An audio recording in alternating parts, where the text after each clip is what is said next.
Phone charger? You need a charger? But it's not. I have one in my car. There's one in my car. Yeah, lightning.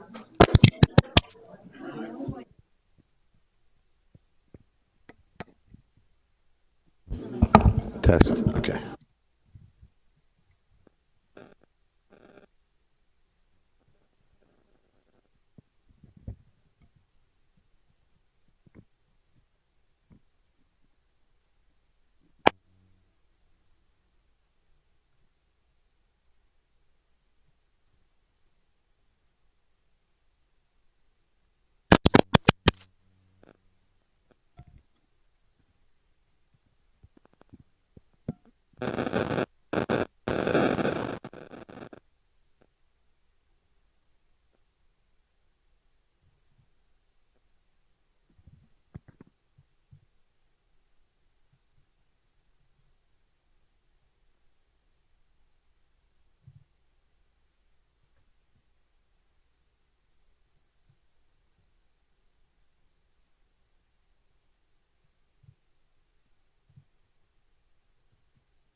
Ricardo, no presentation. No presentation. No presentation.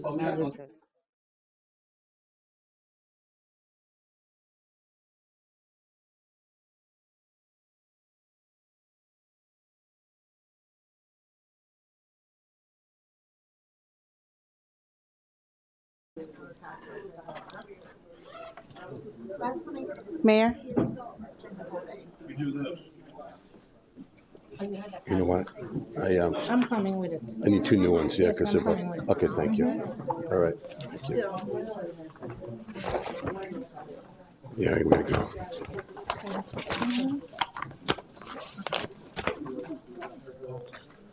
Okay, ready? Let's do it.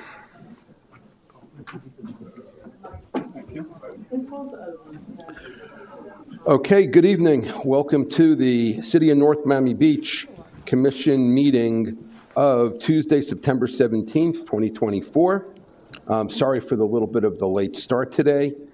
We want to start with the roll call, and Madam Clerk. Commissioner Chernoff? Here. Commissioner Florimon? Here. Commissioner Jean? Here. Commissioner Joseph? Commissioner Smuckler? Present. Vice Mayor Phyllis Smith? Present. Mayor Evan Piper? Here. You have quorum. Okay, thank you. All right, next is our invocation. I want to call upon the esteemed Rabbi Alan Litwack of Temple Sinai. Good evening. Good evening, everyone. Is his mic on? Check. Okay. There we go. There you go. Thank you for the honor of providing this invocation. Source of all being, we hear the message that has come down through the generations, justice, justice, shall you pursue. Source of all freedom, we hear the historic charge, proclaim liberty throughout the land. May all who are here today be inspired through our individual and collective religious and civic traditions to love and uphold our precious democracy. Let every citizen take responsibility for the rights and the freedoms we cherish. Let each of us be an advocate for justice, an activist for liberty, and a defender of dignity. We pray for courage and conscience as our leaders champion the values that make our city and our nation a beacon of hope and a haven for the persecuted. We pray for all who serve our city and county with selfless devotion in peace and in war, from fields of battle to clinics and classrooms, from government to the grassroots. All those whose noble deeds and sacrifice benefit our city and our world. We ask that our leaders show restraint and respect in their deliberations so that all who come before them have the understanding that their voices have been heard and their efforts are not in vain. May the actions of this body reflect compassion for all people within our borders.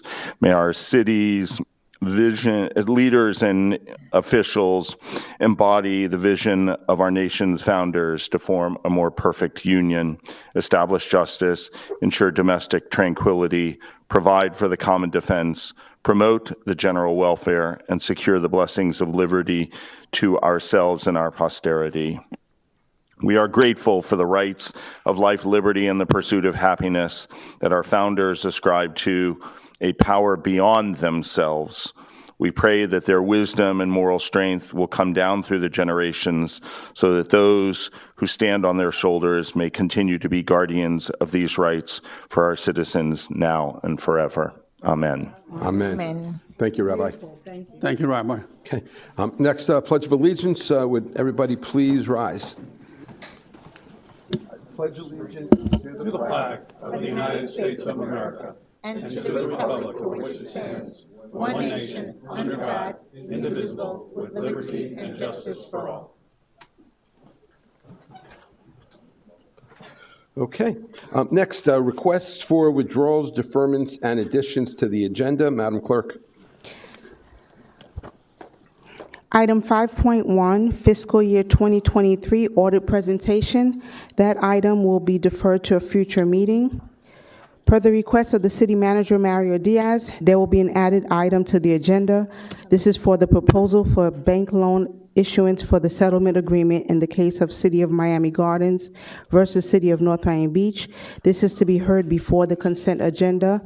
Mario Diaz, manager, did send out an email to all of you regarding this, and you'll have printed documents shortly.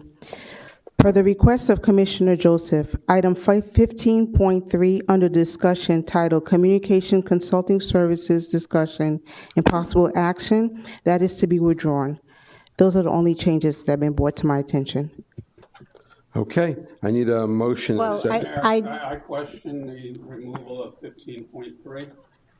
Okay. I can explain why I'm making a request. Mike on the. The reason I'm making a request is because when I spoke, just because what we discussed last time, there had to be like a plan attached to it by our communications director, and it wasn't attached to it. Nothing has been presented. It's the same thing that we had last time, and the discussion was that we have a plan. Correct? I don't know if anybody remembers that, but that's what I remember, and it's not attached at all. It's just the same thing from last time, and we discussed that there had to be some type of plan associated with this particular item, and it never was attached. That's the only reason I was bringing it up. So the problem is that, if I may.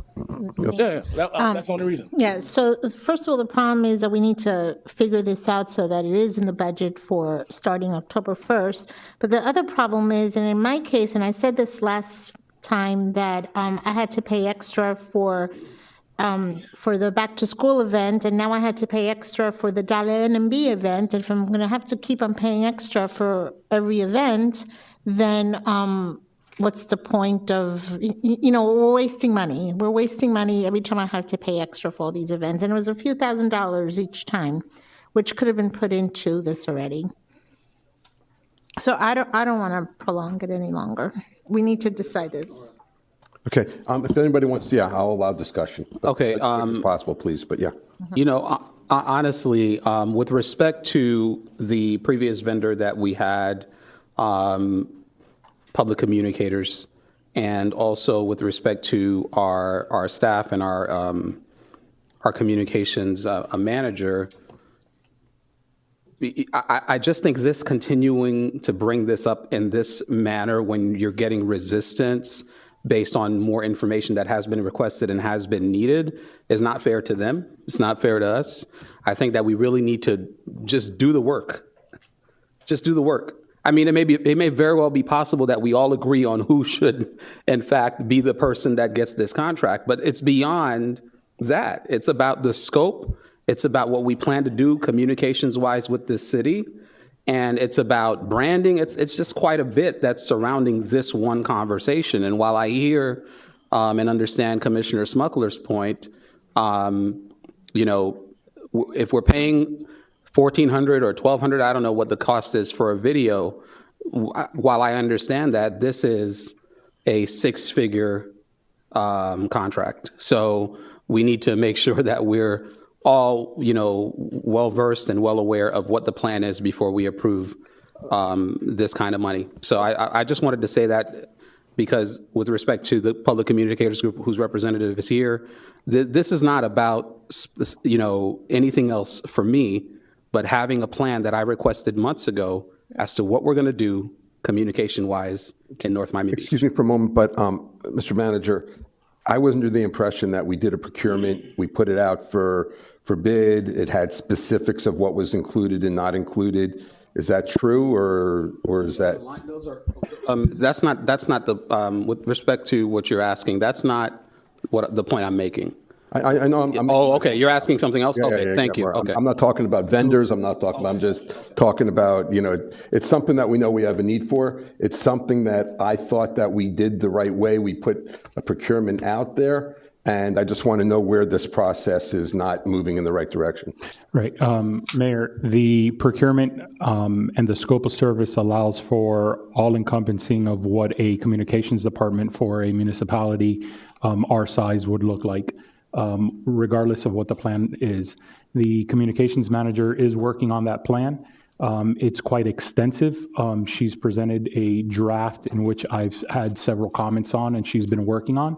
But again, the department is only one person and we still have quite a bit of items and issues that we do on a day-to-day basis. So it is taking longer than what we would like before we can get you the plan. In the meantime, we still have communication needs. What I'm seeking is direction. Whether we move forward with a consultant, whether we don't move forward with a consultant, whether we just budget it, whatever the case may be, I just need direction so that we can move forward in any way the commission would like for us to address it. Okay, so question is that, in your professional opinion, the communications piece of our organization, are we operating at a deficit right now, in your opinion? Sir,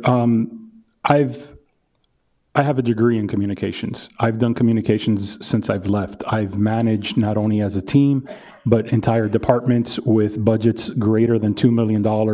I've had award-winning campaigns, advertisement campaigns. I've mitigated crises. I know communications. I've managed it and the people. We do not have the resources for what we are requesting to be coming out of this city with one person. Period. We need either a hybrid model, which is what I'm recommended, where we have someone internal handling a lot of the visionary and management of communication structure with a consultant that can help provide the content that is pushed out, as well as provide the resources when we need additional help, whether it's crisis management or branding, or for our 100-year anniversary, our centennial of what that's going to look like for 2026. Those are big tasks that would come before us. If not, if we want to do all this in-house, which is totally feasible, regardless, we're looking at a department of about anywhere, and I've said this before, anywhere between 5 to 8 people, right? And that is typical of what you look for a city this size with the amount of information that we're trying to push out and that the commission is asked to push out as well. Okay, you got it. So, and actually, if we let this move forward as a discussion item, that doesn't mean anything until we're done discussing it and voting on it or whatever it is we decide to do with it. We can modify it, we could. Did we vote on this already? Yeah. No, we held it to this meeting for the backup. But we asked. Yeah, but we made a specific for request. the backup, yeah, and which is not here. That's the question. I have no problem having a discussion to flesh this out, but we request. Which we're doing right Yeah, now, yeah, yeah. so we might as well just continue. Well, I mean, well. But the thing is that we didn't have, like, we made a request to have the backup. I would have even appreciated the draft, but there's nothing here. It's the same thing from last time. That's the only thing I was asking. And it is a 6-figure amount, close to what, $500,000. So I'm going like, that's all I was asking for, because we had residents come in here less than 2 months ago saying, why are we giving another consultant a large contract that really doesn't make a lot of sense to them, because there was no backup towards it. Yes, it went out to bid, but still there's no plan. There's nothing to really justify it. Yeah, we went through a process, but in regards to what the work entails, it's nothing I can say I fully understand, or I can explain to the community that came up here in droves, and a consensus I haven't seen in a long time saying it was wrong. That's all. It was wrong. They came up here. I'm not saying any particular vendor is wrong. I just wanted a plan which we agreed upon. That's all. To have some draft. Thank you. Commissioner Smith? I just want to say that I think plans have to be changed anyway, constantly. We had something come up this month with somebody that, after many years, decided to sue the city. That was on the television. That needed a professional communicator to give our side and let North Miami Beach come out in a good light. I don't think that something like this, with the holidays coming up, with one person trying to communicate for the city in every aspect, will suffice. I think what we can do is a lot of flexibility when we discuss it, when we vote on it, with how much we're going to spend, how long we're going to take it for. But I think we need something through the holidays, and I think this is something that has been delayed, and things came up in the city, and one person was here to handle them. I don't think it behooves us to put 6 people, employees, into service for this, because why?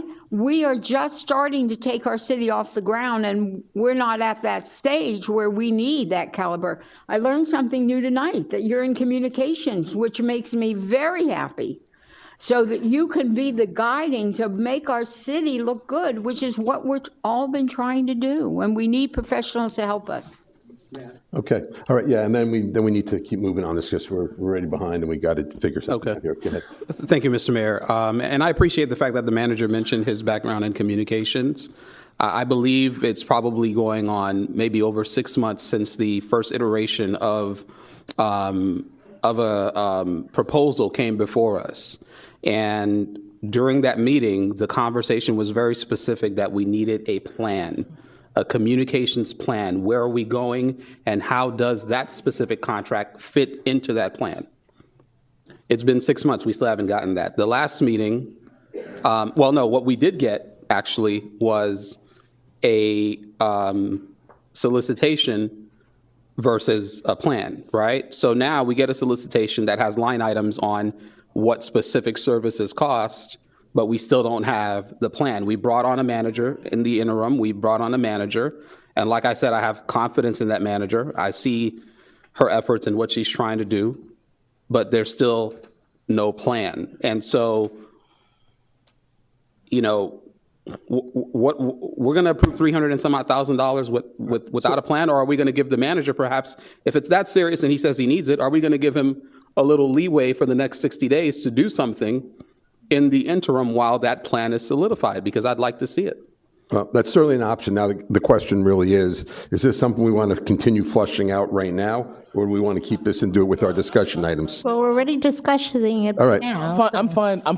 I'm keeping it for a discussion later on. I have no issue. Like I just said, there was not a plan attached to it, what we discussed, what we voted upon. But why do we have to bring it up okay, again? We're already talking about it. So the Commissioner Florimond's thing about go ahead and giving the manager discretion to negotiate and execute some sort of agreement, even on an interim basis, until the other stuff is done. I'll trust the manager's judgment and him making the. And the reason I bring that up is the manager has a threshold.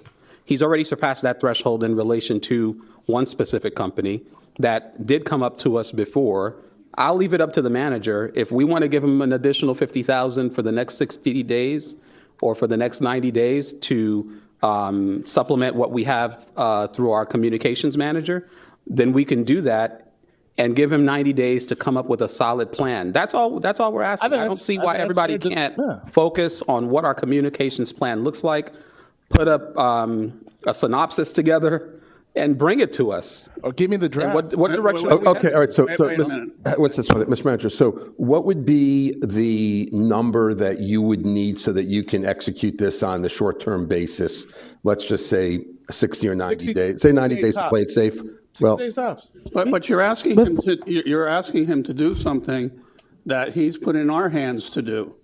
So you're turning. well, not really. We're giving him the ability as an expert to, Which he said he is an expert. right, so Okay, we have a double, so the question, I think someone should make a motion to give the manager. Before he does that, the communication department has a budget, does it not?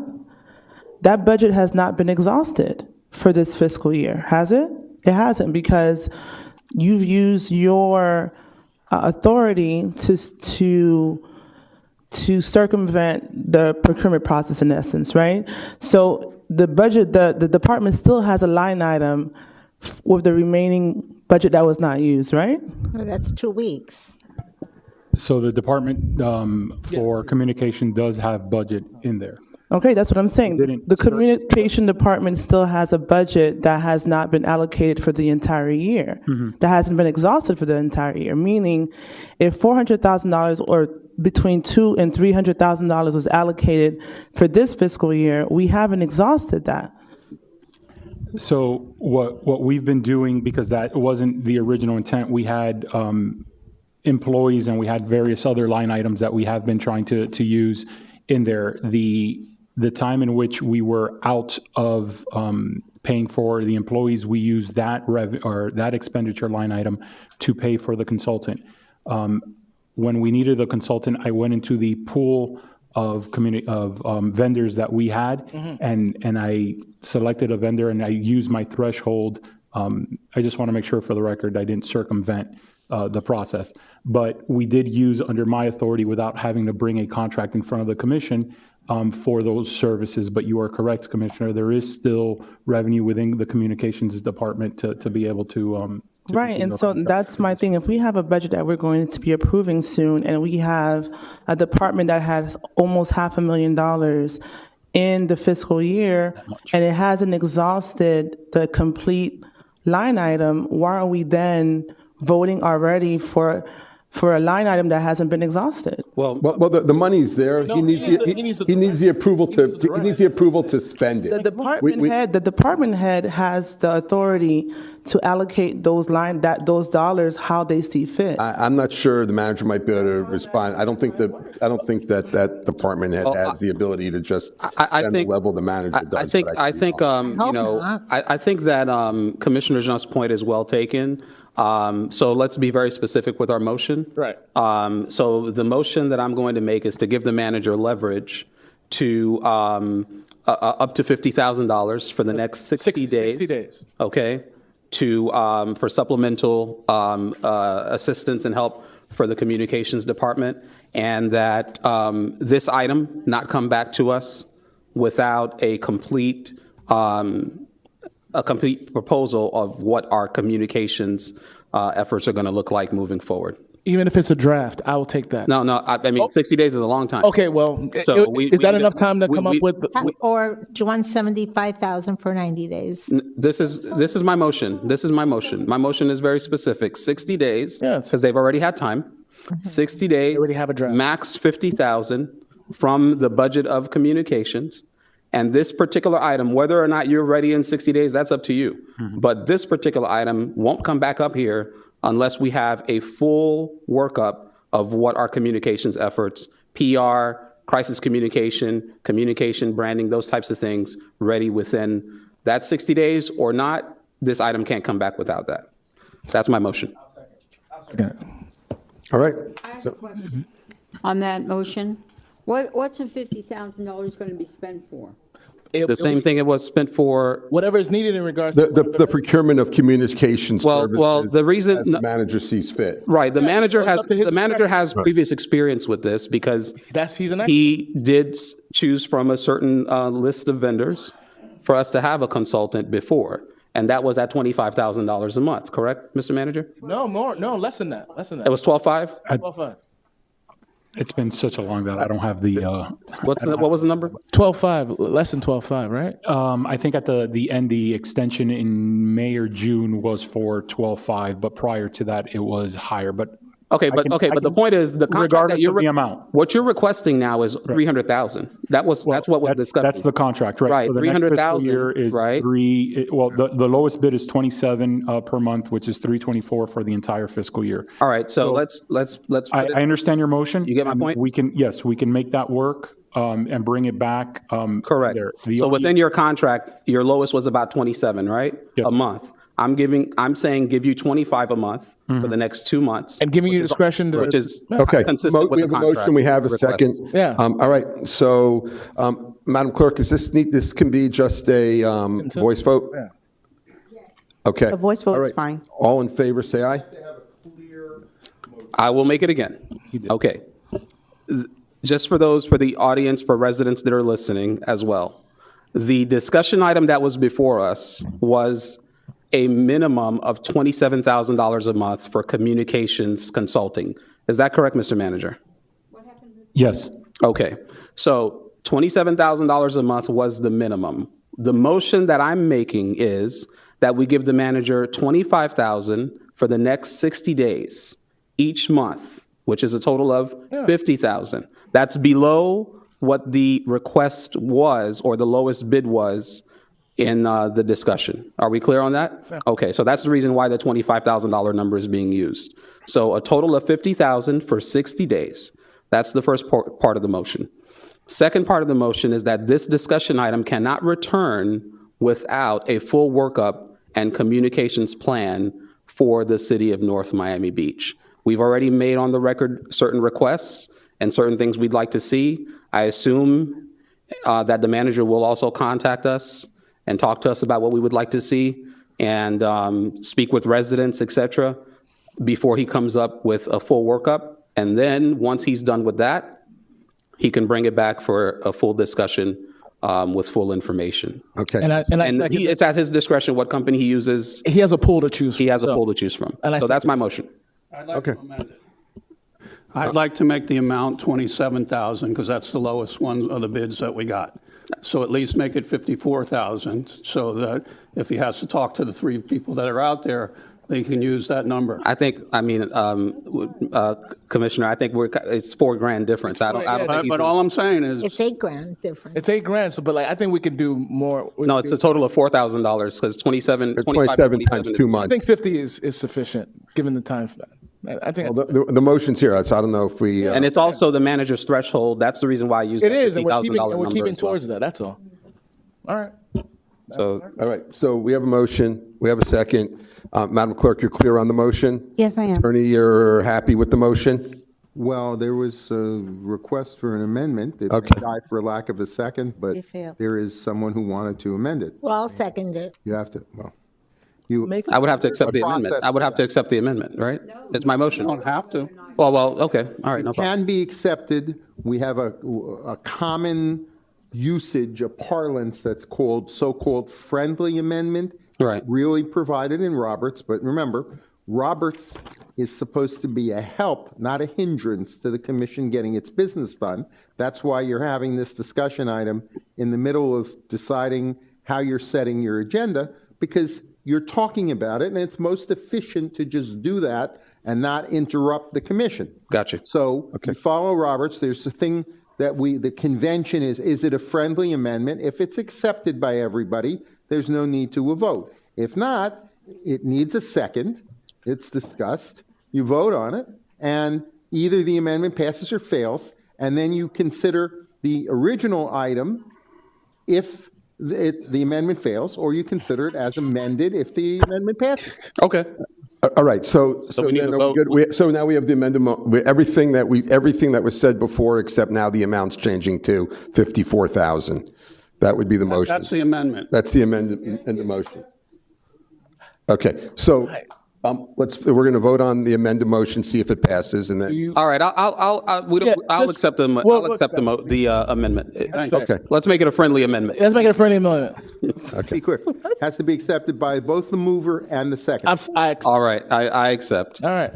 All right. I love when we're friendly. All in favor, Mayor, say to aye. get clear, what you're going to do is vote on the, excuse me, you don't have to vote on the amendment, it's accepted. Yeah. What you're going to be voting on is the motion. Item, the as motion. amended. Correct. Okay, so the motion is amended. All in favor, say aye. Aye. Any opposed? Passes unanimously. Point of privilege. Mr. Manager, can you, depending on who you choose from that pool, I don't know how big the pool is, just, can you just provide us information as a running type of like, who you're choosing, just so we can be edified? And keep the community educated on who's being chosen, when it's being chosen, and the amount being chosen as you make your decisions. Thank you.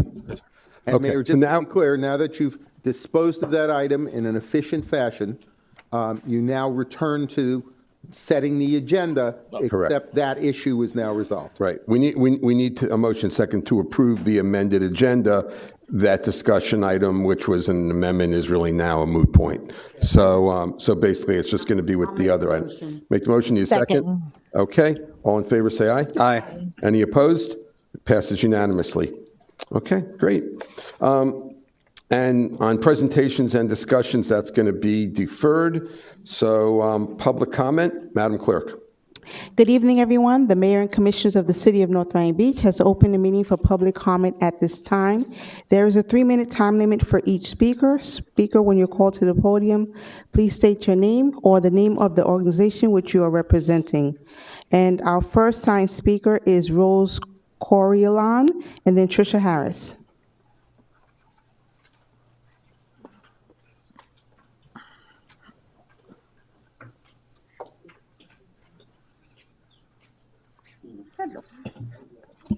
Nice shirts. Each of us is getting 3 minutes. They're not getting on my 3 minutes, okay?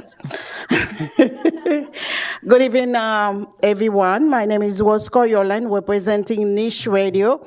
We are on 1510 Northeast 162nd Street in North Miami Beach, Florida, 33162. The reason I'm here today is because I've been in the Commissioner status of women for the past 5 years. And we have many events that we present to the community. And most of the time, whenever there is a situation for women, we go around and try to help them move forward with that situation. Health work. This is something that is closer to all of us because either me or anyone around me, you either have someone who had a heart attack or it's about to have one. So health work is different than any other work that we have in the city. And then that's the reason why we want to continue with health work. If you guys can pinch here and there in your budget for us to be able to have the opportunity to continue with that. This is an event that's not 100% not Miami Beach because we have to look for people outside to help us out because the price, we know the price is huge, and then we usually look for other people to be a part of it. So have some consideration because the way the budget, what I'm hearing, what I'm reading about, the way the budget is going, it looks like that they're going to eliminate the multicultural committee with events. I don't see any events we can do anymore because they took away all our events. And then now is the Commissioner status of women. I don't see any event that we're going to do because they're talking about taking away health work and also back to school, which we do for the people in North Miami Beach. So I will advise you guys, go ahead, review it, analyze it. Don't just cross out an event that's been there for more than 10 years in the community just because you're saying the budget doesn't work. When you have a budget And then if it doesn't work, like I do every day in the station, you look and see the most important things that been there for a long time. 15 seconds. And things that can be adjusted. You adjust things, you don't remove things because you don't have any money to present to the setup. Let's share the money together. Okay. Thank you. And next speaker. Okay. Good evening, Mayor and Commissioners. My name is Kathleen Joachim, and a longtime resident of the city of North Miami Beach, a member of the Commission of Status of Women, Multicultural Committee. We, the city of North Miami Beach, have had quite a few events that a lot of people in the city, different or diverse, come to, and one of them is the Heart Health Walk. It doesn't matter people who are in wheelchair, small kids, people come with their pets, their cats, their dogs, and their ducks. So they show up at these events with their pets. It is very important, like Rose just mentioned a few minutes ago, a heart attack is a minute away. You never know. To encourage people to go out there and take a step, whether it's early in the morning. I usually walk the canal around 5, 6 o'clock in the morning with a couple of people in the neighborhood. And it's important to them. This morning while we were walking, people were talking about that. Canceling the Heart Health Walk is canceling the heart of the city of North Miami Beach. We cannot allow this to happen. We must find funding for it. And also, if we are a community, a people that care, a city that cares, we cannot allow some of the events that we put together for our community, the diverse community, for it to go away. We have to find a way to balance this budget properly in order for everyone to feel that they are members of this community. Thank you. Okay, thank you. Next speaker. Good evening. My name is Tricia Harris. I live at 2251 Northeast 136th Street. I've been a resident of North Miami Beach for approximately 60 plus years.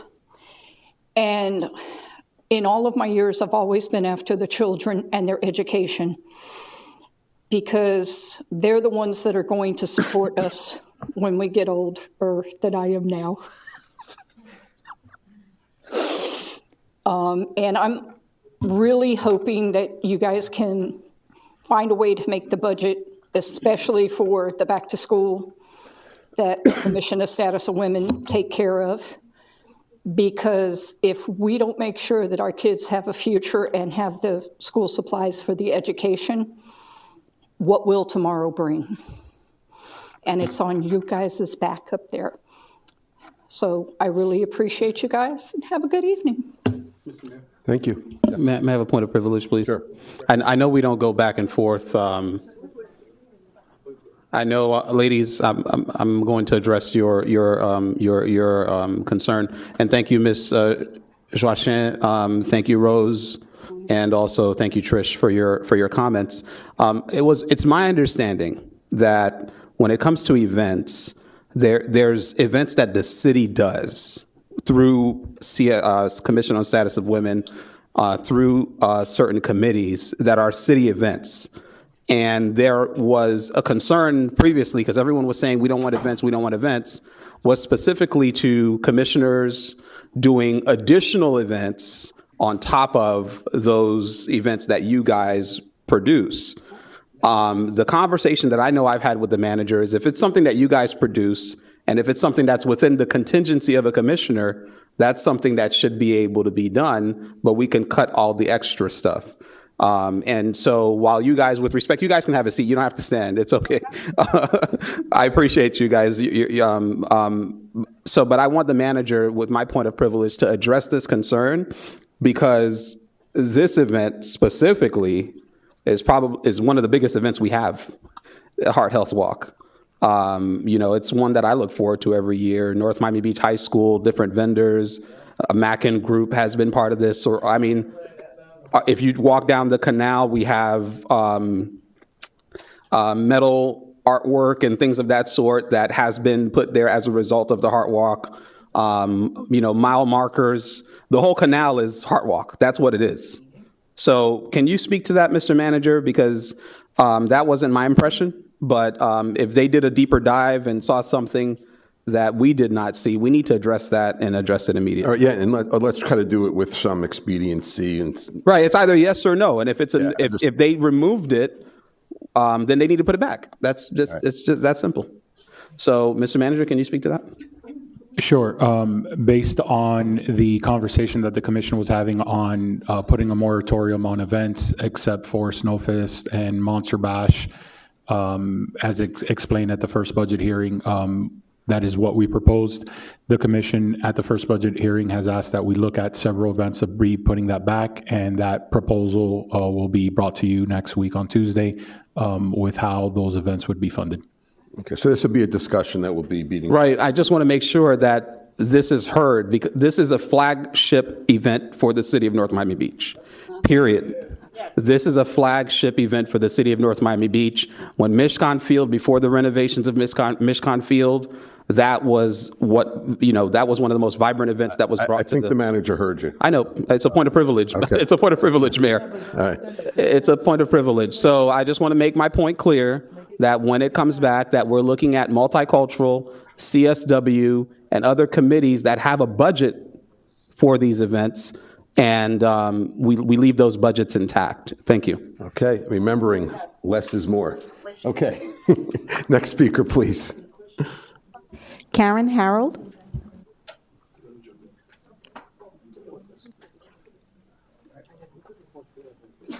Hi, good evening, Mayor, Commissioners, City Attorney, and staff. In the microphone, please.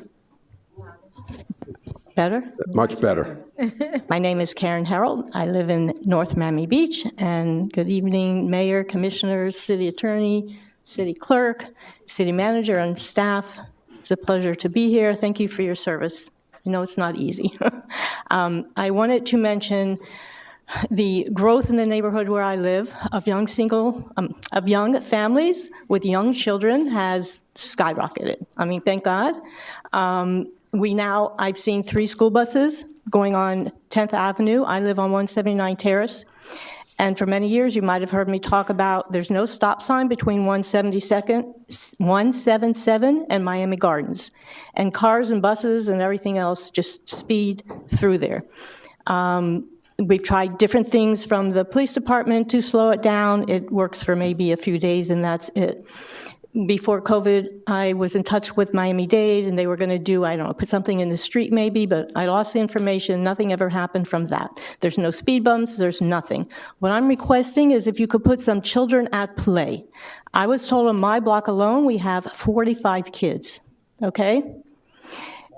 10th Avenue, they walk back and forth. They're very careful, but those cars it's not 163rd. It's not Miami Gardens. So I would like to request in that area to have some children at play, maybe 2 between 177th and, closer to Miami Gardens. And the other thing I wanted to mention was on the canal, the hand sanitizers, if you maybe could put some where the doggy waste stations are, which I noticed they're with the equipment. You have the equipment, you have the doggy waste station, you have equipment, some hand sanitizers. Not only is it good for people using the equipment, but when you clean up after your dog, which you want to encourage that, you want to be able to clean your hands. Okay. What was the intersection again for the that you mentioned?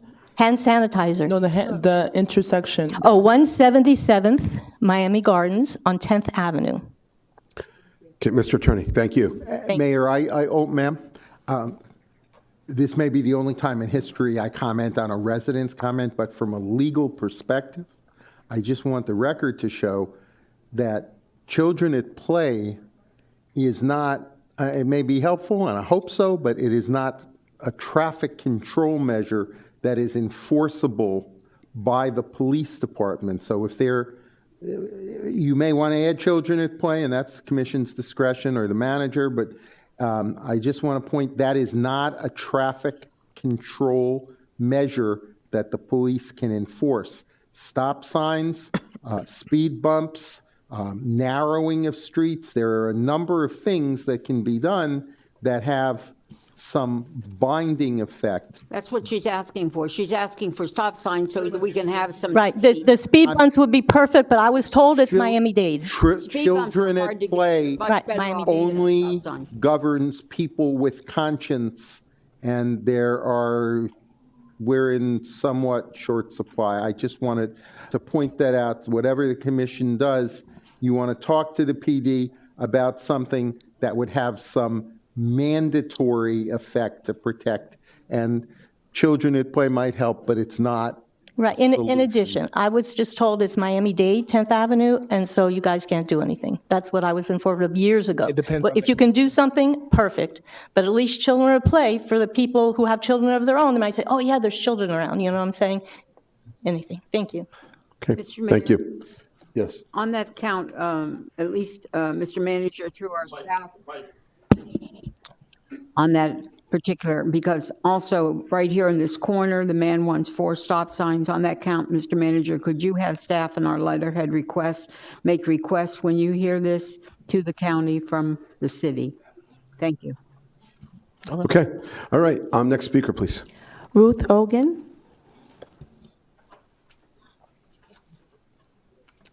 Good evening, Mayor and Commissioners. My name is Ruth Ogan. I live in Sunray East, and I'm here on behalf of Wake Up NMB. I would like to invite the North Miami Beach residents to the Wake Up NMB Candidate Meet and Greet, co-hosted with the Eastern Shores Property Owners Association, to meet and interact with the candidates running in the November 5th North Miami Beach City election. This is your chance to ask questions and hear directly from those who aim to represent you and shape our community's future. The date is Tuesday, October 8th, 2024. The doors open at 6 p.m. and the event begins at 6:30 p.m. sharp at the McDonald Center. We hope to see you there. Okay, thank you. All right, next speaker.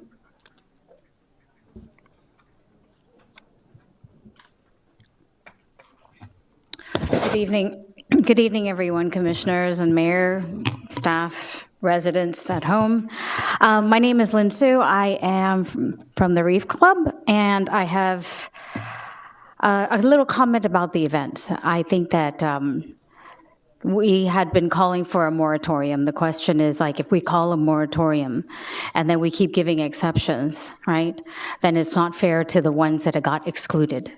So I think that if we look at it as, let's say we set a budget, one lump sum, and any events that happen, maybe we could all help find sponsors in the city. We have a lot of businesses here that can support, like the Heart Health Walk was also supported by the Mackins.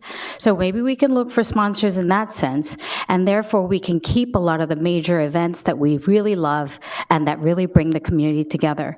Number two, I'm on the PUC Commission, which is the Public Utilities Commission. We lost our Director of Water, and I remember Commissioner Smith mentioned that we were going to get a headhunter to fulfill a lot of the seats that we have other contractors fulfilling it, and we have, people who are not, some seats that are, some positions that are not fulfilled, and I haven't heard about a headhunter yet, and I think it's been several months now since she made that request. As the chairwoman of the Redevelopment Advisory Board, the budget is also coming up for approval, I assume, and there is an attorney fee for $14,500 a month. And that is going on for 12 months, a total of $174,000 for the CRA. I get that that is not part of the manager's budget because the CRA budget is separate. But I think that we have also $50,000 for legal services. So I am checking in to see if you can actually find a way to reduce that amount so that we can keep more for the development of our community. And then finally, since I'm talking about budget, I also want to talk about, I would like to see code enforcement get more money. We don't have enough code enforcers. A lot of our residents are very upset, the law-abiding ones, seeing their neighbors' garbage cans out there, seeing trash piled in front of their homes, and there's no code to enforce that. I think that we should put some budget into that. And finally, in my last 30 seconds, we're talking about traffic. I heard from a resident who lives on Northeast 6th Court that there is a curve on the street, and usually people speed through that curve and then drift and slammed into the residents' cars, and she said she lost 2 cars already. So if you can also bring that to the police attention, and maybe we can get some traffic calming in that area. Thank you. Thank you. Next speaker, please.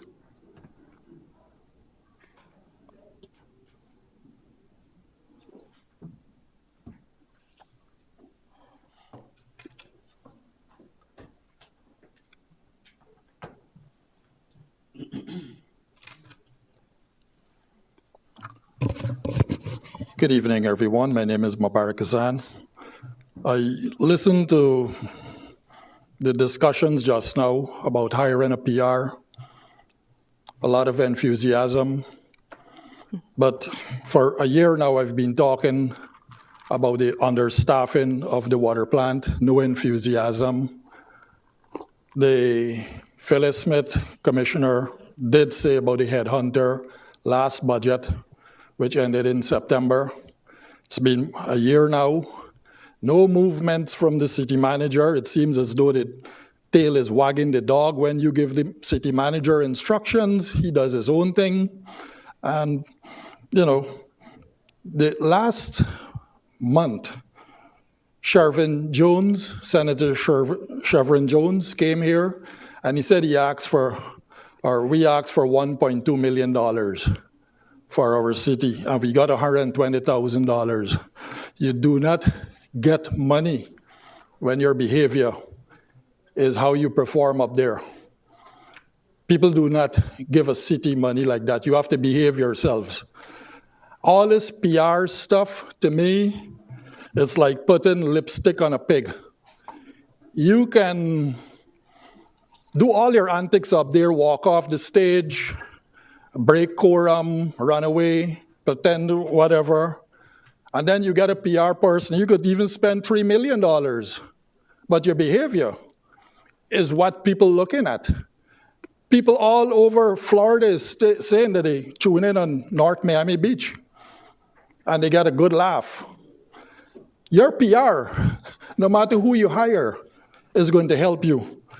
At about 2015, 2014, 2016, the management at that time hired PR. From then to now, I think we had about 4 or 5 people removed from the dais up there. PR didn't help them. Get your act together. You promised, the 3 of you promised, Phyllis Smith, Fortuna, and Jay, when you were running, you would shelve the events. I heard events tonight is getting more time than the relevant topics. If I have to wait for once a year to get a walk, I would drop down dead. I walk every morning, at least half hour, half a mile. Listen, man, you guys need to be serious. This is a serious time. We're going to be changing the days up there, or we maybe keep most of you. But this year is not impressive. 8 months, the city manager said that he was going to take for the sanitation to bring back in-house. This is the 8th month. He said it on January the 16th. I don't think there's a willingness to bring back the sanitation. The water plant and the sanitation is what brings in the most money in this city. You having an outside vendor doing the sanitation, guess what? You're pouring money out, not bringing it in. And when you bring the revenues in, you can get as much events as you want. But crippling the revenues flowing in, that is a problem. Thank you very much for having me. Thank you. Next speaker. David Zabin. Equipped with the hard hat. If you want to reduce 1 minute off the clock, that's fine. To offset his time. David Zapin, proprietor of zapintech.com. Someone has to sell watches since no one wants systems analysis. Well, so back in the 40s, both my grandmothers sent off their loved ones to war. Not all of them came back. Those grandmothers lived to see the time of COVID, well into their 90s. So I just want to make sure everyone is clear that hatred based on who you are instead of what you do, that is unacceptable. And the police, the armed guards, and others will prevent mischief. And let the record show I am wearing the hard hat in case I'm needed to walk the beat around those controversial bars that stay open at 6 to protect the children so they can get to school at 7 or 8.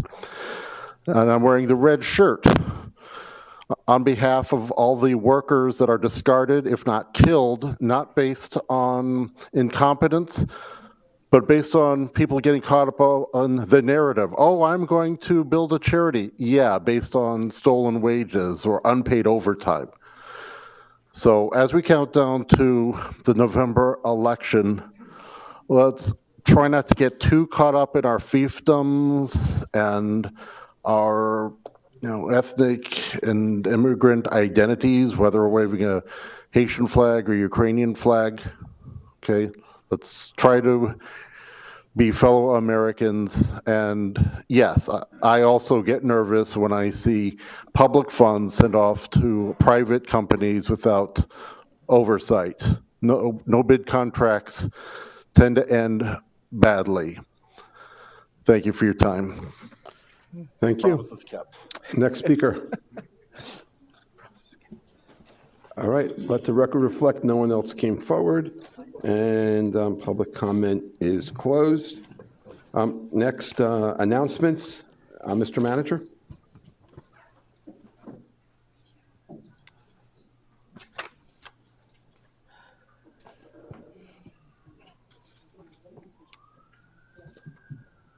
Can you hear me? Okay. Good evening. I'm going to be giving you a list of citywide events. Thursday, September 19th, this Thursday, Farm Share Drive-Through Food Distribution at Victory Pool Family Aquatic Center.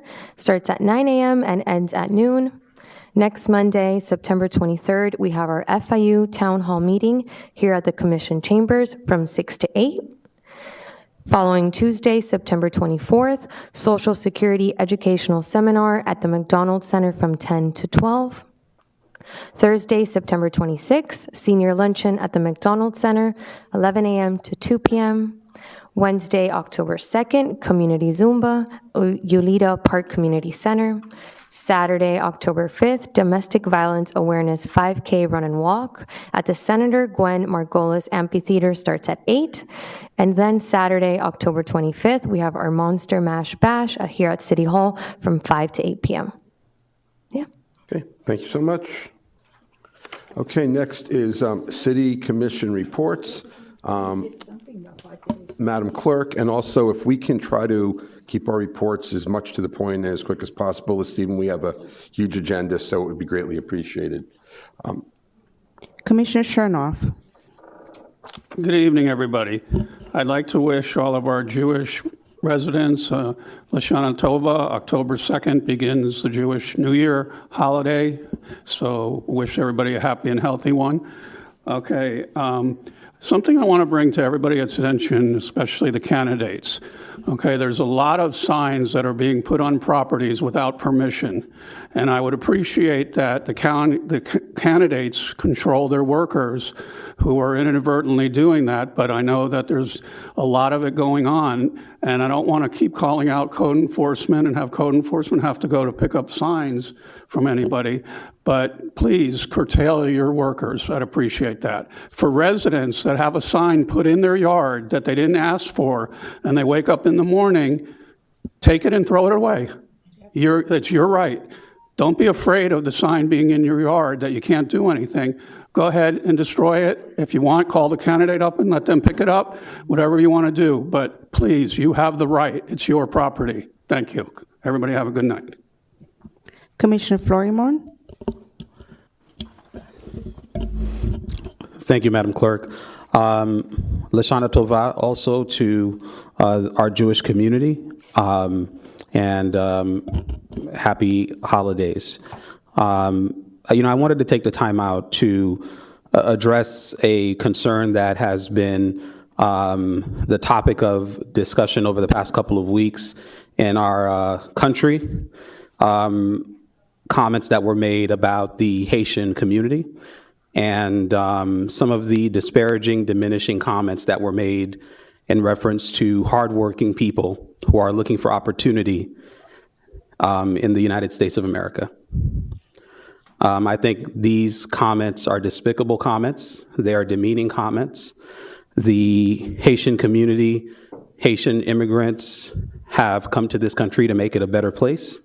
Especially when we speak of Springfield, Ohio, have contributed to the economy, have started businesses, have really revived that community, and have been contributing to the landscape and the fabric of what is the melting pot of the United States of America.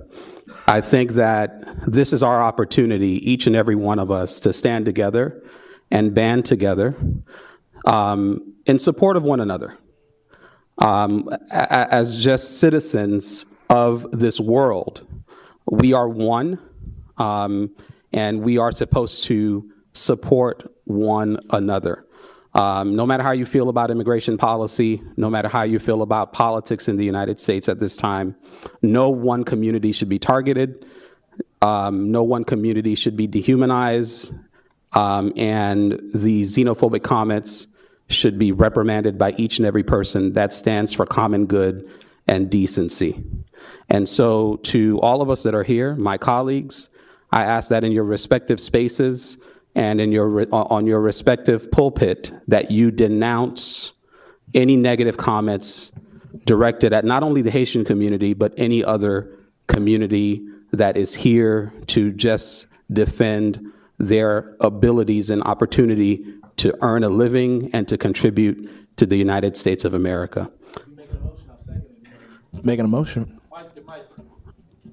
So, not to cut you off, but if you want to, I'll second a motion if you want to make a motion as a. Well, I believe that we can definitely, say in our respective positions how we feel. We have together done a resolution, and we can ask our city attorney to do a resolution in light of those comments. I want to give him time to be able to craft a resolution that speaks specifically to this issue and to other communities that are also being marginalized during this time. So, Mr. Attorney, if you can look into that and have that ready for the next meeting. But we all, like I said, need to stand together. We've done it before. Yeah, we have. As a commission, and we can do it again. Yeah. The city of North Miami Beach, its residents, and this commission should stand against any xenophobic comments, racism, and any divisive comments, especially at this time against the Haitian community. Thank you. Thank you, Councilman. Commissioner Jean. Thank you so much, Madam Clerk, and I echo those sentiments as well. You know, the United States is a place where people come to live the American dream, and when we look at the city of North Miami Beach is so reflective of so many different communities. So the fact that we govern with decency and in order, We want to make sure that no group is identified or targeted, because all of us up here represent different groups. And I believe that we all stand in solidarity with the statements that my colleague has made. With that being said, I also want to remind each and every one of you that today is National Voters Registration Day. So if you have someone that has not registered to vote, encourage them to do so. I believe the deadline to register is October the 7th, but please make it your duty to encourage someone else to register to vote, because our vote is our voice, and when we vote, it speaks loudly. Also want to send a kudos to the police department for a successful teen summit, which highlighted gun violence and educated our youth and teens on the benefits of knowing how to interact and react with certain situations. We've seen across the nation how gun violence has affected and taken many young lives. So we want to definitely send kudos to our police department, who does a very vigilant work in keeping us safe. Mr. Manager, I also want to highlight the LEAN program, still waiting to get some updates in reference to how we're doing with recovery. And as well to our Jewish community, happy holidays, and please stay safe as you celebrate. And last but not least, I hope the meeting is expeditious, Mr. Mayor. So thank you all for being here tonight, and let's have a great meeting. Commissioner Joseph? I'll be quick, because I want to push the theme forward. I echo everyone's sentiments that spoken out this evening. Happy holidays, as well as us standing together against xenophobia. And to add a little bit of levity, for tomorrow is National Hamburger Day. So please look for great coupons that are out there. I'm really looking forward to going to my favorite eatery. My kids is BurgerFi. So just letting you guys know, don't lose out on those opportunities. Thank you. Okay. Commissioner Smuckler? BurgerFi, I think, is disappearing. I know. Fred Rutgers is really good. Okay, so I would like to take this opportunity to ask my fellow commissioners a question. There's no way that we will not be finishing this meeting before 12, and I'm going to assume that no one's going to try to go past 12, even though I would. So we are normally scheduled for a second meeting September 26th, and I would like to get a commitment from all of you to be there September 26th for a second commission meeting, so we can finish this agenda that we really need to finish, because there's stuff in there that's just been there months and months and months. When I did the agenda review with the manager the other day, he was pretty much, well, it's everything you've heard before. And I've been hearing most of this for months. So can I get a commitment from my fellow commissioners to have a second meeting this month? I'll second that. I'm here. I'm already signed up for a continuing education for the pension board. I have the budget. I mean, our budget is. The day before. The budget's signed. 25. Yeah. Yeah, I have a conflict as well, but I am going to be here for the budget because The budget's 24th. Yeah. No, the budget is 25th. 25th? 25th. Oh, that's Wednesday. But the 22nd, it's kind of rough for me because No, the 26th. I mean the 26th is pretty rough for me because, as you well know, we're leading up to the holidays. There's a lot of things that happen right before the holidays that have to be my firm handles. So it's going to be a very busy time and that's why. Well, I mean, it's a busy time. No, for I me, know but it is, I'm but willing to come. I just for me, I can't make that commitment off bat right now. That's what I'm saying. So we're not going to get a second meeting once again. I mean, most of the stuff that's here is discussion items. Okay. With Commissioner Smith. Yeah, I mean, if we can make a commitment to brevity here, maybe we can make some decent headway here Okay. tonight. All right. Commissioner Marlene Bastian will be here for our October meeting to give us an update. I want to thank the library staff, our PD, and our Parks and Rec for helping to make the Dale NMB concert amazing, even though it got rained on, but it was still amazing. And how amazing was it to have a Latin Grammy nominee here, not only perform for us, but here to give her the proclamation. Also, well, I guess since we're not meeting, I want to take this opportunity to wish my friends and neighbors in North Miami Beach a happy Rosh Hashanah and a good Yom Kippur. I want to also remind everybody, even though it's a few weeks away, on October 26th at 10 a.m., we're going to be doing a celebration for breast cancer awareness. And also, I want to thank, as always, the North Miami Beach Police Department for taking care of our residents, our businesses, our friends, our neighbors, and my family, and our staff, employees. And I do stand with my Haitian friends. So, thank you. Vice Mayor Phyllis Smith. Thank you very much. I also made a note that it's National Registered Voters Day. My daughter gave up her day to help people register children that are eligible in high school, and it's important that we all speak our voice. I always say for those people that don't vote, they elected me too, because they sat at home and didn't let their voice be heard. So make sure that you vote. In reference to the Haitian community, I had the pleasure on my own dime. We paid our $2,000 for the flight and the hotel to go to Haiti. And I will tell you, what you don't understand is the deprivation. And it's not limited to the Haitian community. We are voting on a change in the budget for $200,000 for extra police during the time when everybody was spewing hatred towards the Jews, which they're continuing to do. And during all of the holidays and during the services, we have to have extra police force. Hatred doesn't belong in our society, and it certainly doesn't belong in North Miami Beach. So, yes, I stand with you, and I'm proud to be an honorary Haitian.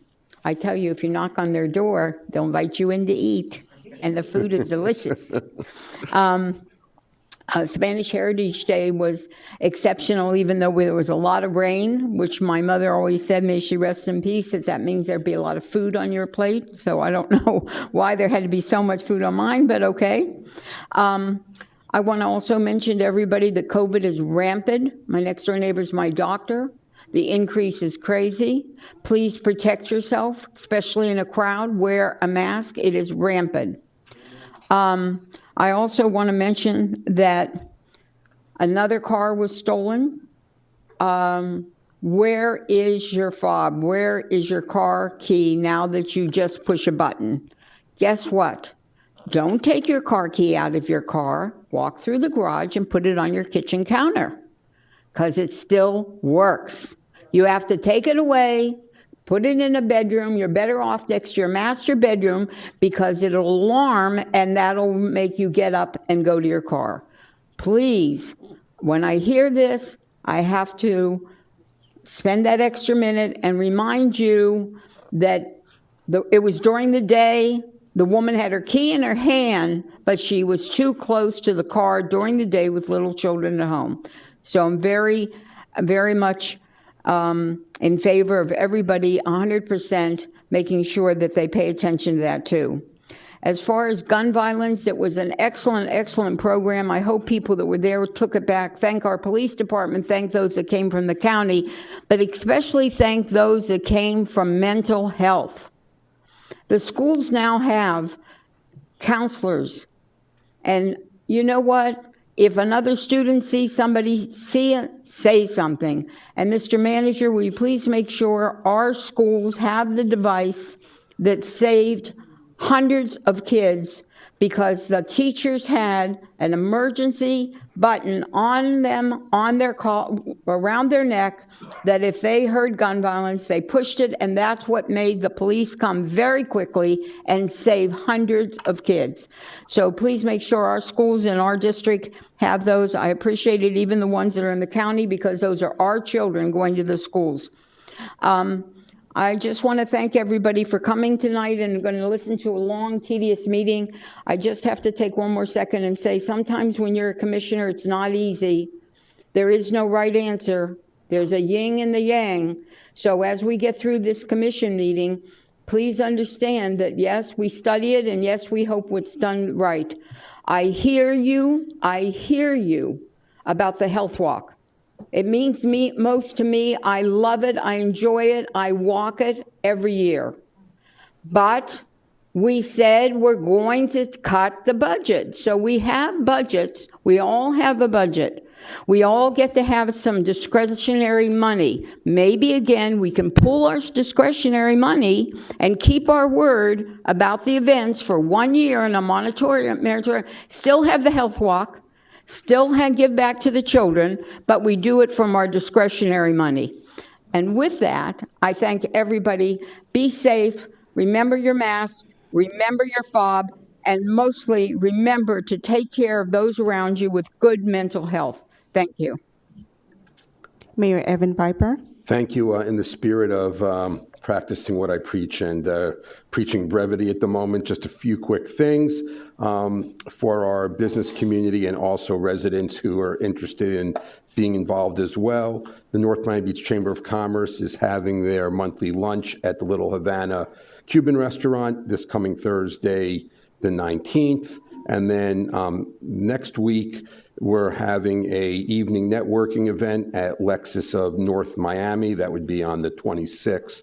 So I encourage business community people as well as residents to come on out and check it out. I also want to echo the comments of everybody, and I strongly denounce any comments that are disparaging to Haitian Americans and immigrants. And I want to end with happy upcoming Jewish holidays, Lashana Tova. Thank you. Yes, happy Jewish holidays to all. Okay. Next, we are going to do our added item. And so it's going to be proposal for bank loan issuance for the settlement agreement in the case of City of Miami Gardens versus City of North Miami Beach. And I need a motion and a second to introduce the item. I'll make the motion. Second. Okay. The attorney's going to read the title. Huh? The attorney will read the title. He has Okay. the resolution. I was just trying to help him a little. Go ahead.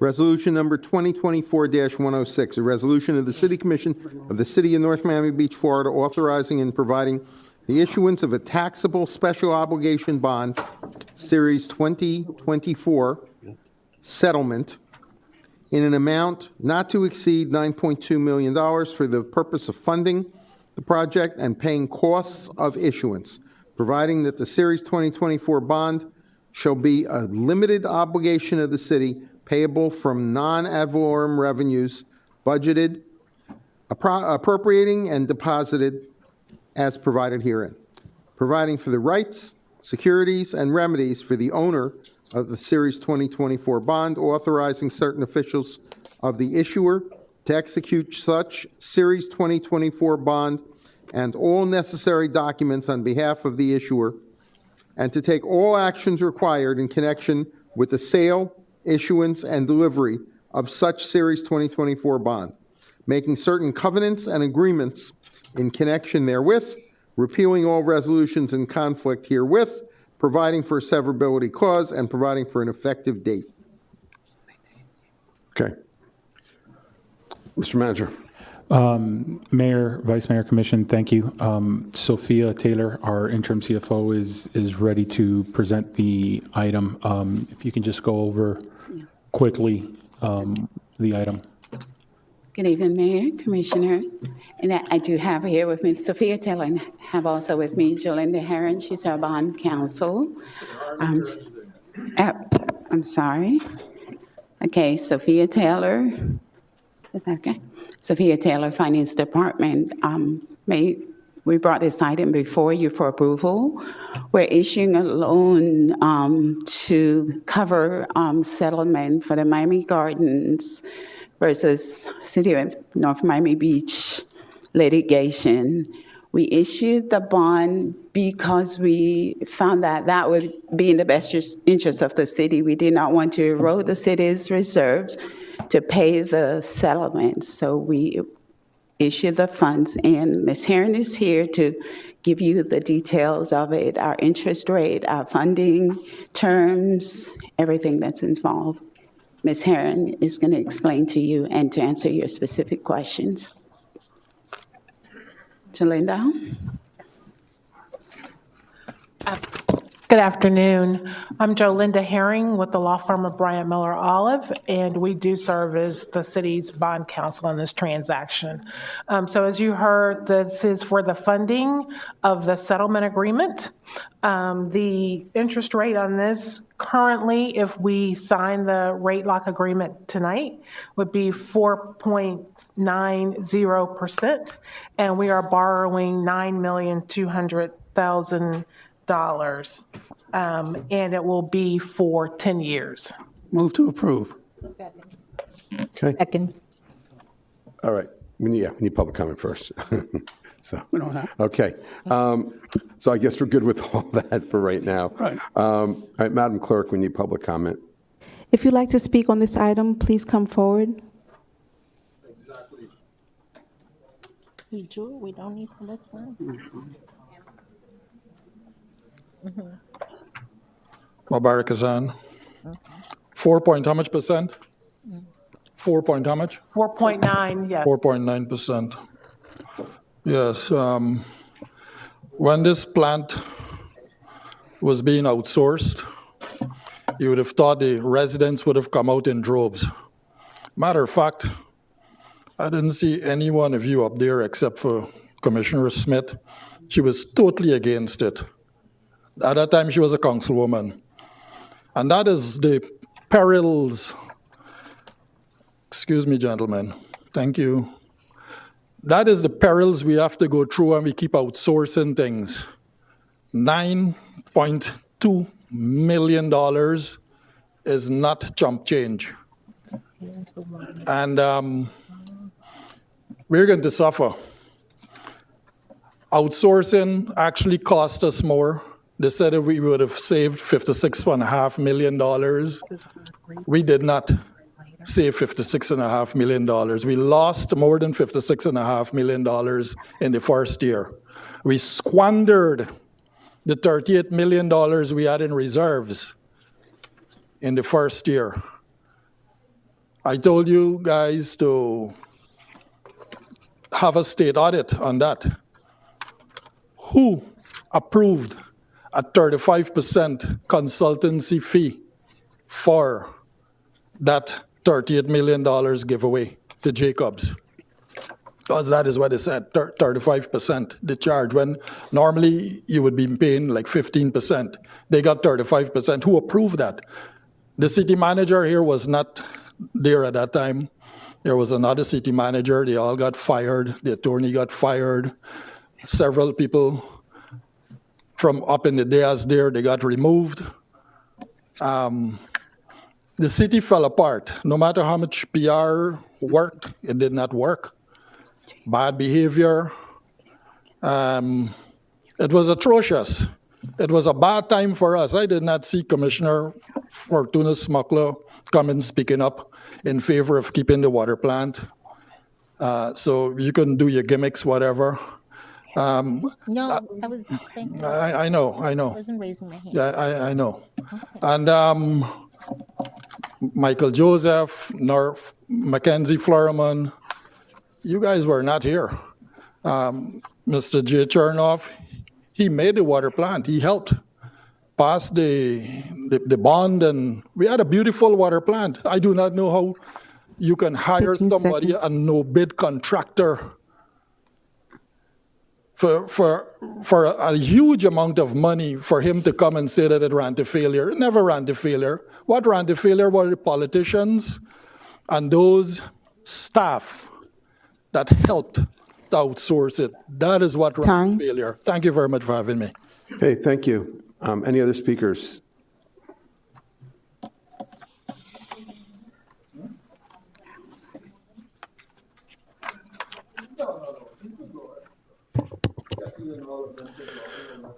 David Zapin of zapintech.com. Here we are again, my first time at the dais on this subject.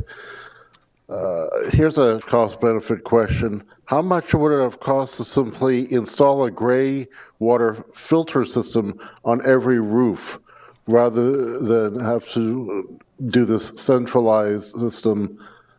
And as far as I could tell, no bid? This is me taking off my security guard hard hat and putting on my earth space science teacher hat. Maybe this is absolutely necessary. Maybe all of their engineers are worth every penny. Maybe they have the scorpion level technology I asked about my first time at the dais of hyper geniuses. Me, I never passed calculus. Maybe they know something I don't. Okay, it's just frustrating. We have all this flood water trapping our cars, even if not always in the city limit. But we can't make do with our own gray water to sidestep these $9 million projects. So I just hope you guys and your experts know something that we don't, because this is very frustrating, and I hope we don't have to go through this again anytime soon. I realize election is around the corner and stuff has to get done, especially if we want to avoid more midnight, nightmare sessions. But, please, there has to be a way to convert all the flood water we get soaked with during hurricane season. That's technically June to November, but we know better. And to capture that water and offset the need for these controversial projects. Thank you.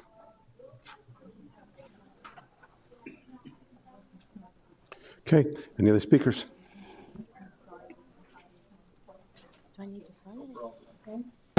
Hi, again. I'm not as well-versed at all the way Kazan is. I just so appreciate him as being a part of the please state your community. name. What?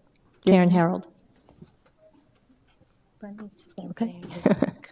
Anyway, I just want to say, over the years since I've been involved, I hear so many problems when things are outsourced, when consultants are hired. We end up having problems. We end up spending so much money when everything is doled out of the city. And I just would like for all of you to put the attention of the treasures and the assets we have and stop giving them away that end up costing us more money. Okay? Thank you. Any more speakers? Okay. Any other speakers? Okay, let the record reflect no one Move came to approve, forward. Mr. Mayor. Yes. We haven't discussed it. I can make the motion. Oh, okay. Yeah. Second. If there's, does anyone to second it? Or Second. you got a second? Mm-hmm. Okay. Now you can have discussion. All right. Vice Mayor. Thank you. I thank Mr. Manager for taking the time to explain this to me today. We just now got it, so I haven't had a chance to read all this. But I do want to put on record a couple questions, a couple statements that I had. It's interesting about the water plant. The water plant, when there were 4 votes up here, was supposed to save us $6 million to $7 million a year. Instead, you're looking at the $9 million it's costing us. Plus, we lost our 38 million, was it? That's what he said for the reserve. The thing that I'd like to put on record is, this is a 10-year loan, but it's a 5-year payback. Was it 5 years? How many years did they have to? So in the settlement, someone can make a claim for, I think it's 3 years? 2 or 3 years. I think it's 3 years. So I just want to make sure that there's no prepayment penalty, that if we settle everything in the 3 years, or whatever the length of time was in the agreement, that It is 6 years, we know. Commissioner. Right. So the terms in the email that I sent and I'll read it for the record.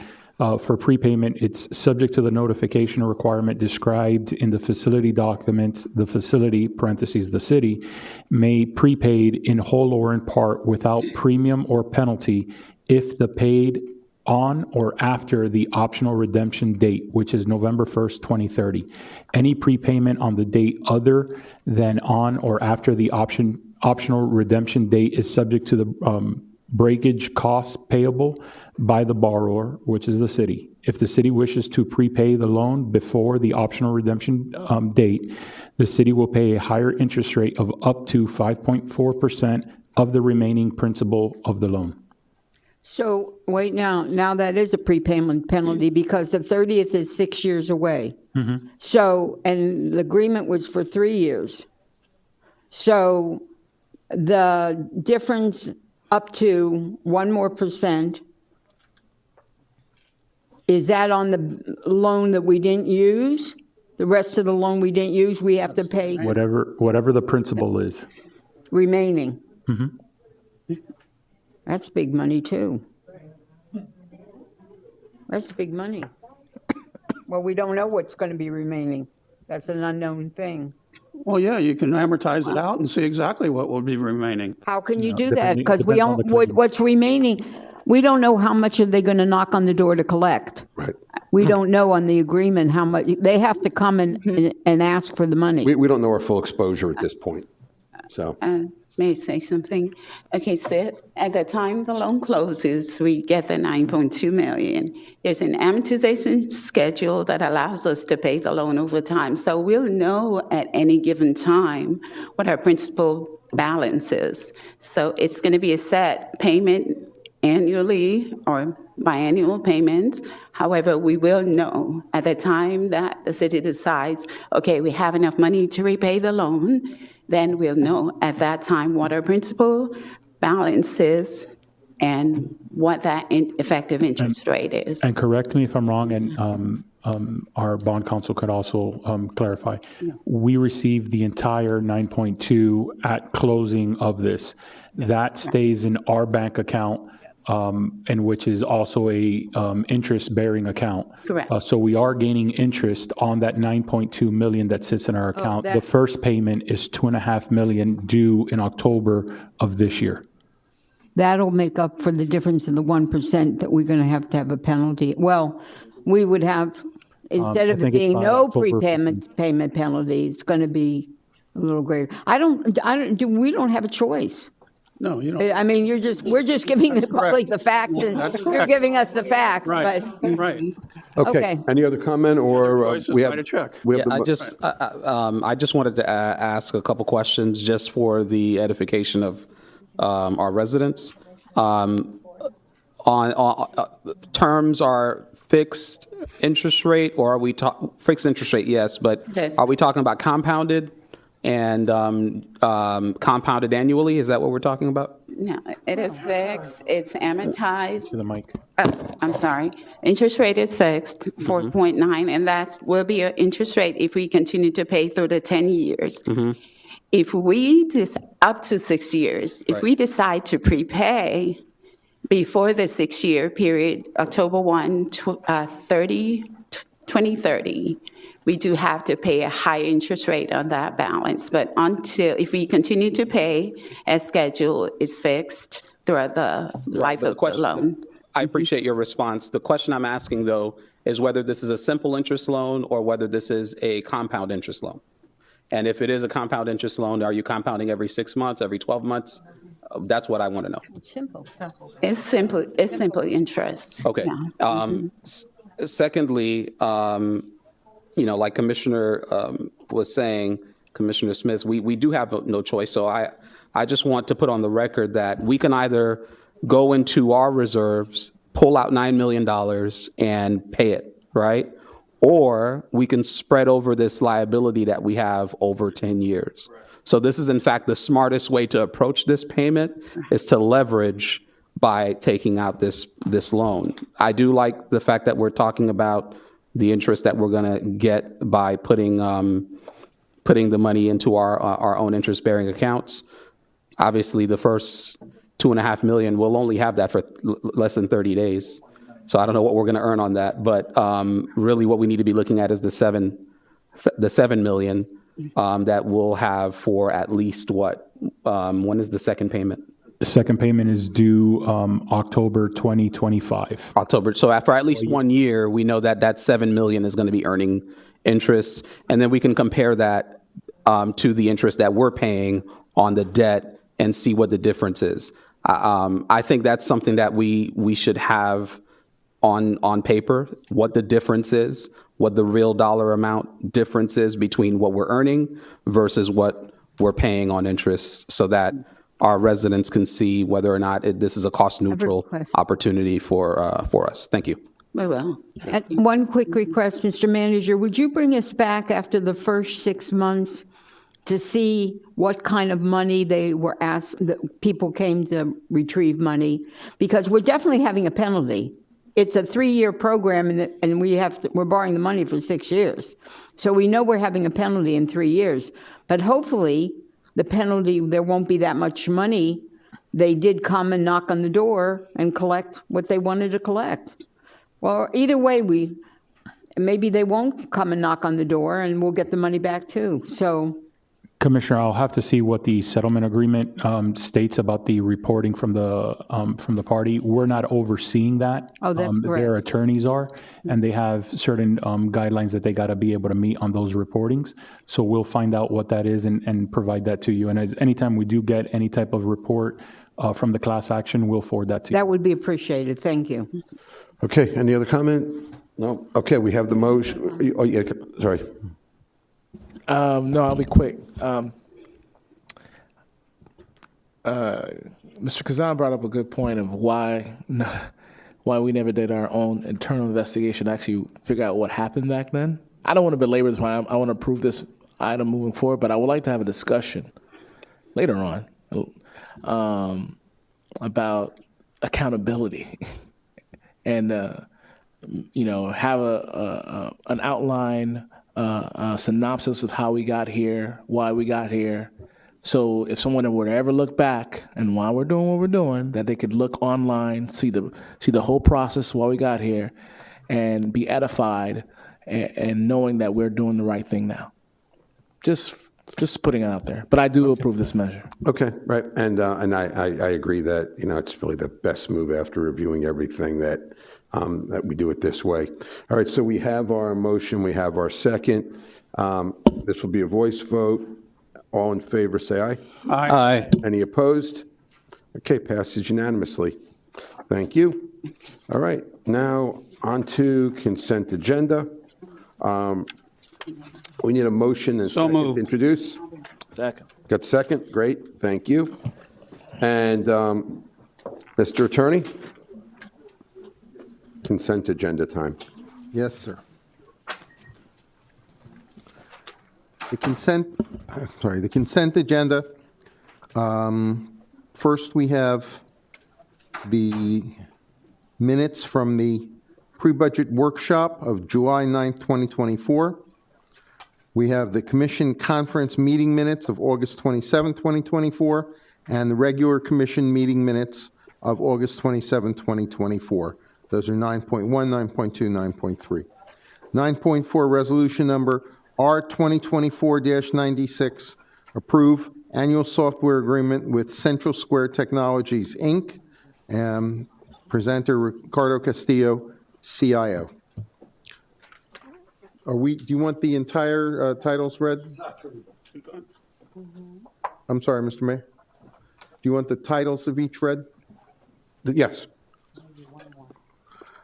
Resolution of the Mayor and City Commission of the City of North Miami Beach, Florida, approving and authorizing the purchase of the computer-aided dispatch and police records management system from Central Square Technologies for the City of North Miami Beach Police Department, authorizing the city manager or designee to do all things necessary to effectuate this resolution, providing for conflicts, providing for scrivener errors, providing for severability, and subject to the budget appropriation and availability of funds, and providing for an effective date. 9.5, resolution number 2024-99, approving a piggyback contract with In Situ Form Technologies LLC for trenchless rehabilitation and maintenance of pipeline infrastructure services. Pedro Mello, interim NMB Water Director. A resolution of the Mayor and City Commission of the City of North Miami Beach, Florida, approving a piggyback contract between the city and In Situ Form Technologies LLC for the purpose of trenchless rehabilitation and maintenance of pipeline infrastructure services in a budgeted amount of $227,000, authorizing the city manager or designee to do all things necessary to effectuate the resolution, providing for conflicts, providing for scrivener errors, providing for severability, and providing for an effective date. 9.5, resolution number 2024-100, multiple vendor change order for the purchase of body armor and ballistic resistant products. Nelson Camacho, Acting Chief of Police, a resolution of the Mayor and City Commission of the City of North Miami Beach, Florida, approving and authorizing a change order to the contract between the city and multiple vendors for the purchase of body armor and ballistic resistant products, increasing the contract amount by $300,000, authorizing the city manager or designee to do all things necessary to effectuate this resolution, providing for conflicts, providing for scrivener errors, providing for severability, and subject to the budget appropriation and availability of funds, and providing for an effective date. 9.7, resolution number 2024-101, calling for the City of North Miami Beach general election. Andres Bernard, MMC City Clerk, a resolution of the Mayor and City Commission of the City of North Miami Beach calling for a general election to be held on November 5th, 2024, for the purpose of electing persons to fill 4 City Commission seats, groups 1, 3, 5, and 7, providing for a runoff election required, a runoff election if required, to be held on November 19, 2024, providing for conduct of said elections by the Miami-Dade County Elections Department, providing that voting precincts for said election shall be those as established by Miami-Dade County, providing for notice of said elections, providing for the forms of ballot, and providing for payment for conducting elections to Miami-Dade County, providing for severability, providing for implementation, and providing for an effective date. That concludes the consent agenda. Okay. We need a motion and second. So moved. Second.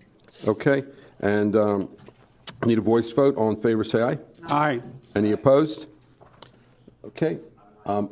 Passes unanimously with the absence of Commissioner Florimond and Commissioner. I voted yes. Oh, he voted yes? Okay, so just with the absence of Commissioner Joseph. Okay. Madam Clerk, you got that? Yes, I do. Perfect. Okay.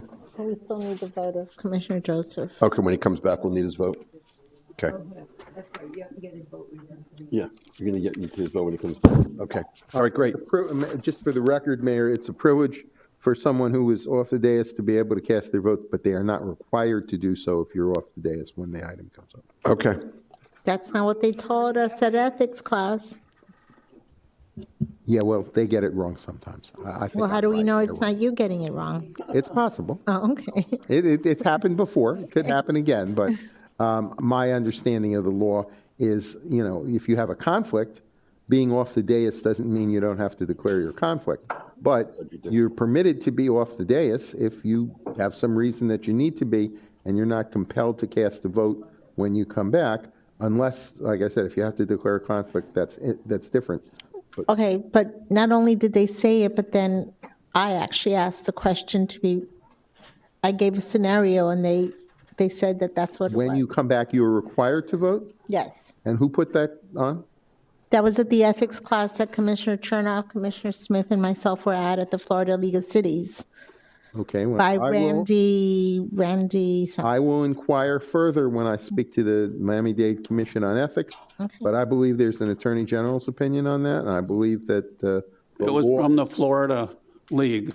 Well, I That's understand where that the Florida League put it on, and I have great respect for the Florida League. I've participated and been a speaker at some of their things, but I don't believe the law is that you are required to cast a vote when you return if you're off the dais. However, since you specifically asked that question, Commissioner, when I speak to the COE, which I have some pending matter with anyway, I will try to see if they can give us a clarification on that item as well, because what you guys were told by the league is contrary to my understanding of the law. But as you say, it's possible that it's my understanding that's not correct. Move to introduce resolution number R 2024-102. All right, and we need a second.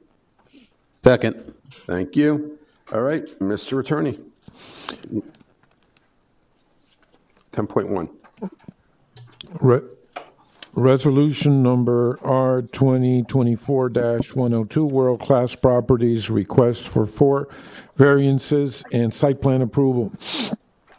A resolution of the mayor and city commission of the city of North Miami Beach, Florida, approving or denying a variance from section 24-48, subsection D, subsection 2, to allow a minimum lot area of 6,525 square feet in lieu of the required 15,000 square feet.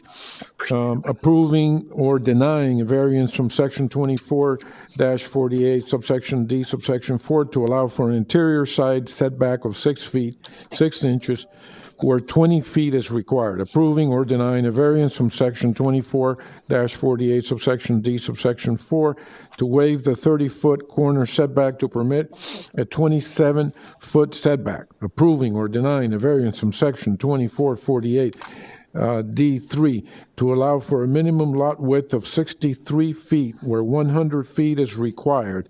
Approving or denying the site plan application for the construction of a 3-story, 3-unit building consisting of 2 bedrooms and a loft, each located at 1400 Northeast 171st Street, providing for findings of fact, confirming expiration and limitation of approval, providing for conflicts, and providing for an effective date. Okay, thank you. Madam Clerk Jennings, please. Jennings' disclosure form was received by Commissioner Daniela Jean. So we'll start off with Commissioner Chernoff. So pursuant to Resolution R95, the subject matter of any ex-parte communication, together with the identity of the person, group, or entity making the communication, shall be disclosed and made part of the record on file with the city prior to final action. So Commissioner Chernoff? I don't believe I spoke with anybody, and I could make my decision on what I hear tonight. Commissioner Florimon? I have not spoken to anyone referencing this matter. I can make my decision based on the information I received tonight. Commissioner Joseph?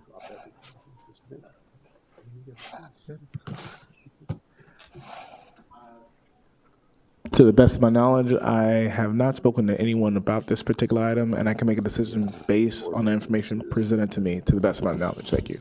Commissioner Smuggler? 171 Street. I spoke to the manager about it, and I can make my decision based on the information I hear tonight. Vice Mayor Phyllis Smith? I spoke to the manager, Mr. Nang. I believe Mr. Scott was in the room, but I didn't speak to him, and another one of our employees, but I didn't speak to them. I spoke to these two. You can make a decision based. And I make the decision based on, and I'm anxious to hear about tonight, actually. Thank you. Mayor Piper? I have not spoken to anybody on this item, and I can make my decision based on the information presented this evening. Thank you. Okay, thank you. All right. And Madam Clerk, we need to swear in the speakers. If you plan on providing testimony on this item, please raise your right hand. Do you solemnly swear that the testimony you're about to provide shall be the truth, the whole truth, and nothing but the truth, so help you God? And your response is? Yes. Thank you. Okay, Mr. Ng. Thank you, Mayor, Commissioner. The Police Commission, staff will present first, followed by the applicant on this one. And once it's up, I'll begin the presentation. Thank you. The item before you this evening is requesting approval for a project also known as World Class Properties. The applicant is represented by Mr. Cesar Mestre, but the property owner is World Class Property Investment LLC. The property in question, folio 07-2208-006-062. 20. What's actually really looking for is a 3-floor apartment and what is currently a RM23 residential mid-rise multifamily zone. What does RM23 mean? RM23 means it's a multifamily residential that allows up to 23 acres dwelling units per acre. However, this property is currently vacant. It does have a zoning that's consistent with the future land use with that will allow for a 3-story, 3-unit residential building. The request for 4 variance and site plan approval is for these 3 stories with 3 units. Each unit is going to have 2 bedrooms, 2 bathrooms, and a loft for each unit, complemented by 9 parking spaces for those 3 units. So an average of 3 parking spaces per unit. This went to the Planning and Zoning Board back a couple months ago, and the item for the site plan approval and related variances with a vote of 5-0 to recommend for approval for the City Commission. Right there, outlined in red, is the actual property location. We know for the record that in RM23 with multifamily, you're looking at multi-stories, and the surrounding buildings are either duplexes or you look to the south of the property. It is a multifamily unit right now.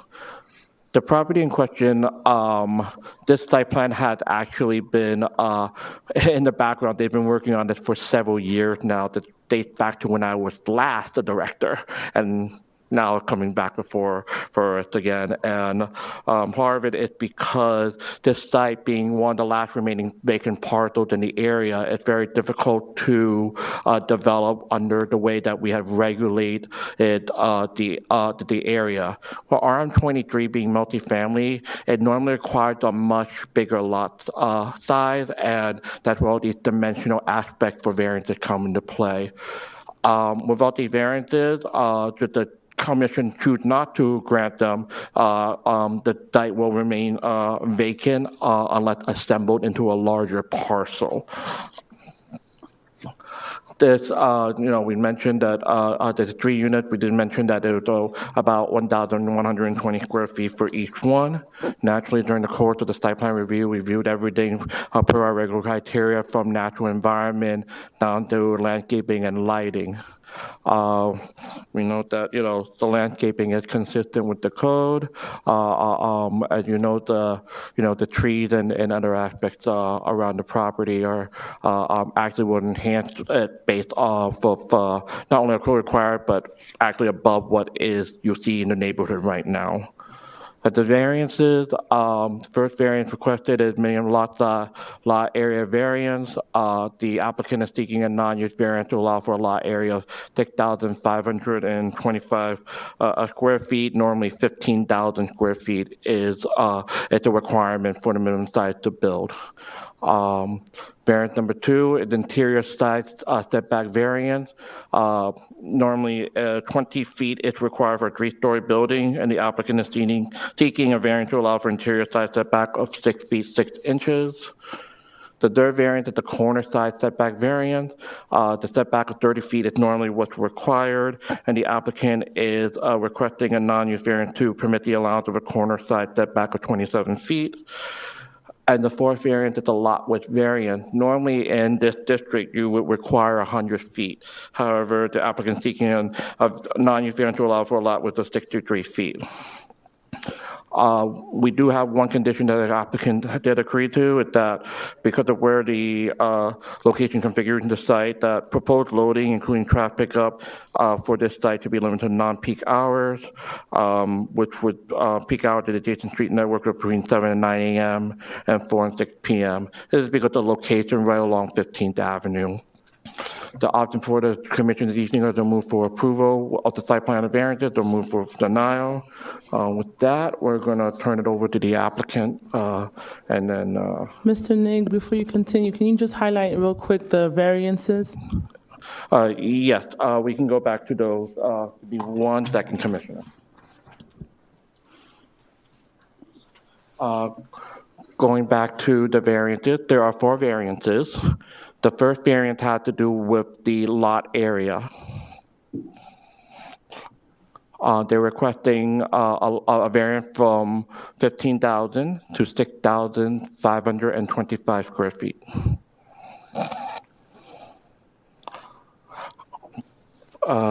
For the second variant, Commissioner, I know you're writing, so I'm trying to speak slowly to give you a little bit more time. The interior side back variant, the applicant is requesting a variance down to 6.5 feet, or whereas normally 20 feet is required. For the third variant, at the corner side setback variant, the applicant is requesting 27 feet at the variant when normally 30 feet is required. And the fourth variant, the lot width variant that the applicant is seeking, they're seeking a variance down to 63 feet when normally the lot width minimum is 100 feet. You're welcome, Commissioner. I should note to the Commission that these various variances are related. Normally when you have a lot size type of variant like you see what you're seeing here, naturally some sort of dimension on one of the other sides is going to be a little bit off. So that's why there are multiple variances, but they are linked in nature because of the nature of the lot dimensions. All right.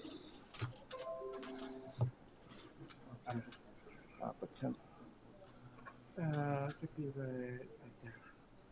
That's the wing. All right, and then we can give the master, right? All right. Good evening. Cesar Mestre with offices at 8105 Northwest 155th Street, Miami Lakes, Florida. Good evening, Mayor, Vice Mayor, Commissioners. It's a pleasure to be here. It sounds like a lot right now. I know 4 variances and site plan approval, but let me explain to you what's going on here. I'm representing world-class properties, and the lot is 1400 Northeast 171st Street. We're asking for 4 variances and site plan approval for 3-floor, 3 living units. I'll show you that this is consistent with the comprehensive plan, and it meets the criteria as set forth in the Land Development Code. We're going to have 9 parking spaces, and the 4 variances are lot area, interior setback, corner setback, and lot width. This district, RM23, was developed for a well-planned, environmentally compatible, high-density, multifamily residential use. You'll see that this complies with the purpose and the intent of RM23 district. It is a permitted use, and it is a permitted density that we're asking you for. This is the lot right here. It is the southeast corner lot at Northeast 14th Avenue and Northeast 171st Street. I went back in the county records, aerial photographs, to see, it's a vacant lot now, what had happened in the past. And I can tell you that as far as the aerials go back to 1999, this has been a vacant lot since then. My client purchased it in 2020 with the idea of redeveloping it. To the east, all the little buildings that you see to the right are all multifamily 2-story buildings. Behind it are multifamily buildings. To the west, the left on the bottom side is a 3-story multifamily buildings. And everything south of our building for the next couple of blocks are all multifamily, and a lot of them are 3-story buildings. This is the lot that we're talking about. Again, the one to the left on the bottom there that you see the parking is a 3-story multifamily building. Wanted to give you an idea of what the block looks like. On the left side, that is our lot that you see there in front of it. Right next to it is a 2-story multifamily building. The picture on the right is, again, the lot is on the right, the grass that you see there. And across the street, you see the multifamily buildings that are there. Before coming here today, I took a drive, and the building that's directly to the north of our lot has 12 units on that corner, and it looks like it's a very similar size lot. Again, this is another photograph showing you the multifamily buildings that are located there. This is just photographs of the buildings that are located on that same block, facing our vacant lot. And this is the vacant lot, and the photograph on the left is showing you eastbound down the block, and of course, our vacant lot is there on the right side. The picture on the right is looking south. The vacant lot is on the left. It shows you the three-story building there on the right side.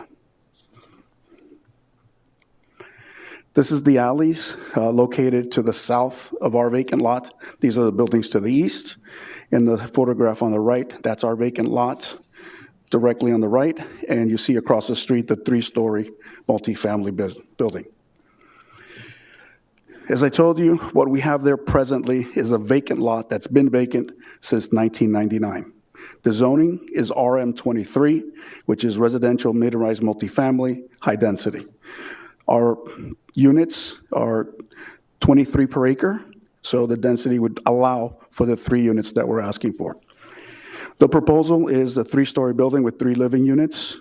Each unit will have 2 bedroom, 2 bath, and a loft, and will be approximately 1,120 square feet each. The variances that we're requesting, the first one is minimum lot size, 15,000 square feet. We have 6,525 square feet. Side setback required is 20 feet. We're providing 6.6. Third is side corner setback required is 30 feet. We're providing 27. And the minimum lot width is 100 feet. We are providing 63. This photograph is to show you an overhead picture of our lot. You see on the picture on the left, the empty lot.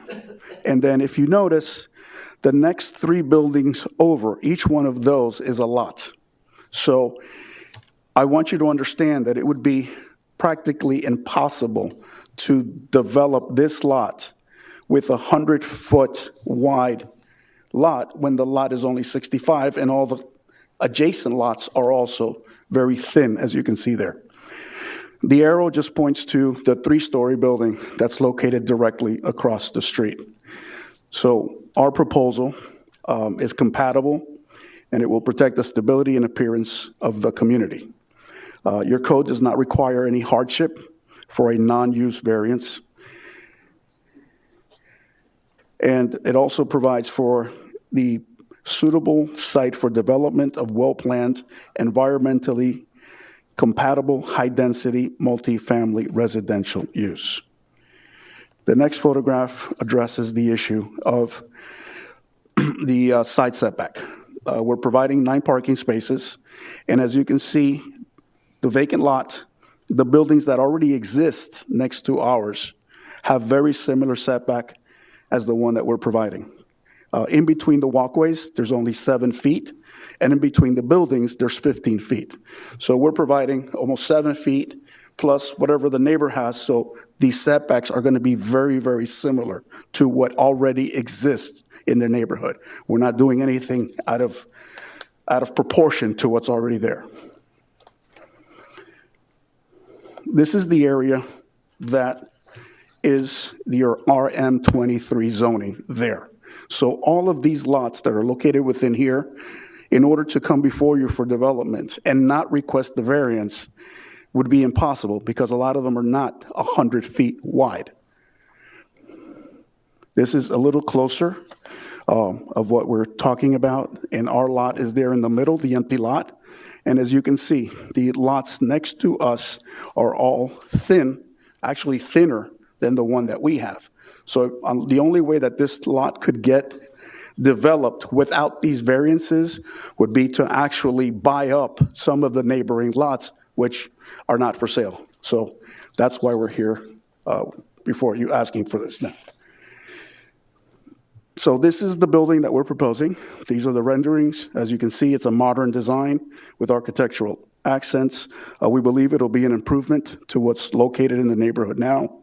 We'll obviously be providing more housing units, which we know all of South Florida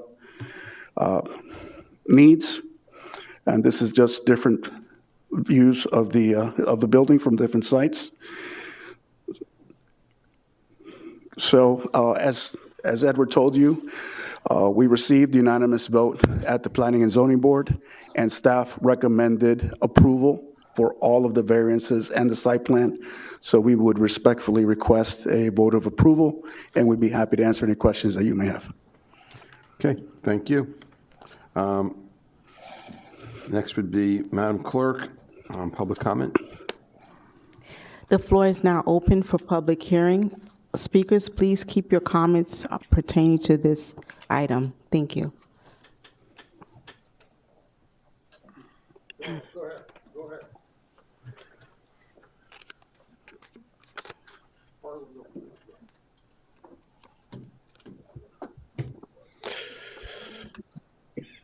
David Zapin, proprietor of zapintech.com. So I'm sure all these variances are very sane and very sober. My concern is, who's going to live there? I know with other projects, there's been at least the hope of, say, a 3-bedroom apartment and one is a home office. Well, that was cute for about a minute, like we were promised in the 90s about working from home. Let's watch an old Walter Cronkite video on the subject while we're at it. I'm just concerned that of how many of these apartments will be, improperly sublet through Airbnb and rival services. While we, as usual, compete with other projects, whether in actual Aventura or in unincorporated Dade. And once again, if I had won the big money, I would have been tempted to just return to the scene of the crime and live in the fabulous facilities around, newly built around FIU North, where I started way back in 1989, with all 6 credits of college in hand, woohoo. So, as usual, my question is, who is living in these facilities with a steady paycheck in a world where the minimum wage is a joke, in part because the gig economy and the tipping economy encourages turning the old 40-hour work week into the now 60, 80, if not 100-hour work week. One hopes among multiple adults, but one knows that it's too often, just one, maybe two, living a life they can't enjoy. So I'm sure the architecture is in order. I'm curious about the, for lack of a better phrase, organizational psychology of, will this be a stable residency, or will we have the turnover that is plaguing other parts of North Miami Beach? Thank you. Okay, thank you.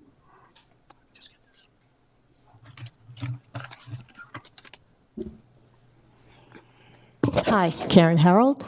I would just like to make sure that you consider that stop sign that's on 171, that the person going west, that they have clear view of people going north on 14th.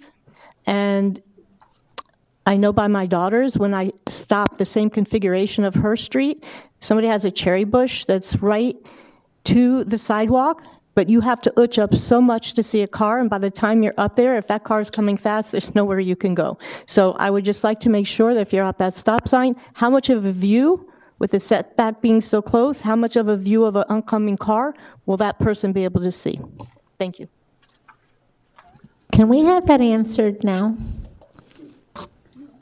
I want to hear the answer to that. As staff said before, these plans, we've been going back and forth for a couple of years already on this. And one of the things that we had to change in the plans was making sure we had your required visibility triangle to enter, exit the driveways and the position of the building. And that was changed to the satisfaction of staff. Okay. That was a major holdup over the time, configuring the parking lot as well the entrance and egress to the site on multiple sides. Okay, so they won't have to edge up like Ms. Harold is concerned about. Right. Okay. The placement of all stop signs, for the record, had been reviewed by both city civil engineering staff as well as consultant cross-review in the peer review, and both have found them to be compliant with the standards set in MUTCD, which is the governing, regulation for distance and placement and all that stuff. All right, thank you.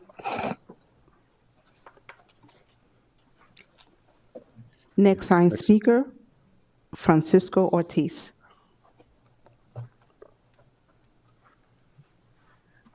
Good evening. I saw that you got a rendering. Speaker? A rendering of the. State your name. Francisco Ortiz. They have a rendering of the building, but I didn't see any footprint, so we can compare the footprint of the building that have been proposed with the other ones that are in similar lots for the clarification, so we can, like a aerial view that they actually are building a structure that is similar to the other ones in terms of the footprint. That's all I would like to see, and for the clarification for you guys to see they are talking exactly the same kind of structure. I understand what he's saying. Yeah, there was an aerial shot that showed the lot. I don't know if they can go back to it. That showed the comparison from the aerial. There It didn't is, show his footprint. right. There's none that have the footprint superimposed over the lot. There is the site plan that's been filed with the city that shows exactly where everything is. And I think he put it up when you put the landscaping one. That shows the footprint. All right. For the commissioner, if I could direct you to sheet A-1, I'll see if I can pull up the item on the PowerPoint, but A-1, if you look in the upper left-hand corner of the sheet provided to you, there's not only the footprint, but it also has the footprint of the existing two-story building to the left of it in your diagram, to be the first architectural sheet.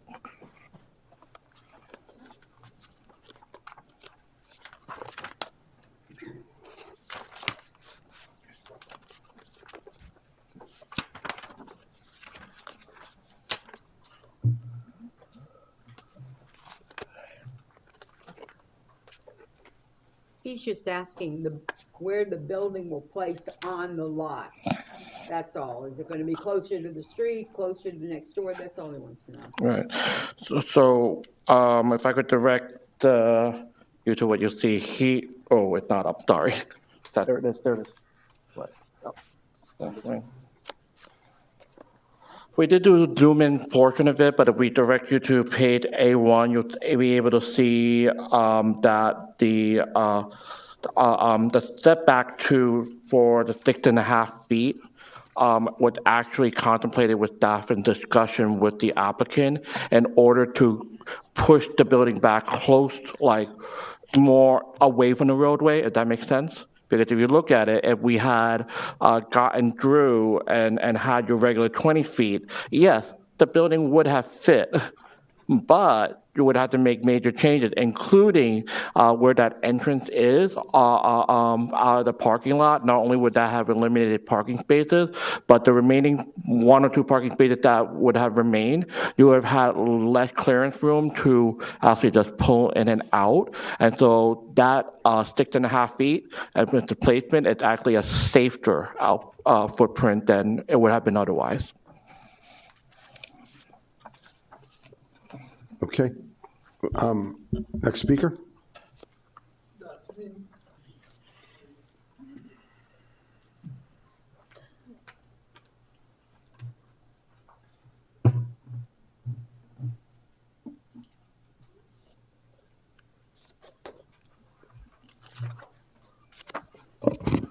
Mubarak Azan, and I did take the oath.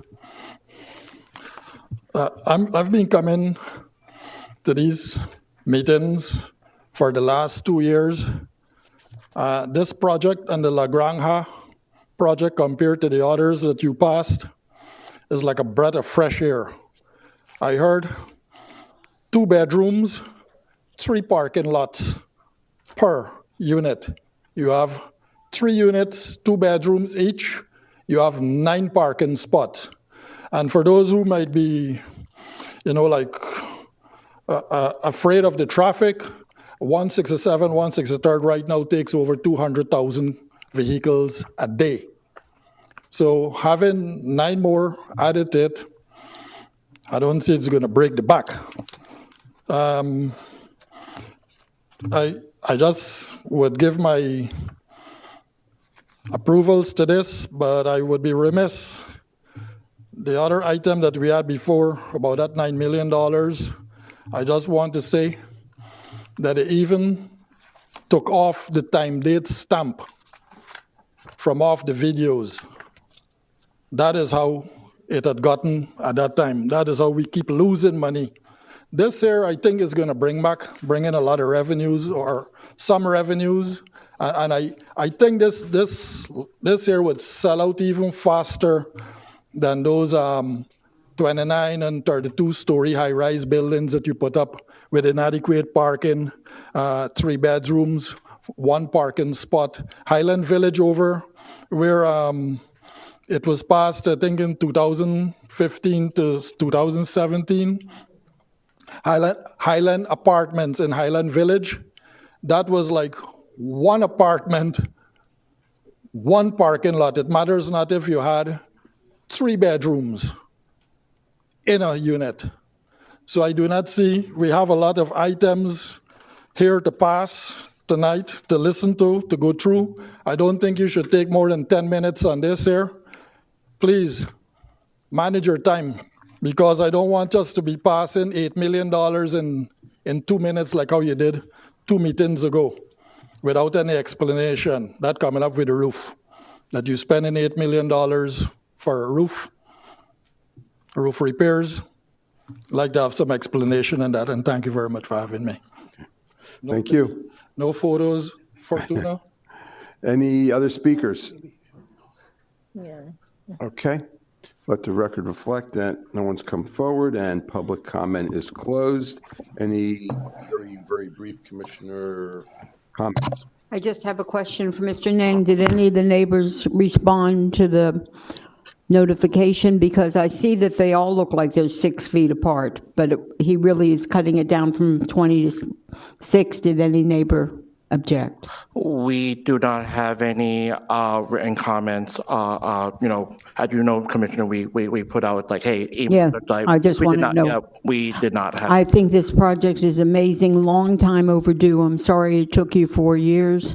This is what we want to happen in North Miami Beach with vacant property and the opportunities for investors to come into North Miami Beach. Thank you very much. All right, thank you. Commissioner Chernoff.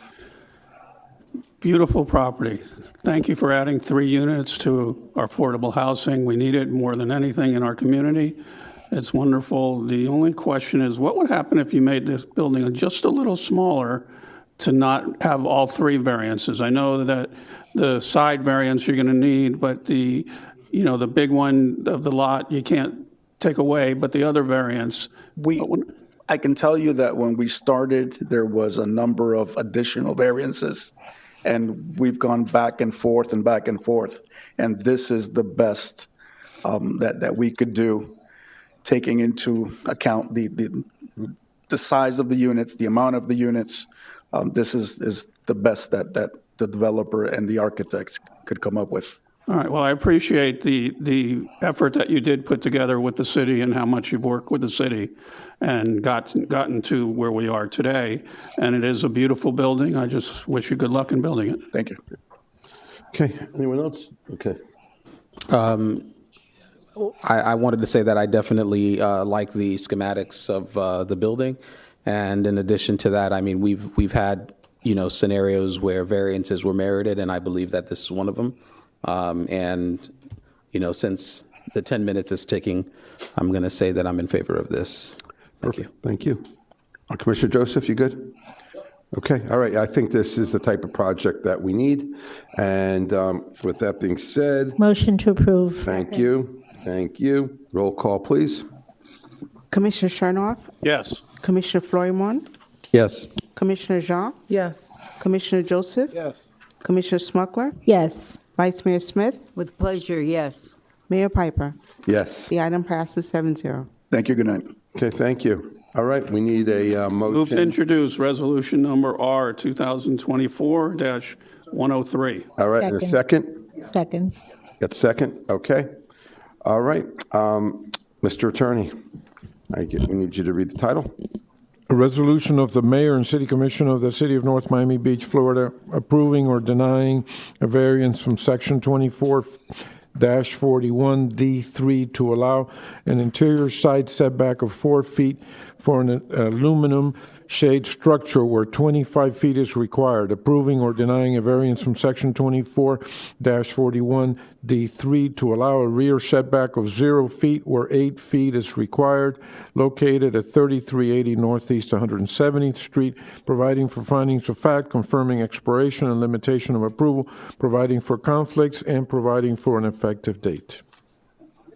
Okay. Thank you. Madam Clerk, Jennings, disclosure, please. Yes. Per resolution number R95-24, the subject matter of any ex-parte communication, together with the identity of the person, group, or entity making the communication, shall be disclosed, made part of the record on file with the city prior to final action on the matter. Jennings' disclosure form was received from Commissioner Jean, so Commissioner Chernoff is off the dais. Commissioner Florimon. I've not spoken to anyone on this matter. I can make my decision based on the information I received this evening. Commissioner Joseph? I've not spoken to anyone on this matter. I can make a decision based on the information presented to me this evening. Thank you. To the best of my knowledge. Commissioner Smuckler? This is for 2024-103? Yes. Okay. I've spoke to the manager, and I can make my decision based on what I hear tonight. Vice Mayor Smith? I spoke to the manager, I spoke to Mr. Neng, I spoke to the attorney. Again, David Scott and the other employee was in the office, but I didn't speak to them. And I can make my decision based on what I hear tonight. Mayor Piper? Yep, I've not spoken to anybody on this, and I can make my decision based on the information presented tonight. Thank you. Thank you. All right. And Madam Clerk, need to swear in speakers. If you plan on providing testimony on this item, please raise your right hand. Do you solemnly swear that the testimony you're about to provide shall be the truth, the whole truth, and nothing but the truth, so help you God? And your response is? Yes, Thank I you. do. Okay, Mr. Ng. Thank you, Mayor Commissioner. Before you this evening is a variance request located at 3380 Northeast 170th Street. The applicant is also converted to who's representing the property owner, Jacob O'Hayan. Total number is 07-2210-001-1510. It is in a RS1 single-family residential over in the Eastern Shore neighborhood. So a little history behind it is that the owner had put up a structure attached to the house to the roof without a permit.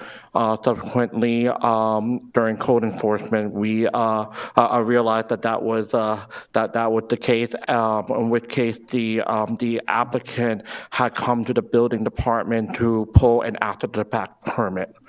During the review after that permit, while the building department did find that structurally the structure was sound and so forth, planning and zoning staff objected to approval about bringing this to commission because not only was it after the fact, but because of the variance that would be required in order for this to have been approved in the first place. Hence, the item was brought through TRAD and through PDB and for you this evening. The request before you is again a variance for abstract approval for a 20 by 14 shade structure built in 2023 located at the address 3380 Northeast 170th Street. The Planning and Zoning Board heard this previously and voted 7-0 to recommend approval to the commission. The subject property is located where the gray arrow is noted again in the Eastern Shore neighborhood, and this is the current site plan. You'll see where the variance is required, but because the structure is where that little red rectangle is and the southeast portion of the property. In further detail, variance number 1 is asking for a rear setback variance of 25, where 25 feet is normally required. They're asking to allow for 4 feet from the rear, which is the canal actually. And the variance number 2 is interior side setback where 8 feet is required, and they're asking for a 0 feet requirement. Before due this evening, the commission can vote for approval of the variances or move for denial. Staff note that we had certain conditions during the review which we would recommend as part of any approval consideration, including the fact that because of where it is easement access. So if at some point it's needed for a future easement, the applicant would be required to relocate the structure. We also note that if the commission deems that the applicant should not be granted these variances, the applicant will be required to tear down that structure. And with that, we would... Excuse me 1 second. Let me give my Jennings for the clerk and make her happy. Okay, I did speak with Alter Gamble because I was at the planning and zoning and saw this heard there. Okay. So, but I will make my decision based on what I hear tonight. Thank you. Okay. Any presentation from the applicant? Good evening, everyone. None. It was a very simple variance, well presented by the zoning department. Just to note that, like Mr. Strong said, we've been going back and forth on this, and I did have similar instances where these shade structures were approved in the past in Eastern Shores, but not under commission. It was under administrative process, which I'm glad you're going to take a look at again today. Okay. I think he's representing the applicant. Yeah. He hasn't moved to Eastern Shores yet. Not yet. He's on. I'll do this soon. Okay. No, I know who he is. I thought maybe he did move to Eastern Shore. He's working on it. He didn't change his last name either to Ohio. Okay. Madam Clerk, public comment. Good evening. If you'd like to speak on this item, please come forward. Only 1 minute. Of course he does. Because we have a lot of things to cover. You wanted us to get through. Just 1 minute, just 1 minute. Mubarak Azan, just make sure not only this property, but the one before that we just passed, everything is hurricane-proof. With this shed as well, just make sure that it's structurally sung for a hurricane and not blowing over to the neighbor across the bay or something like that. They have to meet Dade County specifications in order I'm to just build. saying, I have another 30 seconds for my 1 minute, but I'll finish now. We have a lot on the agenda. Okay. Thank you. Any other speakers? No more comments. Dave's going to be even quicker than Kazan. Look at this. Otherwise, he's gonna have to wear, otherwise he has to wear his hard hat the rest of the meeting. All right, go ahead. Don't threaten me with a good time. David Zapin of ZapinTech.com. So Yes, obviously, hurricane-proof is an issue. After all, we have to worry about tropical storms at 37 miles an hour and hurricane winds at 74 miles an hour. Let's try not to repeat, I don't know, the horrors of, was it 212 miles an hour during Andrew? Maybe that was a rumor. I'm always glad to see shade. I'm curious whether, shall we put it politely, transients will be attracted, or is it already gated off? Because I've seen other areas where gates have had to be put up to block out shaded area. Well, we need public shade if we want to get people out of their cars and houses and actually interact outside. I mean, sure, we still have a ton of humidity, but, anything that'll keep down the heat a few degrees will be welcome as the temperatures continue to increase and the monthly records per year continue to shatter. So I'll put my hat back on. Thank you. Thank you very much. All right, any other speakers? Let the record reflect no one's come forward. Public comment is closed. Anything from the commissioners? Commissioner Charnoff. Vice Mayor Smith next. For the owner of the home, thank you for coming back. He's been to many of our meetings waiting to get this support, a shed or whatever structure that is a shade structure in his backyard of a house, a beautiful house that the owner bought and wants to have a shade area for South Florida sun. Can anybody blame him? It's a no-brainer as far as I'm concerned, and thank you for coming forward, and I'll be voting yes. Thank you. So is it a pergola or it has a solid roof? I rode by today and I thought it was a pergola with no solid roof. The sun comes through. Well, technically, it would be considered part of the roof because of how it's attached to the house. But, from the standpoint of you just looking at it, it's really not that much different than a pergola. But No, this is very important because if it's a solid roof, where's the rain going to go when you have zero lot line? Remember, we can't dump the rain in the neighbor's yard. So is it a solid roof or is it a pergola? there is drainage on top of it that essentially renders the same way as the pergola. I'll defer to the applicant to explain further, but in our review of it, legally we had to deem it as a roof-like structure because of how it's attached to the side of the house but in terms of actually how it functions, it's not like a roof in that regard. Okay, but I was going to ask that if we could, I spoke to the attorney, if we could make make sure that they didn't add a pitched roof to go into the neighbor's water, and he said, yes, I could add it, but if it's a pergola, we want to make sure that it does not, did the neighbor write a letter that they're accepting a zero lot line?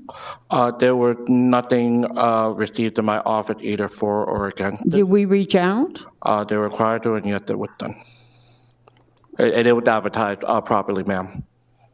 Because that's the only concern I had and I rode past, so if you Are could there help me. are there gutters along the roof? Right, yes. So I want to address both the public comment concerns. And this hurricane approved by the county. It was, we have calculations on file that we submitted with the building department. The anchoring is proper and then done, I believe, if I'm not mistaken, it was already approved by building.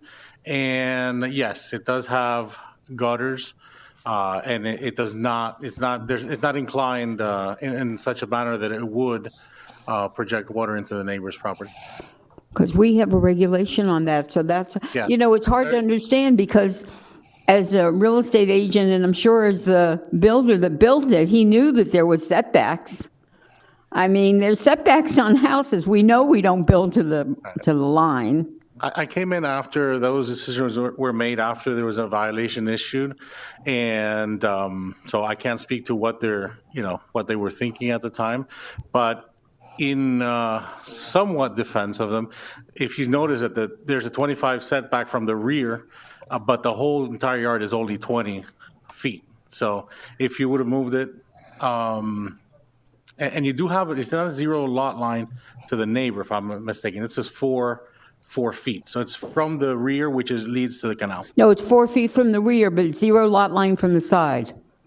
I went today, it's right abutting to the side. But, Excuse me a sec, Attorney. Yes, excuse me, Mayor, but I just want to clarify. Commissioner Smith did ask me about this earlier. Her question specifically was whether or not a condition could be added as to whether it would ever be roofed, or whether a condition could be added that would indicate that it would not be draining onto the neighboring property. And just to clarify, I told Commissioner Smith that unless there was some pretty good reason that I'm not aware of, that an additional condition to that effect could be added by the commission if the concern is to make sure that it's not draining onto the neighboring property. So that is. if the owner wouldn't object to that, I would like to add that, because even if the people that live next door don't mind now, a year from now you could sell, and that could be I would like to add that if they don't object. I mean, I'm excited. The house is beautiful. The addition is beautiful. I have no objection. The only question I have is that, because I remember we had that on 29th Avenue, somebody was making the water everything was making like a swale that was so bad between the houses, and I want to make sure that doesn't happen here. Very valid concern, yes, and I believe the owner wouldn't mind that condition. If it's not already in place, then I'll make sure that. Okay, Mayor, for the record, then I would ask if Mr. Eng would help to word the condition specifically.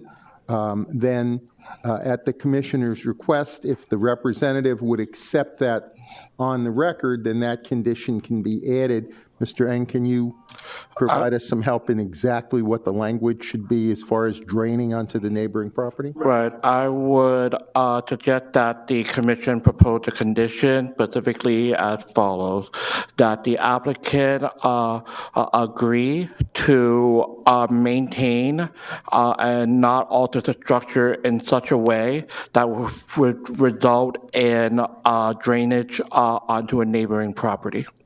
Is that acceptable to you? Very much so. Right, so then And this is a brand-new one. It's only a year old. It's not like it's an old thing. So I'm sure you couldn't see from the road, and I wasn't going to walk in the house and to see in the yard to see if they had the gutter. And sir, for the record, can you accept that on behalf of the owner? Yes. Thank you. All right, so we'll need a motion to approve with that additional With that condition. additional condition. Okay, which we Thank can you do for- any time unless anyone's got anything else to Thank say. you. I do. Motion. No, I well, have something you want to say. man, Do? Yeah. Okay. okay. So good to see you. And thank you for bringing this matter before us and speaking on the administrative waiver process, because I recall that's something that, I did work on circa 2018, I believe it was. So, the fact that it didn't address this specific issue, is the reason why we have to look at it again, because something like this perhaps should be handled on the staff level and not have to belabor the point and come here. So I am looking forward to supporting this item. Thank you. Thank you. Thank you for Thank your you. support. Commissioner Smucker. And we go back to my constant complaint that why is the little people here for this project, when if this were happening with a big-time development, we would just got administrative waivers and that was it. So, but thank you, it's beautiful. That's the street I walk my dog every night on. Okay. All right, we can make that motion anytime now. I make the motion. Second. I make the motion with the addition that Mr. Nang is going to clarify. Right. The conditions of record in the staff report and the additional condition that the commission has just. They're both right. What was in the original staff report plus the additional condition that there will not be drainage on the neighbor's yard, however they Second. work. And we have Second that a motion. second. We need a roll call, please. Commissioner Florimon, Yes. Commissioner Jean, Yes. Commissioner Joseph, Commissioner Smuckler, Yes. Commissioner Chernoff, Yes. Vice Mayor Smith, With pleasure, yes. Mayor Piper. Yes. The item passes 7-0. Okay. Thank you. Thank you very much. Thank you all. Okay, we need a motion second to introduce 10.3. Motion to introduce? You're sleeping on the job. Second. Okay. All right, Mr. Attorney. Ordinance number 2024-12, request for zoning map amendment. An ordinance of the mayor and city commission of the city of North Miami Beach, Florida, approving or denying the rezoning application to allow for an amendment in the zoning code map from RM-23 residential mid-rise multifamily high density district to B-1 limited business district for parcels located at 17031 and 17051 Northeast 20th Avenue, providing for the repeal of all ordinances or parts of ordinances in conflict therewith, providing for severability, codification, and for an effective date. Okay. Second. All right, Madam Clerk, Jennings' disclosure, please. Per Resolution R95-24, the subject matter of any ex-parte communication, together with the identity of the person, group, or entity making the communication, shall be disclosed and made part on record on file with the city prior to final action on the matter. Jennings' disclosure forms have been received from Commissioner Daniel Lejean. We'll start with Commissioner Chernoff. I believe I've spoken with... Turn your speaker on. With Mr. Ng, I believe I spoke with the city manager, and I would have no problem judging it on what I hear tonight. Commissioner Florimon? I haven't spoken to anyone on this item, but I can make my decision based on the information I received this evening. Commissioner Joseph? I've not spoken to anyone on this item, and I can, to the best of my knowledge, and I can make a decision based on the information presented to me this evening. Thank you. Commissioner Smuckler? I guess I spoke to the manager about this, and I can make my Decision. decision based on the information I hear tonight. Thank you. Vice Mayor Smith? I spoke to the city manager, and I will definitely base my decision on what I hear tonight. Mayor Piper? Okay, I've not spoken to anybody, and I'll make my decision based on the information presented tonight. Okay, thank you. And let me just swear in the speakers, please, Madam Clerk. Okay. If you plan on providing testimony, please raise your right hand. Do you solemnly swear that the testimony you're about to provide shall be the truth, the whole truth, and nothing but the truth? So help you God. And your answer is? Yes, I do. Thank you. Okay, thank you, Mr. Ng. Thank you, Mayor, Commissioners. Before you this evening, I will note first that it is a rezoning request for two properties located at 17031 Northeast 20th Avenue and 10751 Northeast 20th Avenue. The folio numbers are 07220900600503 and 07220900600502. You'll find that in your packet it says first reading because rezoning actually requires two readings, so this will come back before you again if you move to approve for a first reading. Note that the property is right here, it's right behind City Hall, and it's adjacent to our government and center here, which is zoned for civic. To the north and the south right there are our residential office. The proposed zoning from the applicant is B1 Limited Business District. It actually changes the zoning from RM23, which is not consistent with your future land use designation, to one that is actually consistent with your future land use designation. The reason why the applicant is going for B1 instead of RO with residential office is because the code is written in such a way that with an RO residential office, in order to carry out their operation after this after any rezoning that may be approved will occur, they would then have to run through the entire process again to get a conditional use in order to run a business. Whereas by applying for a B1 limited business, they will be able to operate with the rezoning once it's complete. So that's the key distinction between an RO designation in your zoning versus the B1 designation in your zoning. It's a matter of conditional use for even a home office versus having just residential there. The item went before the Board Commission tonight. I know the rezoning. I had gone to the Planning and Zoning Board. The Planning and Zoning Board recommend to the Commission for approval by a 7-0 vote. You'll see what I mentioned before. You'll see that those two properties there are RM23. Again, it's about bringing it into consistency with your future land use map. Next to the CF government center right behind here. You'll see right here, that's where the inconsistency is. So while you do have potential residential here, that's where the office business lining the government center was intended to be in your comprehensive plan. You'll see here that the property photo, the existing properties. There are certain areas of consideration here because it is rezoning. We do have to run through them. We have to review whether or not within the code it's actually certain requirements we had to take off during the review process. Whether the proposed change will be consistent with the goals, objectives, and policies of the city comprehensive plan, because you're bringing something that is non-compliant from a zoning standpoint with your comprehensive plan would be compliant with your adopted comprehensive plan. It would be consistent. The proposed change, because they're not changing the building and it would still be business, is compatible with the established neighborhood, particularly behind, especially since it's behind City Hall. It is not spot zoning in the fact that in order for spot zoning to occur, there needs to be inconsistency with your future land use map, in which case you're bringing it from being inconsistent to being consistent. So that clears that question in the review process. The approach change does not alter the population density pattern because you're actually changing, other than by reducing it, because you're changing it from a residential 23 dwelling units per acre to a business.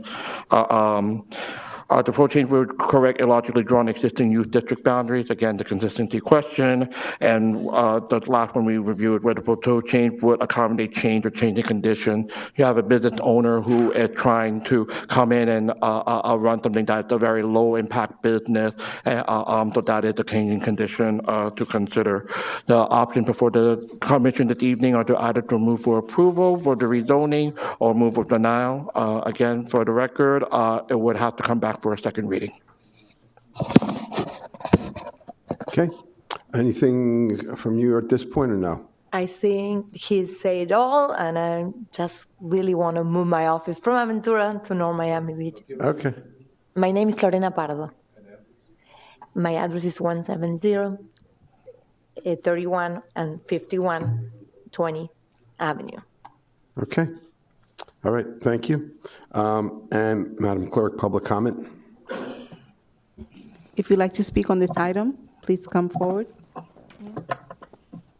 Okay, let the record reflect no one came forward, and public comment is closed. And any from the commissioners? Commissioner Smith. 1 minute. I was actually here when we took it from office and made it into, so they were going to build townhouses there. I am thrilled. It's the perfect location for somebody to come. I'm happy to vote yes. Okay, anyone else? Okay, otherwise, we need a motion, a second to approve. Make a motion. Okay, you got the motion, you got the second, and we need a roll call, please. Commissioner Jean? Yes. Commissioner Joseph? Yes. Commissioner Smuckler? Yes. Commissioner Chernoff? Yes. Commissioner Florimon? Yes. Vice Mayor Smith? With pleasure, yes. Mayor Piper? Yes. The item passes 7-0. Okay, thank you. What kind of business is it? It's a title company. Title company. Yeah, title company. Okay. Move to introduce ordinance number 2023-02, second reading. Okay, we need a, okay, you made the motion, we need a second. Second. Okay, great. And Mr. Attorney? Ordinance number 2023-02, second reading, administrative site plan review text amendment. An ordinance of the Mayor and City Commission of the City of North Miami Beach, Florida, by amending the Code of Ordinances of the City of North Miami Beach by amending Chapter 24 entitled Zoning and Land Development, Article 15, Other Development Review Procedures, Section 24-172, Site Plan Review, to delete subsection K, entitled Limited Administrative Authority for Site Plan Amendments, and create a new subsection 24-172.1 entitled Administrative Site Plan Review, providing for conflicts, severability, and codification, and providing for an effective date. Okay. Is the previous applicant aware that we've approved? You're good to go? Yeah. You don't have to do us any But you're favors. welcome to Yeah, stay as long as you want, by the way. We'll be here till midnight. Okay. Don't tell us to go to bed. Okay. Mr. Ng? Yes, sir. Staff had presented before that in the interest of time, we're going to note for the record two aspects. First is staff from screen. First and second reading, we did after discussion with the commission, reduce the proposed amount of percentage within this the proposed ordinance. And then the other aspect is that we tighten the definition of what is a major or what is a minor modification by adding conditions that restricted it further and provide guidelines for staff. In response to several questions that I've received from commissioners, just so that everyone has the same information, in terms of what other cities and the county have done, the county does use a 10% threshold. That being said, staff is good in any direction that the commission will provide for us, because when we look at other cities, like for example, Doral within their code, Doral doesn't actually have a set percentage, and it defers to their director, whereas the county has a 10% aspect. So you see that there's a kind of a range. Staff is just seeking better direction from the commission on how best to proceed at this point, based on your policy preference. Okay. All right. Madam Clerk, public comment? We have one coming up. Okay.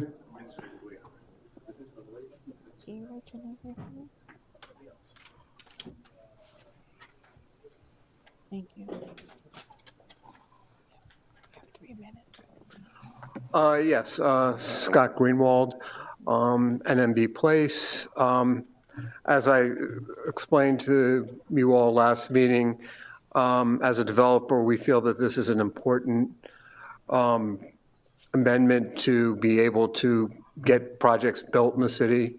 This gives the staff the ability to make minor changes that allow projects to get built after they go through an extensive process being approved, which can take over a year.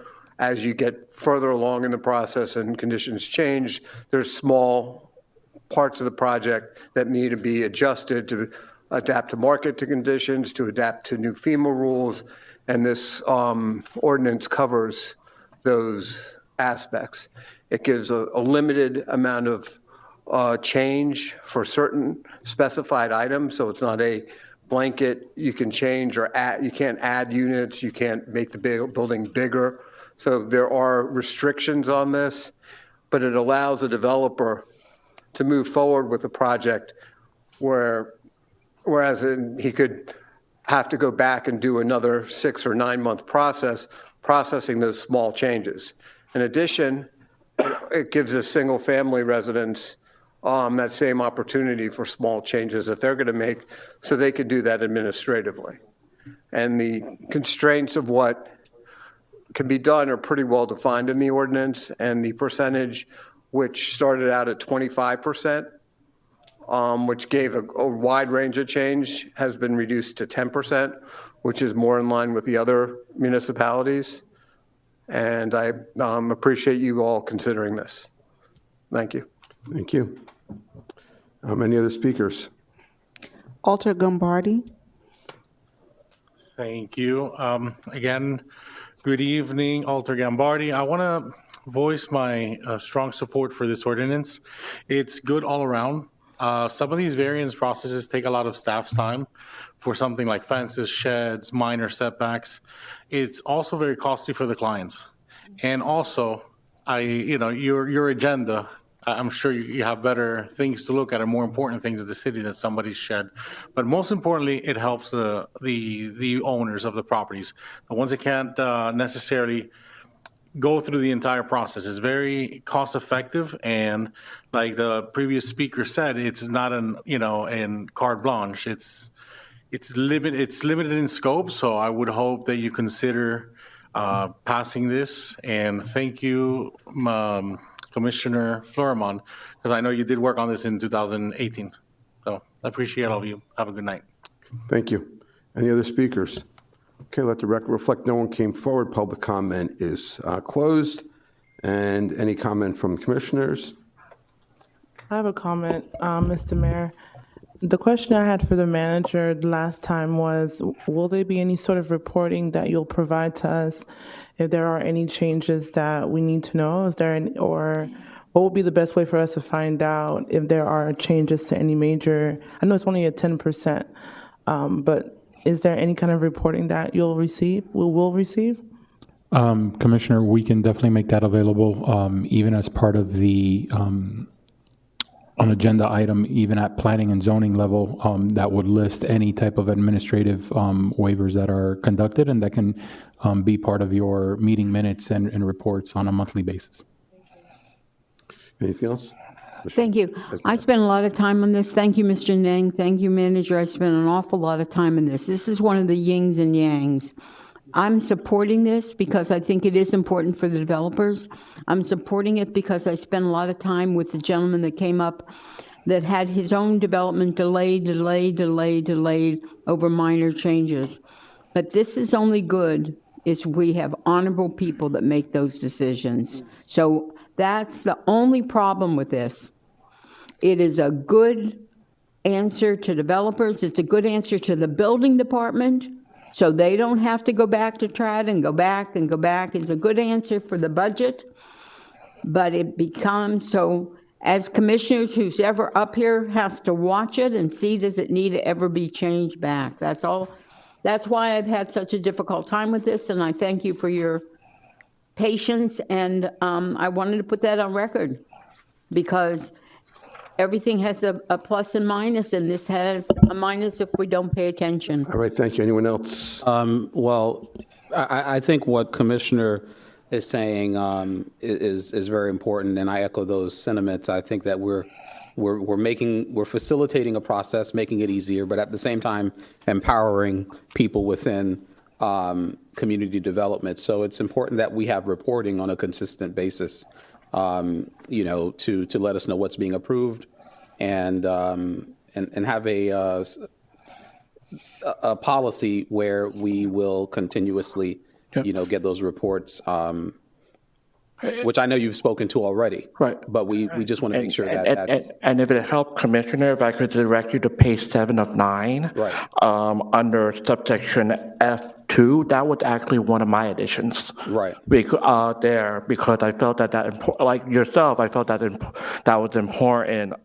So it said that the Community Development Director shall provide notification of all administrative approval to the city manager or city manager's designee. And from there, the city manager can obviously report that to the commission. But it's actually, if you approved it, it actually codified that reporting had to take place from the Community Development Director up the chain, and as the primary staff point of contact between commission and the rest of staff, the city manager will be obliged to at your direction. Reported to him, but he doesn't have to accept it. It's still one person that makes the decision.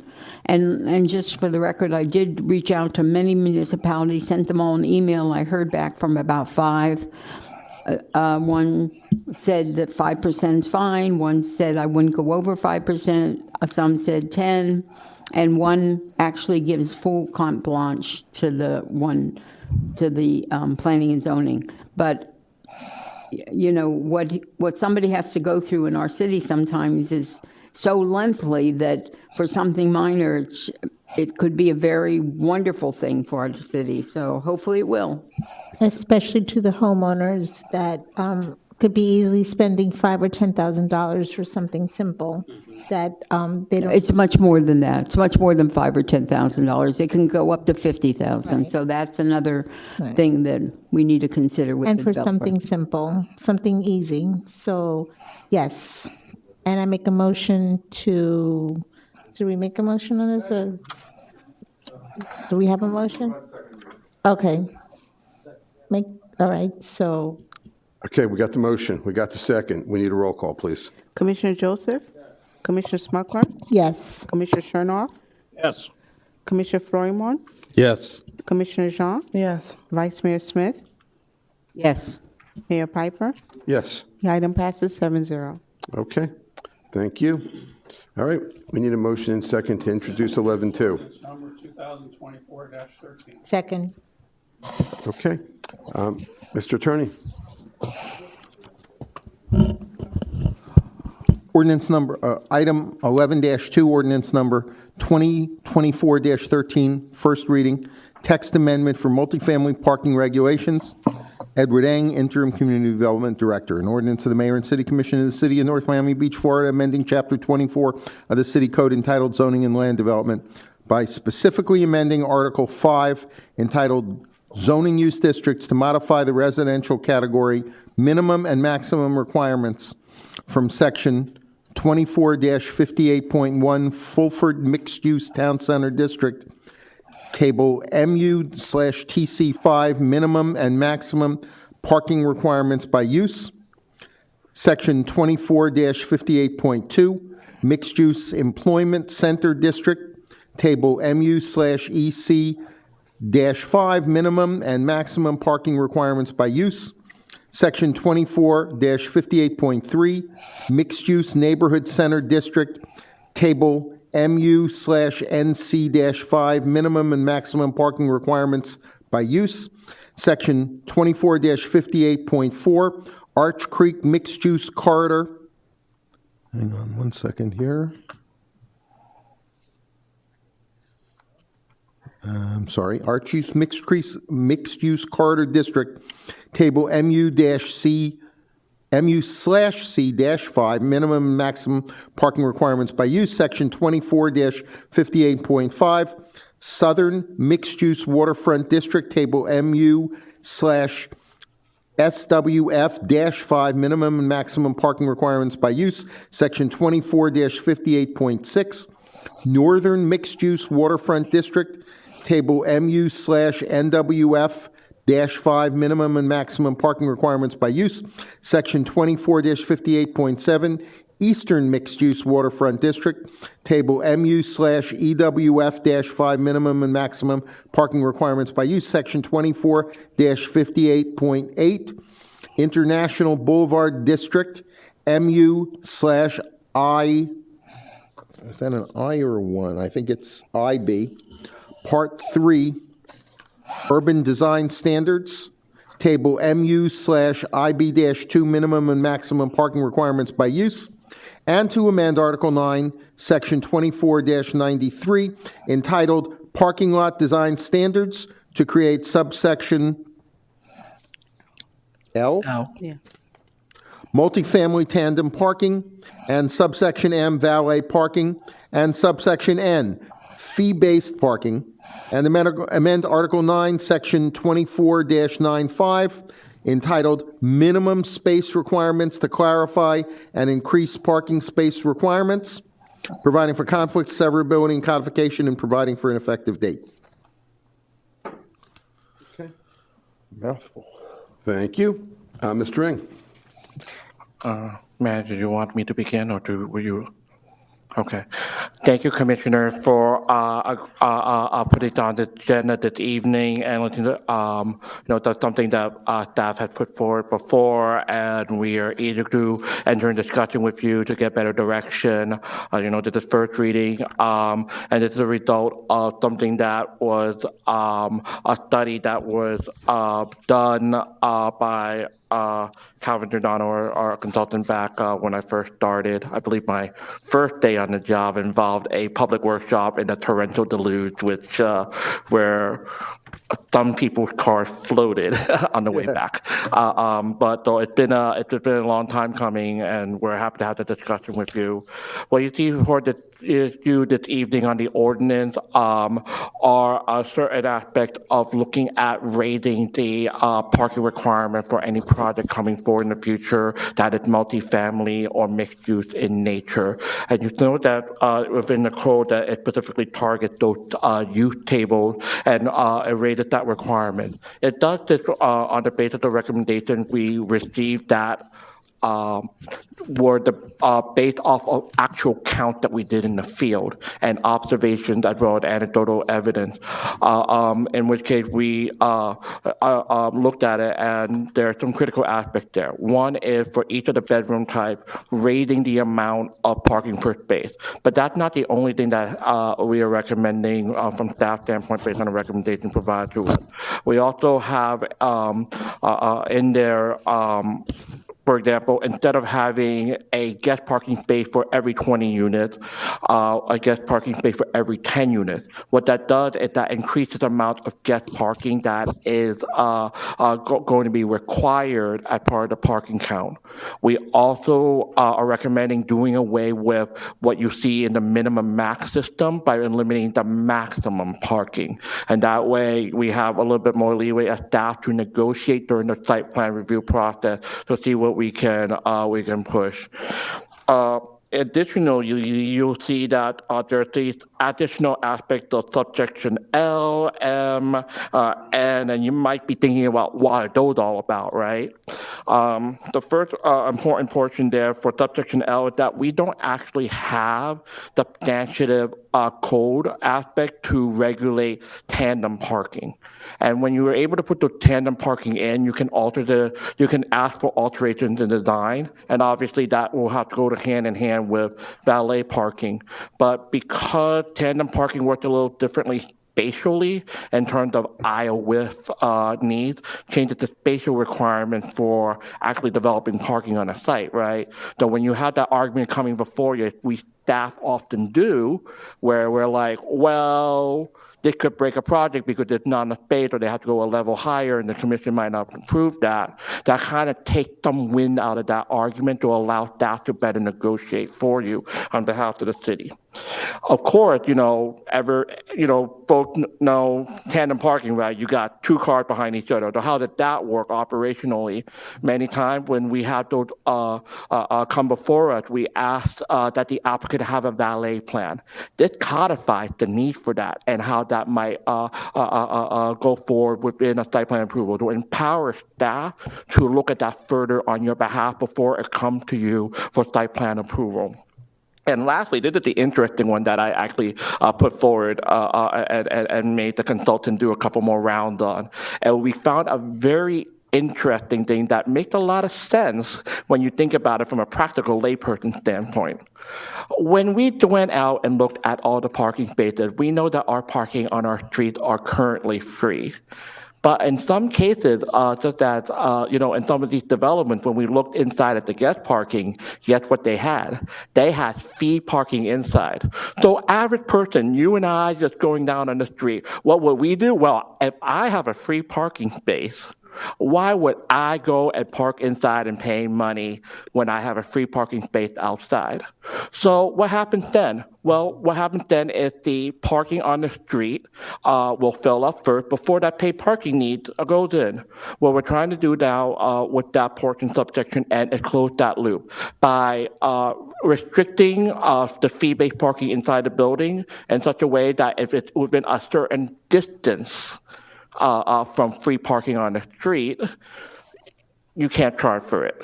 And that's important because then that changes the dynamics, right? So instead of saying, oh, well, I'm not going to park in that building because it's paid parking, I'm going to take up the space on the street. Now you got a little bit of chance to get that equilibrium back. And so you get some of that parking space allocated back on the street or from a practical use standpoint. And so that's where that subsection comes in, just thinking about how normal people will go around. So it's, based on realism, right? Okay. Yeah. We're happy to discuss. I know the manager has sent around an item, and I'll defer to the manager at this point. Thank you, Mr. Ning.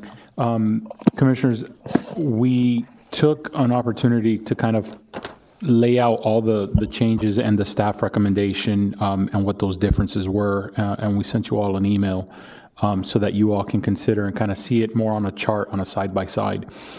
Essentially, what the staff recommendation is doing is tying the amount of parking spaces to the bedrooms within the multifamily. Eastern Shores is a little bit different where there's a higher threshold for that. And in some of our conversations overall, many of you felt comfortable with having, following the mindset that the Eastern Shores regulations had. So for example, on a 2-bedroom unit, it would be one bedroom, one parking space per bedroom plus one, right? So a 2-bedroom unit would have 3 parking spaces. In Eastern Shores, anything over the 2-bedroom is capped at 3 spaces. In the other multifamily throughout the area, we capped it at 4 spaces for each 4-bedroom unit or larger. You can follow the same thought process of Eastern Shores if you like, which is essentially 1 per bedroom plus 1 additional space, which would be 5 for a 4-bedroom. Including of the 1 guest space per 10 units for the building and the various other changes. Many of you thought that that was a good increase if we were looking to increase parking requirements overall to ensure that there's proper parking. And some of you were not fully committed. You wanted to have this discussion here as to how to kind of move that forward because you had other questions or wanted to hear your colleagues' thought process on it. So that's basically where we are. Okay. First, Madam Clerk, can we get public comment? If you wish to speak on this item, please come forward.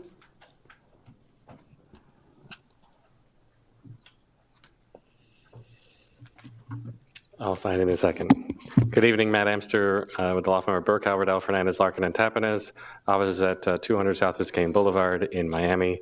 I'm here today not really to talk about the new parking requirements, but to talk about a project in specific to tell you that this will have significant impact. They've been in the system for quite a long time. This is the project that's at Reynolds Park, the 4-acre vacant parcel that's on West Dixie Highway at 174th Street. A number of you may remember that this came here to expand the mixed-use district to add this property to that, and at the same time increase the basket of rights by 500 units. And a project concept plan was developed at the time.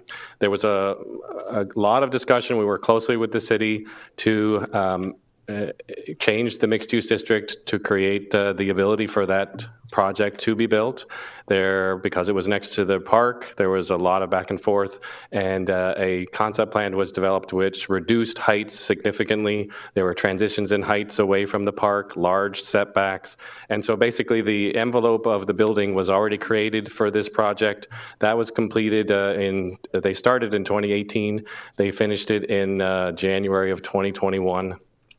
And the pandemic did cause some delay, but they are now here in the process. They've already developed a full site plan package. We've had a pre-application meeting. In fact, I even met with Mr. Ng today to further discuss the project. We're on the verge of submitting for our TRAD, and our project follows all of the rules and regulations that have been in effect all this time. Like all the other mixed-use projects, we have the commensurate good ratio of parking. But if we had to adhere to this, after all the time and money and investment spent to get to this point, we would have to substantially redesign the project, and I fear that actually it would kill the project to 100% comply with what's proposed in the ordinance today. So I'm simply, like other projects have come through, based on where we are in the pipeline, the amount of effort, time, and money spent to get to this point, we would just seek to work with staff to be grandfathered from this change and allow this project in the works since 2019 to move forward. Thank you. Thank you. Mayor and Commissioner, if I may, to the speaker's point, and I apologize to the commission. The commission did ask to see a list of properties that we had in the pipeline. I just identified that earlier today. I apologize that that list was not forwarded to the commission. I'm having staff print that out with all the calls and everything I was trying to get today. I did not forward that email to you all, but we have approximately, and I can read them out, 1, 2, 3, 4, 5, 6, 7, 8, 9, 10, 11. We have about 11 or 12 properties that are within what we consider the pipeline. And I'll just read them while staff is still printing them out. So it's 170 Biscayne Boulevard. 175th and what? 170 Biscayne Boulevard. Okay. 17450 Biscayne Boulevard. 317 Northeast 168th Street. 17400 West Dixie Highway. The Aurora final plat, which is 17005 through 17071 West Dixie Highway. Citadel final plat. The Feldman Warehouse, 1981, great year, Northeast 153rd Street. It's a Univida property, which is 16051 Northeast, and I'm sorry, 16051 and 15985 West Dixie Highway. Uptown Harbor, Ohanian variance, which was approved today. Office of NMB, which was approved today, and World Class Properties, which was approved today. Those are all the projects that we currently have in the pipeline. And those would be under the old standards. Is that the proposal? Yes, Mayor, we only count in the pipeline that they formally submitted for TRAD. I will note for the record that of the list that the manager has put forward, only Uptown Harbor and Univida are considered mixed-use projects that would apply here. In addition, because Uptown Harbor has specific regulations governed by a development agreement, any changes here, they are grandfathered in specifically. Past that, we do not have other applications. You heard some of the other ones like Feldman Warehouse, which is a warehouse and therefore industrial, no residences, so that doesn't fall under what we are discussing this evening. Right. Okay. All right. So I think we're still in the middle of public comment, if I recall correctly. I don't think we ever closed that yet. Really? And then Mr. Kazan, when he's done tripping over himself, I think wants to say a couple things very briefly.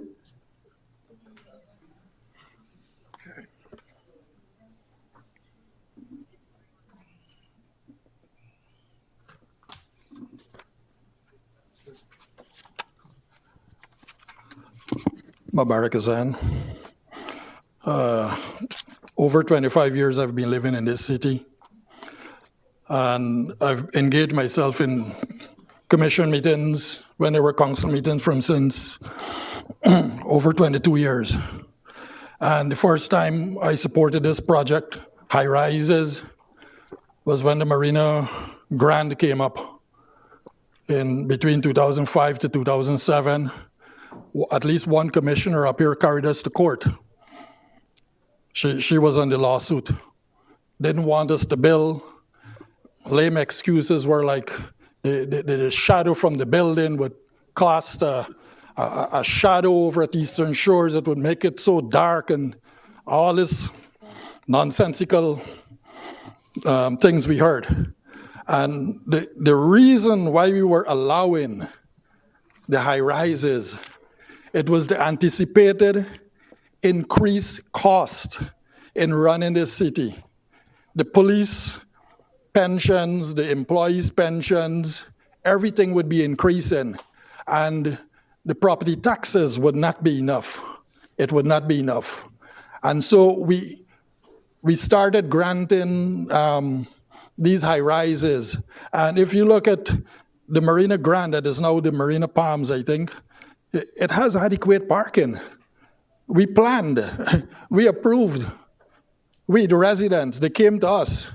And when they proved that by 2010 they would be having 5 extra schools around in the city, we relented. Yep, you have enough schooling, you have enough parks and all of these things.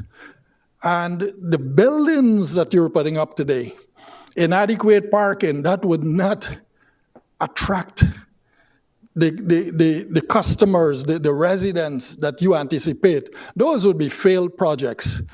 I remembered last year, we had a budget. April 12th, Mr. Nigg said that he came in April 11th, and he had about 6 projects in the pipe. That was when he discussed it, maybe like a week after. Mr. Amster said he had like 12.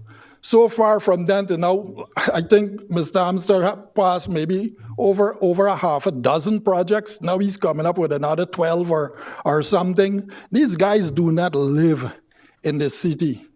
They would not wear your jerseys when comes time for elections to vote. They really don't care if these projects fail, and the projects will fail. I would not be moving into these, 3 bedrooms with 1.5 parking, where my wife and children are going to park. And they have their vehicles and so forth. The lobbyists and so forth, they just don't care. I'm telling you, you could grandfather it, whatever. Right, you're over time. I am going to vote November, and I'm going to be checking. And we probably might have a manager's change as well, too. Sorry, it's not a threat. It's a pledge. Thank you. Okay, thank you. Okay, anybody else for public comment? Let the record reflect that no one came forward. Public comment is now closed. Any commission comments? Mr. John.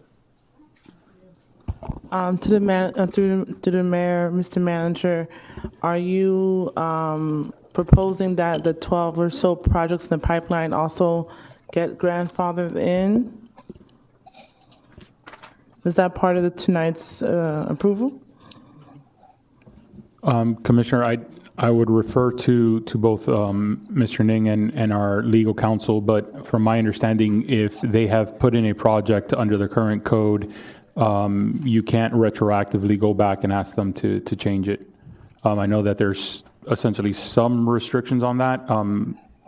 That's my understanding. So these would fall under the existing code. Without us doing anything, leaving it as is. So whether the code remains as it is in our code right now, or you vote to change the parking and increase the required number of spaces, any project that's in the application process what I'm would fall. asking is the new ordinance, we're going to grandfather the 12 that's there. Is that in there? Right. As I said, Commissioner, maybe the legal counsel can better explain it. Any applicant that's already in the system moving forward stays within the active code right now. We can't retroactively ask them to change. That's my understanding. Mr. Attorney. Sorry. Once someone has applied, however that term is defined, and there is some wiggle room as to how that term is defined, once someone has applied, there's not an ability to say you have to comply with something that didn't exist when you applied. The question of when you've applied, though, is a little less clear. Is someone who has had a meeting with Mr. Eng, presented something to him, been scheduled for TRAD, been to TRAD, have they paid money, but have they been to TRAD and TRAD said come back? There's not quite a bright line for that, but I think the better interpretation is if you've put something into TRAD, you've paid an application fee, as the commissioner points out, you're probably covered. The question you may have is, when you hear of somebody that's been working with the city for 3 or 4 or 5 years, if for some reason they were held up, as we heard one of these projects that was approved earlier, is somebody who's been working with the city, trying to comply with the city, but may not have submitted their formal application because they're revising. Do you want to try to extend grandfathering to them and come up with some other definition to indicate what is a sufficient level of contact that somebody should be covered by grandfathering that's less clear under the existing case law, and you have more. There is a due process issue. If the city has said to you, don't put your application in until you fix this, you've got at least a colorable argument. I'm not saying that's necessarily a winner. The point is you have more discretion as to how you're going to handle those. You have considerably less discretion for somebody who's applied to TRAD, put in an application, paid their money, and is working their way through the process. Everybody on the list that was just received should be good. I mean, assuming that, I understand what the manager meant by the people on the list. If those are all people who've paid an application fee and they've put an application in, I would say the answer is probably yes. The question is, do you want to extend that umbrella a little further if you have somebody, as we heard earlier, who said, we've been working on this for years, but we didn't have a formal application because the city said, fix all these things first. They may have a colorable claim. That's not to say they would win. These things aren't necessarily. How many of them are there? Well, and who would the claim be hereby? Would that be sort of a commission issue, or that would be a court issue, or potentially both? Both. I mean, it depends on how the commission chooses to define you. If you say, and of course people are grandfathered in, so you don't require them to sue us to protect their rights, which I would urge, but how exactly where you draw the line and how you define what it means to have applied or been working with the city or be grandfathered, you have more discretion as to some of those gray area projects than you do. Can we identify those gray area projects? I have to refer back to. If I can finish my question. So, for instance, the first person on the list here, 170 Biscayne, it says applicant pulled initial TRAD application, followed with applicant on 8/28. So I'm assuming this is something new, right? Since there's no date per se on these. Yes, so Commissioner, to add to a layer to what Mr. Geller is saying, when applicants come in and they provide an escrow, they have to provide an escrow to go to TRAD because that's where the cost recovery process goes in. They go to TRAD. Sometimes they have to come back for round 2 or round 3 based on the comment or how good their application is. I actually have to keep a time frame after that for their next contact and resubmission. The code provides that I can deem a application withdrawn after 180 days. So I stick to that. Although, so what that means is that everything that you see on there has some active contact with staff that we understand that it's rolling along. And the reason why we hold to the 180 days as staff is so that someone can't draw it out, and then we change the rules, and then there's no way for us to go back and say, hey, you've been drawing this out unnecessarily. And what that does is that the list presents to you, because we adhere to this process within community development, are all active in a very specific way. I hope that helped you with your. I think what's disappointing here is that many of the commissioners have asked for this particular item to be resolved months ago. And so, of course, we want to encourage development and individuals to get their applications in and go through the grueling process, right? So they can provide better quality of life for North Miami Beach residents.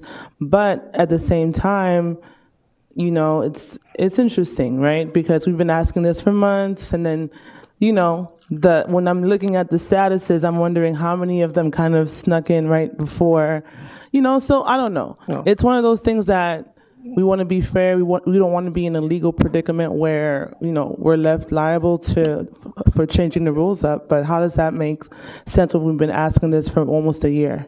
We, based on what we've seen, we have no one to try to sneak it in just this time around, just because people are looking at this like, well, it's been through the commission several times before.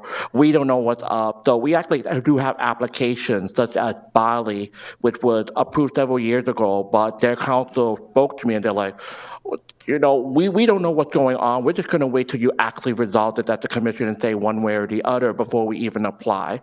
So that's, obviously there's always going to be both ways with that, Commissioner, and that's a really great question you're bringing up. But in terms of our actual experience right now, staff has not encountered any, we're going to try to sneak this in right now. We've been getting also the opposite.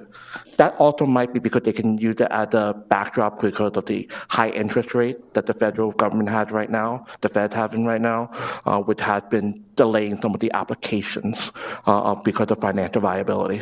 Thank you. Okay, so I didn't really exactly hear the answer as to what projects are those gray area projects right now.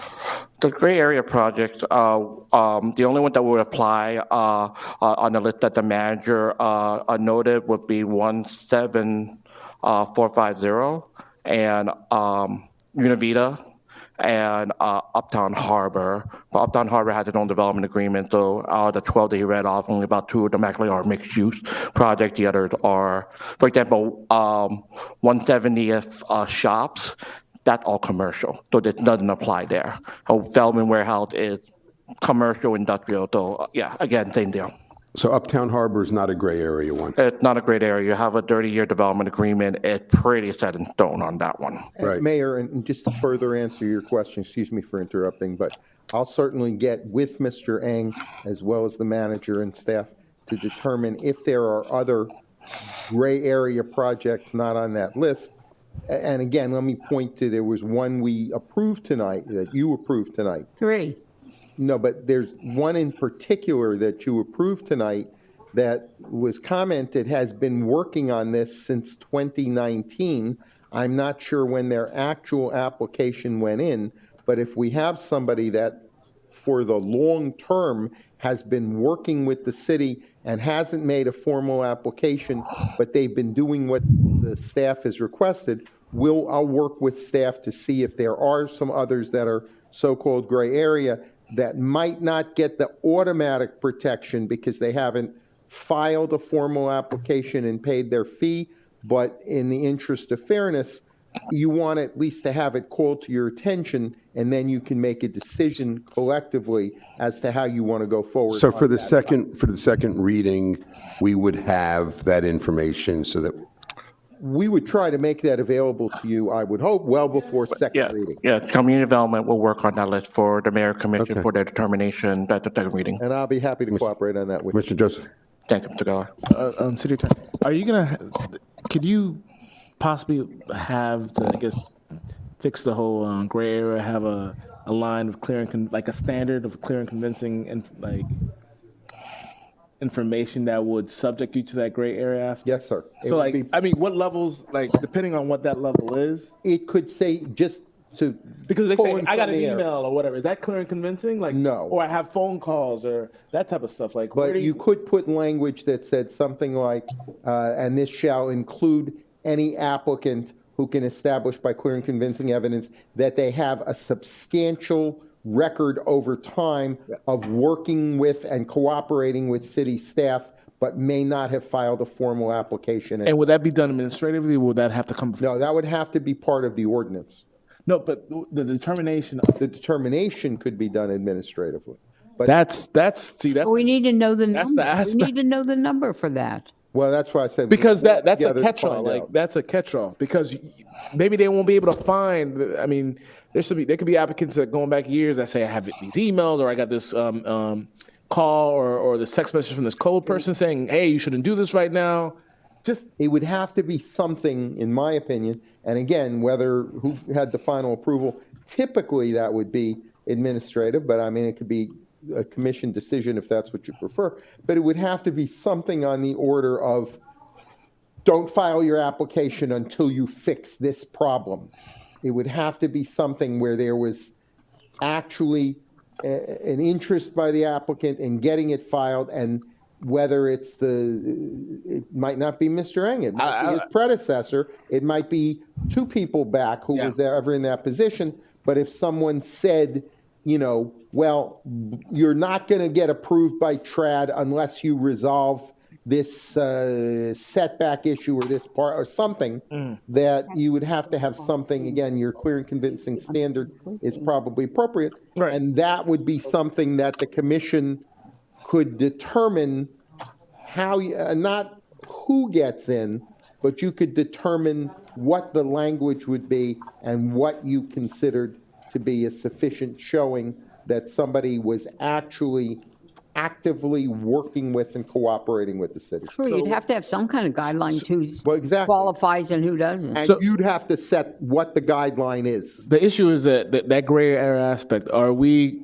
I think the proper, as you pointed out, is clear and convincing. But who would be able to be the ultimate person to make that determination? Would it be done administratively, or would that have to come before us? It's hard. That's a hard. Yeah. Both the standard itself and who makes the decision. The decision as to that is your decision. Right. Now you could determine how it would function, what the language would be, and who makes the decision.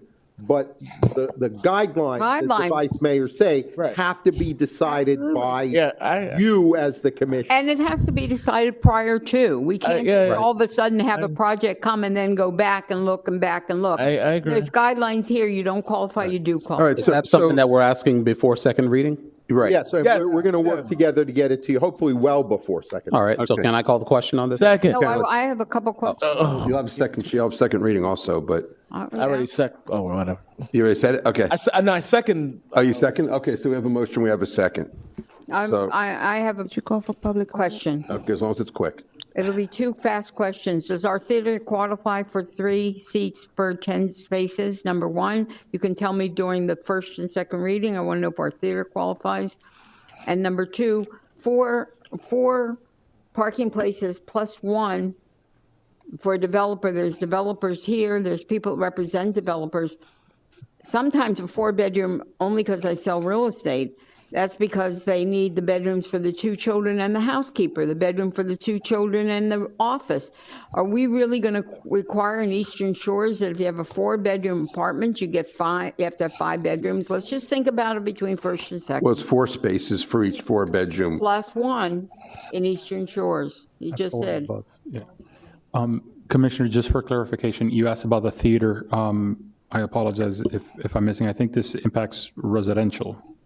No, it's here. It says that I'm not sure. places of public assembly, 1 space for each 3 seats, and principal assembly area of 10 spaces for each 1,000 square foot Can you of GFA, whichever is greater. What page are you looking at, ma'am? Oh, they're going to kill me. I only had a minute. Oh, I'm going to be in trouble. Page 3. Okay. The top section, places of public assembly on the left. I just wanted to. Right. We're not recommending any changes to that. Only what you see in I just blue. want to know if our theater qualifies. That's all. Whatever the existing code says. It's grandfathered in anyway. I just wondered. It's not.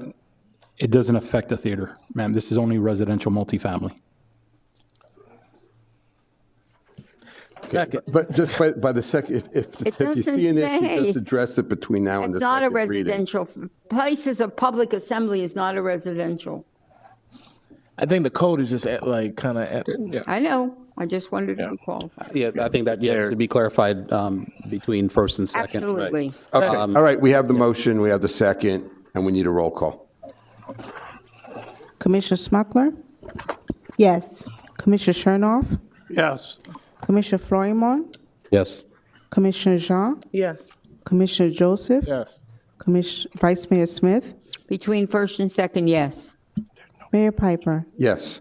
Passes 7-0. Okay, thank you. All right, we need a motion second. Move to introduce resolution number 2024-80, Second. 11.3. Mr. Attorney.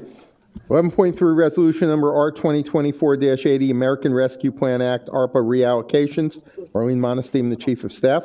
A resolution of the Mayor and City Commission of the City of North Miami Beach, Florida, authorizing the reallocation of American Rescue Plan Act, ARPA state and local fiscal recovery funds, SLRF, from Tranche 1 and Tranche 2, authorizing the city manager to make additional allocations in an amount not to exceed $250,000, and further authorizing the city manager to establish programs and guidelines as needed to ensure the timely disbursement of grant funds, providing for an effective date and all other purposes. Mr. Mayor, if I may, on this item? Yep. Thank you. So we are also, as part of ARPA, we are also looking at the We Care program, right? Yes. So my request would be if we can include the discussion about high water usage, one-time forgiveness policy, modifications along with this conversation, if we can pair those two together so that we can be able to address that major issue. That would be my request. Okay, so but that's really sort of a separate issue on its own. Well, the funding is being considered here in this conversation. Right. So the We Care program is actually part of this conversation as well. No, I get that. Just my concern is that as long as the funds are in place, wouldn't the disposition thereof be a different conversation? Maybe the manager would know better. So with this 15.6, what it's addressing is the guidelines as far as the threshold and all that. It's really a short conversation. We need to up the qualifying income levels. Yeah, right. that's something that needs to And happen. so that's all I'm asking is that we take that up and use I believe, Mr. Manager, the Florida guidelines for income when it comes to this particular program. That's it. That's all I'm asking. Okay. Is that okay? That's and that's one of the reasons why that money has never been used, or it hasn't been used as much because it's such the qualifications are so behind the times. Right. So if you can add that to your presentation, since it's okay with everyone up here, just as an addendum, so that we can get that. Because I was hoping we can reach discussion, but just in case we don't, want to make sure that's taken care of. Thank you. Good evening, Mayor and Commission. Marlene Montestein, Chief of Staff. As stated on the record, this item before you actually comes to you again. We've had conversation about reallocating funds from the American Rescue Plan Act. For the sake of time, I'm not going to go word for word on the presentation, especially since we had the conversation before.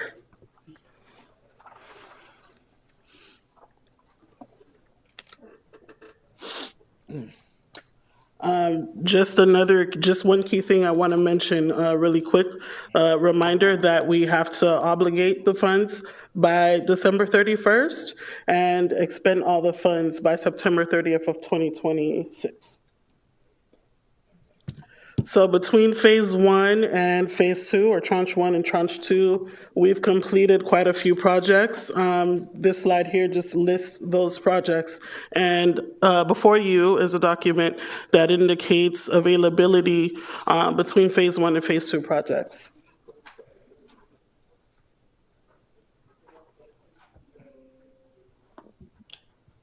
So if you could take a look at that document that's in front of you, what I'd like to do is first discuss phase 1, because at minimum what we'll need to do is at least prove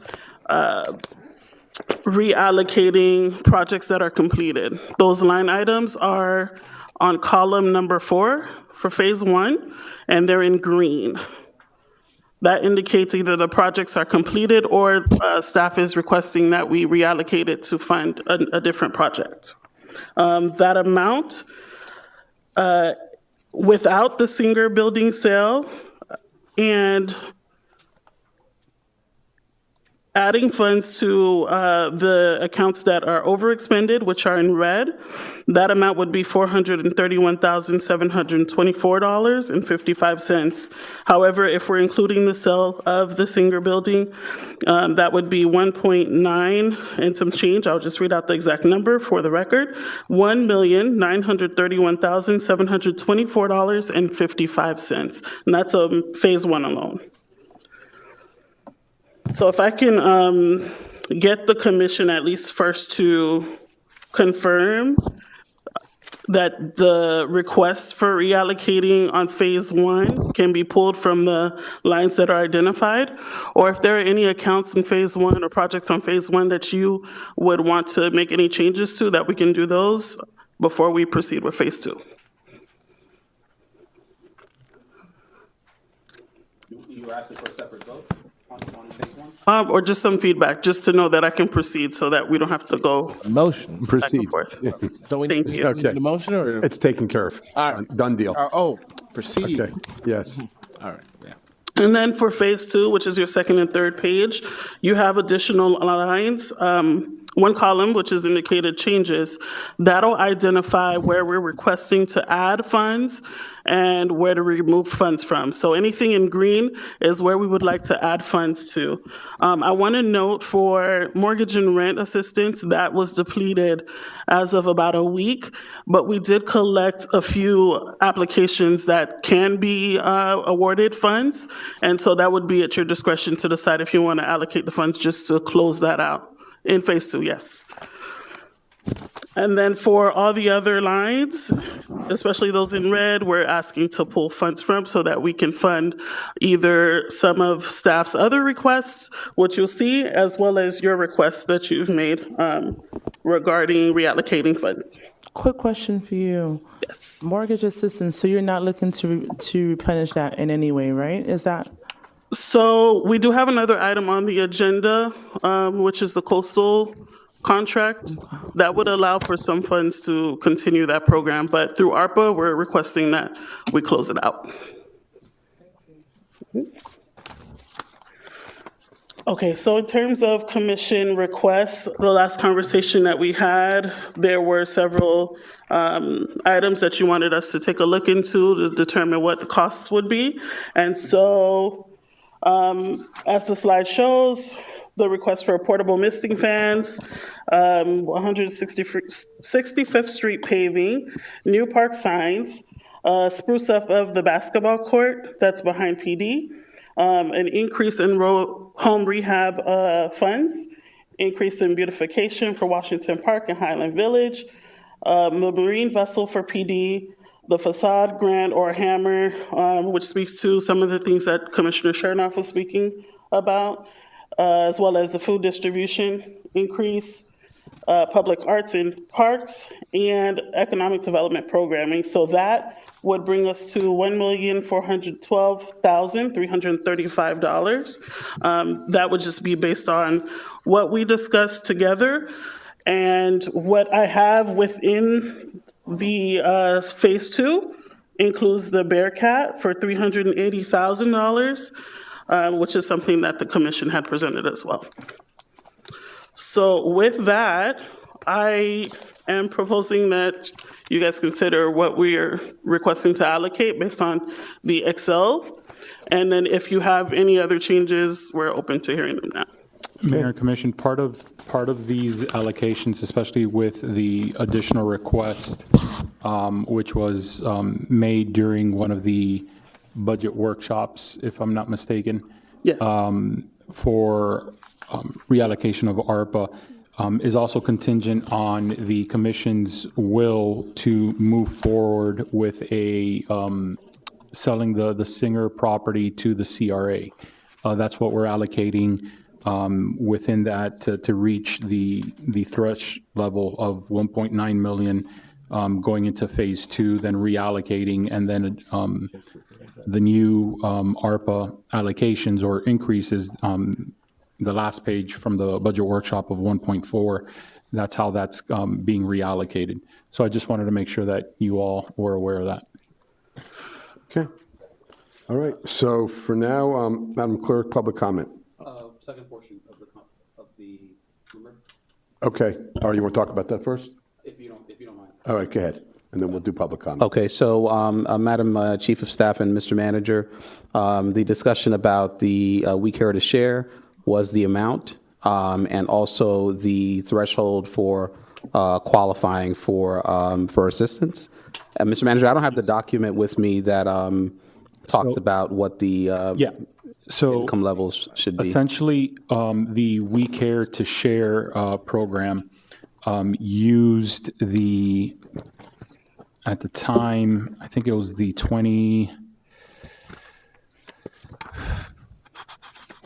Outdated. currently outdated amounts of what someone would qualify.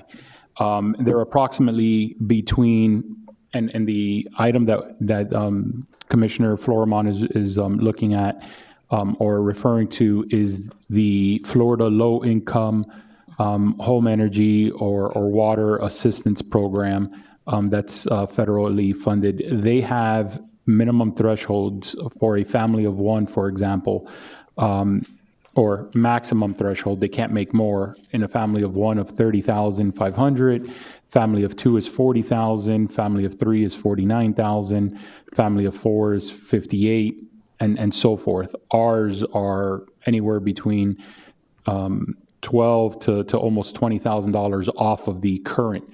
So the request from Commissioner Florimon when we were speaking is, can we make the We Care program update the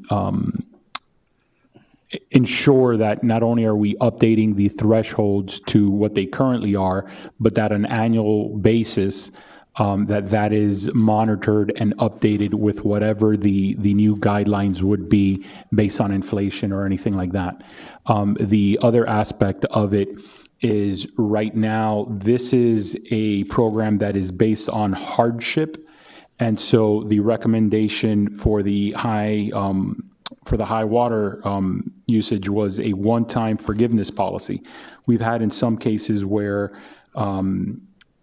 when someone has gone on, they've received the same bill for X amount of months or years even, and then suddenly there's a increase of 2, 3, 4 times the amount of what they normally pay, but they can't find the leak, we don't see a leak, and then it goes back down somehow.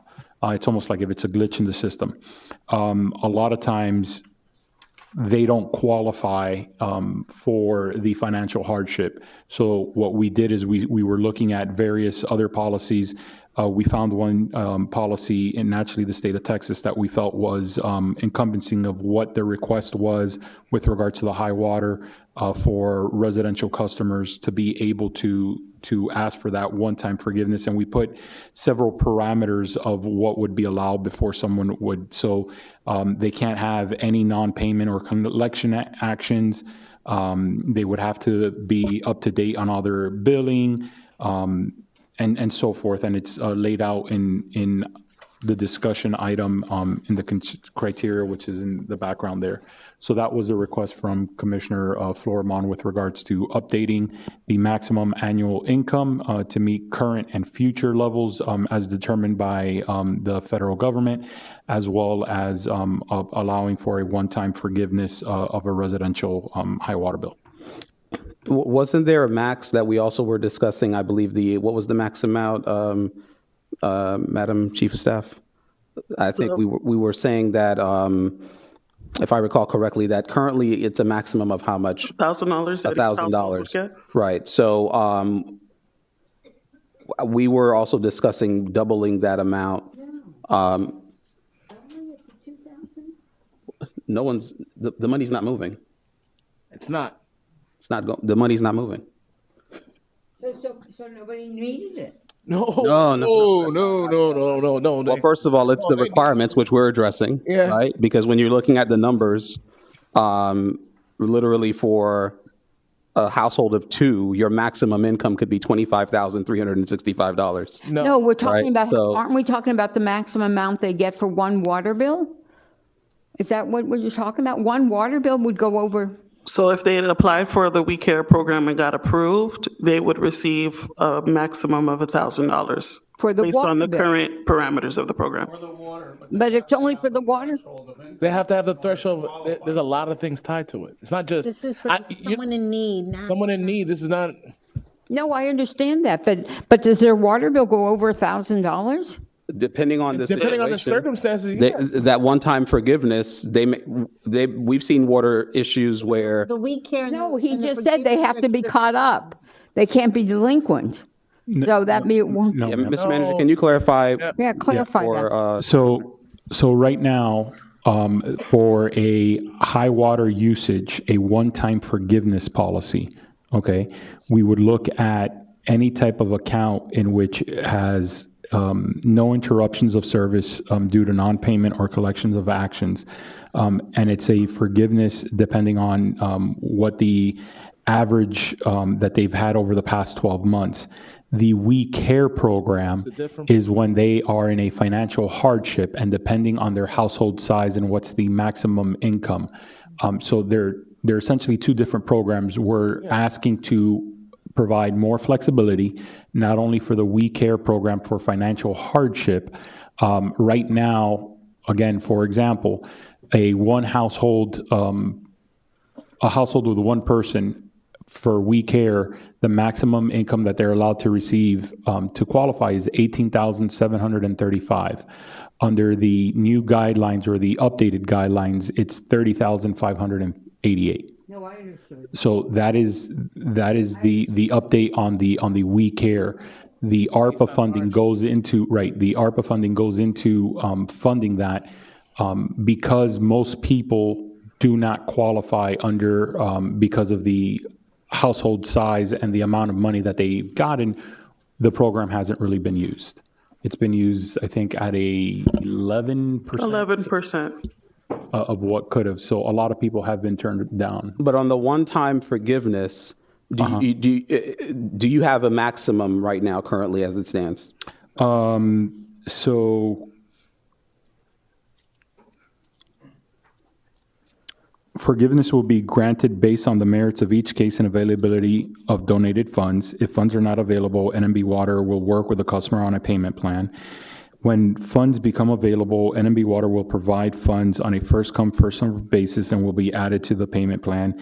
The maximum forgiveness amount will be determined by the allocated donated funds. Forgiveness only includes eligible accounts for the high water usage period, and forgiveness does not cover late fees or other charges. So it's really going to be able to depend on how much is raised, because we continue to have the golf tournament and so forth. Right. So if we only have $5,000, we can't give someone $5,000. But at this particular juncture, what I'm referencing is those funds are still coming from the We Care allotment, correct? Even for that one-time forgiveness? They can with your request. Because all of that goes into one pot. Am I correct? Mm-hmm. Okay. So whether it's the financial hardship or whether it's the one-time forgiveness, it's all coming from one pot. Okay. And so when you have certain customers who, like the manager said, you can't detect where the leak is, or there was an issue with billing, or perhaps in certain scenarios where customers haven't received a bill in a year, and then all of a sudden they get a $3,000 bill or a $4,000 bill. To give him the ability to work with those customers, I think it's important that we have a number that he can do maximum. And so that's where that request is coming from. Currently, right now, it's at $300 for the financial hardship, but the money is not moving because of the threshold. A two-person household, $25,000. What do you mean when a customer hasn't received a bill in a year? Well, I mean, there's been scenarios that the chief of staff can speak to where there's been issues between the meters and et cetera, and they're not being read and certain things like that. So there have been those types of issues, or like the manager said, you can't detect where the leak is coming from, et cetera, et cetera. I do have one question. The standard that you guys are setting, is it as specific to our community as it can be from a locality standpoint? Because I don't want us to be just a Dade County, because of averages, be having it too lower because of, depending on where you are, what it costs here in North Miami Beach might be a little bit more than what it costs other parts of the county. So I want to know how pinpoint are these new requirements going to be to just for our area? We're basing it off of the house code limits. That is what's provided by the state of Florida and the federal government. We're not pinpointing it down to specifically NMB. Oh, okay. Someone hasn't gotten the water bill in a year, then they haven't gotten the garbage bill either. Or the bill may be incorrect. I mean, Yeah, so. staff, you guys are looking at me. So- I mean, No, no, speak on- I- speak To on the it. commissioner's point, I think it's a trying to matter of figure- estimated bills trying that to are, figure that out are incorrect, but. Someone would not be paying their bill for a year. We don't figure out who caused the leak. We should err on the side of the resident. The city should. Now, unfortunately, code requires that any water that's recorded through a meter must be paid. That amount has to be paid, and that's what backs our bonds and our loans for. With you, yeah, that's something we can't really mitigate on. I mean, the education that I've gotten on this is that at times there are meters that are not communicating. Correct. In addition to that, so there's a minimum that is billed, right? But it doesn't reflect It's an actual, estimate, it's an right. estimate, So on but the it doesn't bill- reflect actual usage, That's true. right? And so, The bill will dictate whether it's an estimated amount based on minimum consumption and past history, or if it's an actual read. correct. And so by the time sometimes the water utility gets wind of the issue with the meter reading, it may in fact be 6 months or a year. And then that resident at that point is surprised with a bill for the entire year when they probably thought they were making their payments on time. Has there been a delay? Has there I'm been a start- delay I in think bills? that, wait, guys, listen, guys. I think that we're getting a little off topic here. Yeah, we're really getting a little off topic. Okay, so. Do you have a motion? Do you have a motion? So the motion is, and I appreciate the mayor for allowing us to discuss this. The motion is number one, the household size and the maximum household income is not, it's not good. It's not working. And so with the manager making the point about the Florida, repeat that again, Mr. Manager, what's the full title? Florida Standard. It's the Low Income Household Water Assistance Program. Right, for us to go by those rates, right? That's number one. Number two, currently it's at $300 maximum, so we would move it to $600, okay? And for there to be some clarity as it relates to the one-time forgiveness, because right now, it's ambiguous. So any scenario can be, approved or not approved based on what the water utility director or whoever makes a decision on. So we need to have a specific maximum that we can And what is that we can utilize, which is what I'm recommending is $2,000. Second. Okay, we have a motion, we have a second. Okay, Oh, wait. it is public comment, it's a public comment next. All right, Madam Clerk. Yeah, we're kind of doing this backwards. So, Madam Clerk, can we get public comment, please, on this? If you'd like to speak on this item, please come forward.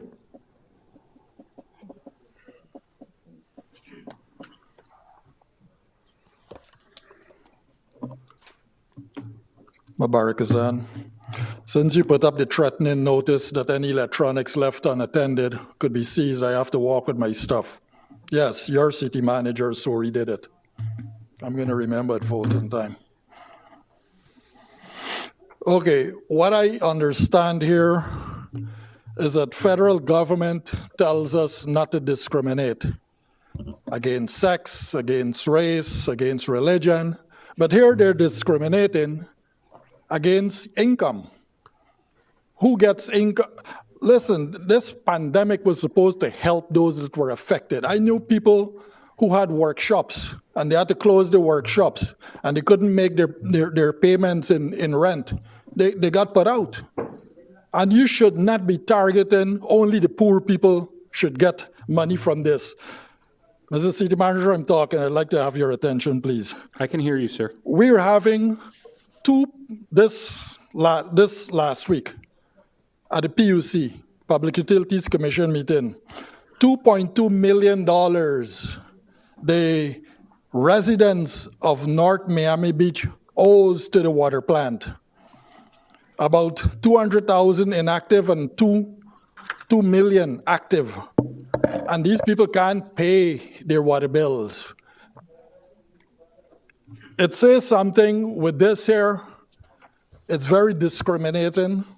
And a guy owes 2,000. My next door neighbor, 9 months, they did not get a water bill. Whoops, all of a sudden, a red notice came, 9 months, even though they were supposed to be notified after 2 weeks, according to the workers. But because they're understaffed, the water plant is understaffed, and that is why they can't keep up. And you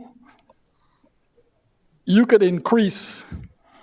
You should not be limited by an income. I heard 30 homes got $25,000 to do their roof and their windows. Who are those 30 people? Why discriminate? I know people who are supposed to be well off, but they're not. But they're being discriminated because of that income. People have child support. People have medical bills. You ever consider that? A lot of people go into bankruptcy no matter how they think they were wealthy. Medical bills suffering them. And here we are, two people for $25,000. That's nonsense, man. You know, help the people. We have a lot of money left back in the ARPA. And also, this ARPA funding, and as I said, you should not be getting rid of that Singer building. We should be keeping that Singer building. It should be a prized possession. And we're going to just hand this money away, and poof, it's gone. But the Singer building, it's gone too. We don't owe anything. And I talked about a park over at Eastern Shores, long overdue. Wait, it's time. We're welcome to have you. I know. Some people time is going to be up in November as well. Thank you very much. And to Mr. Mubarak's point, that's the reason why we're addressing this, because the current guidelines don't work. And so we're increasing the maximum household income so that we can address exactly those concerns and help more people to receive funding. Yeah, this definitely helps that situation exactly. to some extent. So anybody else for public comment? Let the record reflect no one else came forward. Public comment is closed. And we've got a motion. We've got a second. A motion with the comments that I made. Right. Motion. Okay. And are we clear on what those comments are? Yes. Wait a minute. Okay. Question. Yeah. We had a motion to do the whole plan, and that's where the conversation came from. So are we adding this as the addendum to the plan? Correct. That was. Okay. Okay. Well, we're voting to. All right. So we're having a non-hostile agreement, or whatever you called it, a friendly agreement. Friendly amendment. Friendly amendment without objection. You can add it to the main motion. Okay. All right. So then we're all good with that. We're friendly, and now we're going to vote, right?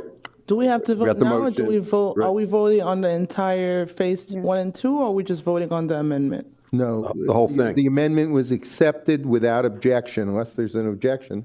If there's no objection, the amendment is accepted. So you're voting on the entire thing with the additional stipulation provided in the amendment. It's everything that Marlene presented to us. So the question also was about the Singer building. So if we're approving this, that means we're approving the sale?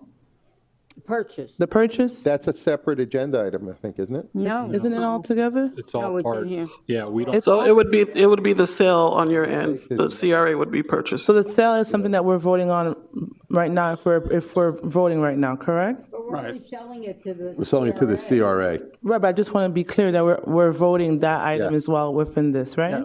Yes. Okay, I have more questions before we move to a vote.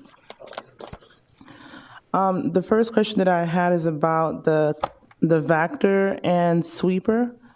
That's in phase 2? Can you explain what that is? It's a vacuum truck Yeah. to clean out drains and sewers, and a sweeper to sweep the street up. Did I do okay? Yeah. Okay. Okay. Okay. We need them in Eastern Shores. We And need them in a that's lot for the of whole entire city, right? Yes, citywide. We don't have one now, right? We have one truck, right? We have, hi, Commissioner, Mayor, Commissioners. Yes, we ordered the vac truck which is for stormwater system. Currently, we have 2 that are past their lifetime. One is in the shop and one is operational, also past its lifetime.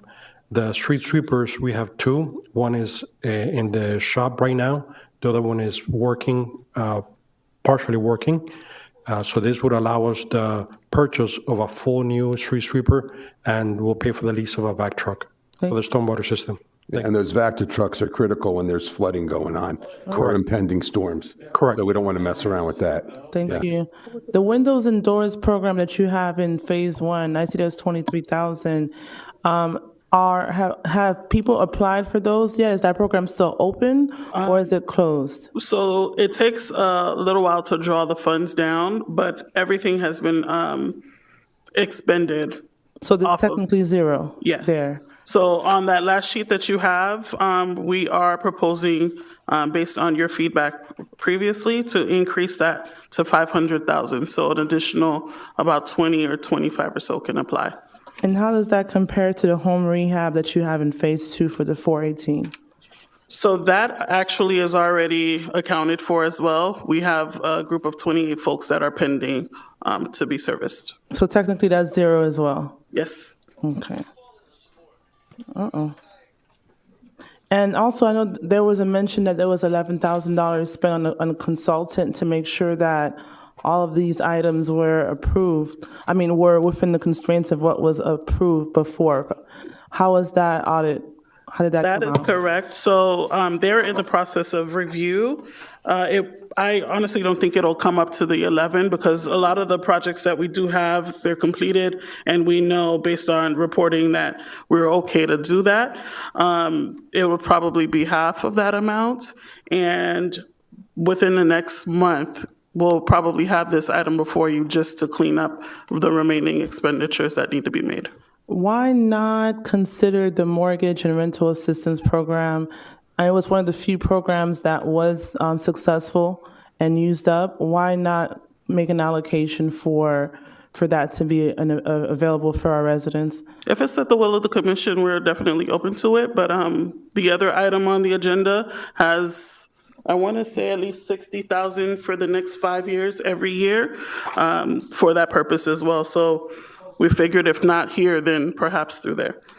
The turkey distribution, is that coming out of this fiscal, is that allocated for this fiscal year? Yes, it would be allocated for this fiscal year and the next. And that is part of the food distribution item. Oh, the food distribution, I thought it covered the monthly distributions that we have every month. No, not just that, but it'll include turkey as well. Also, part of it is the turkeys and part of it is the monthly food drive? All right, thank you. That's all my questions. We already have we have a motion, we have a second. Now we're good. Commissioner John, you're good? If you're good, we're good. Okay, we need, as amended, we need a voice vote. All in favor, say aye. Aye. Any opposed? Okay, passes unanimously. Okay, we need a motion, second, introduce 11.4. So moved. You got the second, someone? Second. Okay, thank you so much.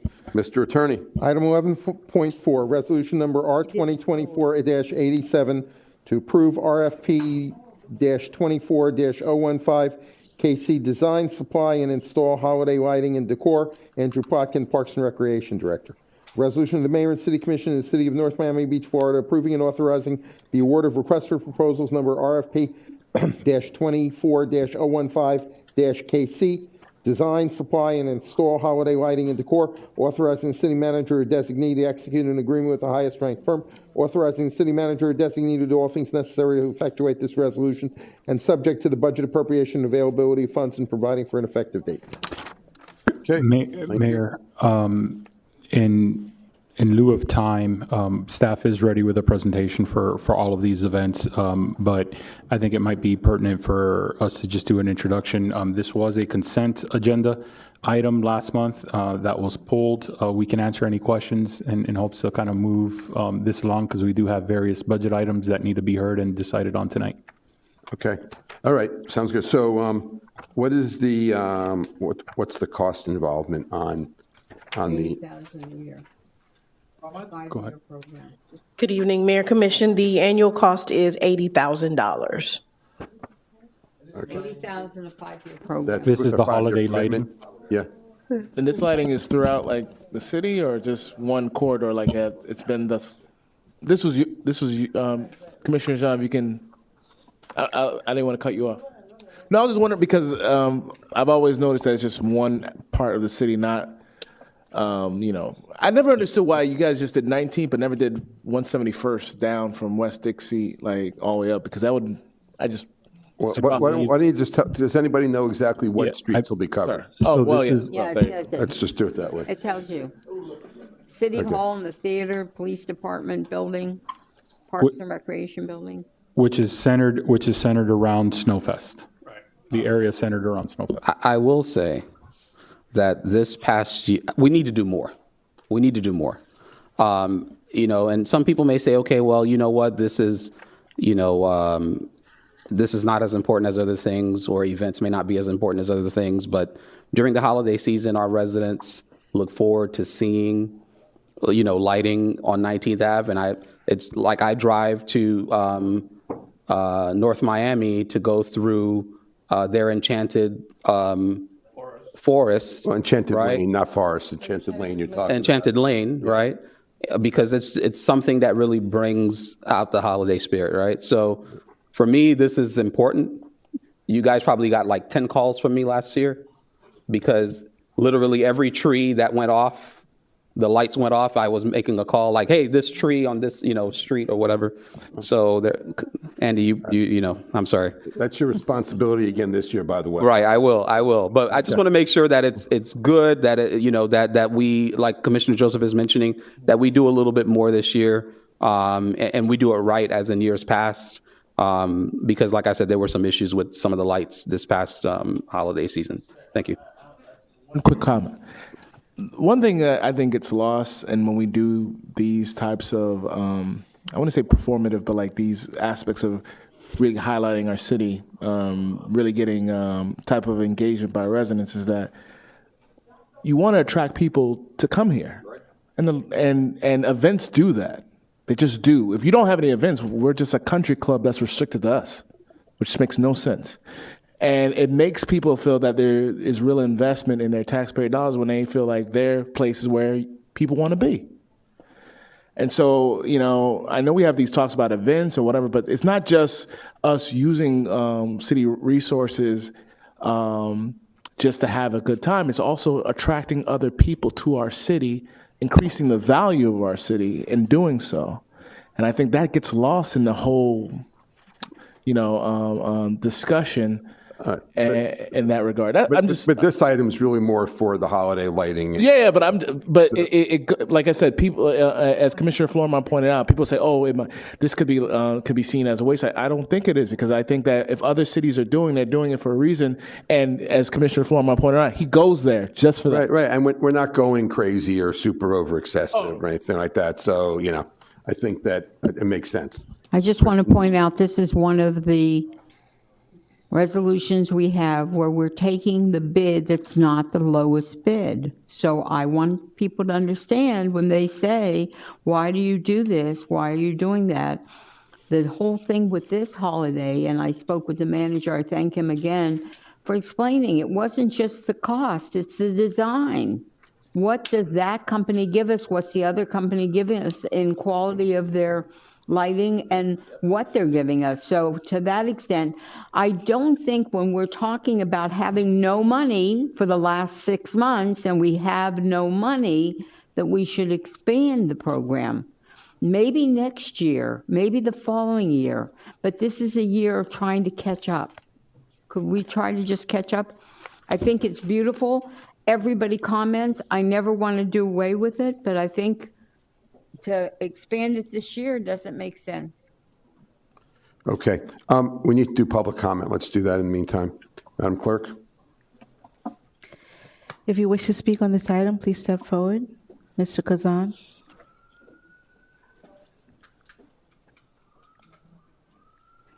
Leave my electronic stuff. Hope you guys don't snitch it. Not you guys. other people. Mubarak Azan, I remember back in 2016 when the city manager then, Anna, when she was here, the budget was $75,000. I think she went over by another 30. She almost got fired for it. So you have to stick with the budget. 80,000, that is it. I, as a kid growing up, multi-religious. Excuse me, commissioners, I can listen. show I can respect, hear. please, When I can hear. and stop your chit-chatting. And With all deference, you're allowed to say anything you want, but with all deference, sir, you don't have the right to direct the people sitting on the dais what to do. You're here to make your comments, but they're human beings as well, sir. They've been sitting here for hours. they're violating the Sunshine Law. Did you tell them that? I didn't We see- do not know what they were. I've been doing this for 22 years. I didn't see a I've seen violation. people up here whispering, and their colleagues said, listen, I want to know what you guys are saying. I remember Commissioner Smith was talking with Commissioner Joseph and Commissioner thing. What you guys were discussing. Mr. Kazan, Here let me say you for the are. record, no, for the record, commissioners, Mr. Kazan is correct on that. I trust that none of you, if you're whispering to each other, are talking business. I trust you're saying, I'm tired and wish we could get out of here. But for the record, I will say, Mr. Kazan is correct that you certainly are not privileged to discuss business. With that said, sir, please. Thank you very much, your sir. comment. Yeah, To the attorney, I'm certainly not going to discuss business when this is, I'm certainly not going to, first, I'm not going to violate sunshine, no doubt but I'm about not that. stupid enough to do it when the speaker is right here in I front of have me. no doubt about that, So, Commissioner. I make the All right. comment because the gentleman's comment on that can never be said too many times, but I trust that no commissioner is doing that. we're not And it's- violating sunshine. It's his privilege to speak. It's not his privilege to try to tell you that you can't lean over to somebody and go, I'm tired, I wish we were done. Okay. All right, Mr. Kazan, continue. I please. wish I had my camera rolling here, man. That would be on YouTube next tomorrow. Yes, $80,000 budget. We should not be spending more than 5 minutes on this. Here we are going back and forth, 10 minutes, 50 minutes, and then the $8 million, you come 2 minutes to 12, and then we have to run home. Please, show your wisdom. Thank you very much for having me. Thank you. Okay, anybody else for public comment? Okay, let the record reflect no one came forward. Public comment is closed. Make a motion. Mr. Mayor, just so I can be sure, I know my commissioner made a motion, but this will extend the distance of 19th, because I know last year we didn't do the medians all the way to 183rd. This year we're doing that, right? Yes, the medians, it will go from 183rd to 163rd, the medians and roundabouts. Right. And one of the highlights with the vendor that we selected is that he has a maintenance program and plan that he will get alerts when lights are out. So you Okay. don't have to have that job. I don't have to do that? Okay. Yes. Right, and no, it's a thankless job, by the way, no, and it doesn't pay. We'll keep them still Right, right, active we'll on keep it. them staffed. Thank you. All right, good. We have the motion. Approved. We have a second. Okay, and we need a voice vote. All in favor, say aye. Aye. Any opposed? Passes unanimously. Thank you. Move to introduce resolution number R 2024-93. Second. Okay, Mr. Attorney. Item 11.5, resolution number R 2024-93, approved change order with Country Bills Maintenance, Inc., Sam Zamacona, Public Works Director, a resolution of the Mayor and City Commission of the City of North Miami Beach, Florida, approving and authorizing a change order to the contract with Country Bills Lawn Maintenance, Inc., increasing the contract amount by $300,000. The city manager is designated to do all things necessary to effectuate this resolution, providing for conflicts, providing for scrivener's errors, providing for severability, subject to the budget appropriation and availability of funds, and providing for an effective date. Mayor, again, staff is obviously ready to do a full presentation, but in lieu of time, essentially what this item is doing is increasing the capacity of the contract. We've been using Country Bill for the past 2 years, 3 years. 3 years. And there's been various projects that have come up that has reduced the overall capacity within the contract. And so what we're asking is we're not asking for a budget increase, but we're asking that the cap of the contract be increased so that between the rest of this year and next year's budget, we have enough capacity within the contract to continue doing the work. Okay, all right, sounds good. Let's get public comment out of the way real quick, Madam Clerk. You're skipping? Okay, so let the record reflect no one came forward for public comment, and public comment is closed. Vice Mayor Smith, you're up. Okay, real quick, I want to say two things. When they came forth with their first bid, nobody thought they could do it as inexpensive as they did. Not only did they do it inexpensively, they did it very well. That's number one. Number two is I spoke to the manager just to clarify to be on the record. It's up to 600,000 when they ask for extras. Remove, for instance, at the amphitheater, when they had to cut all the routes, that was not part of their contract. Now we'll have money to pay for when there's extras, up to 300, maybe it'll only be 100, maybe it'll be 150. Number three is this contract expires in 2 months. I would like to make a motion to amend this resolution to right now extend it the 2 years that we have the ability to do. All right, we have a motion and a second to extend it for the 2 years. Mayor, excuse me, I'm sorry, Vice Mayor, are you sure it's a 2-year extension? It's not 2 1-year extensions? It's 2 1-year extensions. Okay, so then I'm making the motion to extend it for the 1 year. Thank you. Okay. Then that was something else that was 2 years. All right, My memory is good, but not at 11 o'clock at night. all in favor, say aye. Aye. Opposed? Passes unanimously. Thank you. Thank you. Move to introduce resolution number R 2024-94. Okay. I'll Mr. second Attorney. 11-6, resolution number R 2024-94, approved contract renewal, Garland/DBS Inc., Sam Zamacona, Public Works Director. Resolution of the Mayor and City Commission of the City of North Miami Beach, Florida, approving and authorizing a 5-year contract renewal with Garland/DBS Inc. for roofing supplies, services, waterproofing, and related products and services in a total budgeted amount of $8 million. Authorizing the city manager or designee to do all things necessary to effectuate the resolution, providing for conflicts, providing for scrivener errors, providing for severability, subject to the budget appropriation and availability of funds, and providing for an effective date. Mayor? Yes. Thank you very much. Similar contract as the one that we just passed. This is a renewing of a piggyback contract that we did through the National Cooperative Purchasing Alliance. Our contract is over with. This is the company that we do task authorizations for individual projects for improvements in the city. So we're asking to renew the contract with a upper limiting amount of $8 million. This number will be budgeted throughout this year and the next 5 years, depending on what's allocated, and a individual project task order would be issued for a certain amount depending on the needs of the building. It's not guaranteed $8 million up. So it's a pay as you go. It's a pay as you go. Right, okay.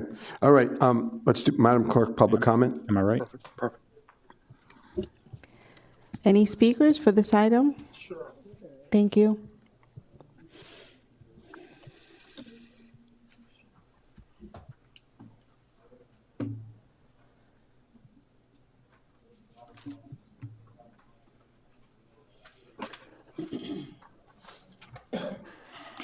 Good evening, everyone. Once again, Mubarak Azan.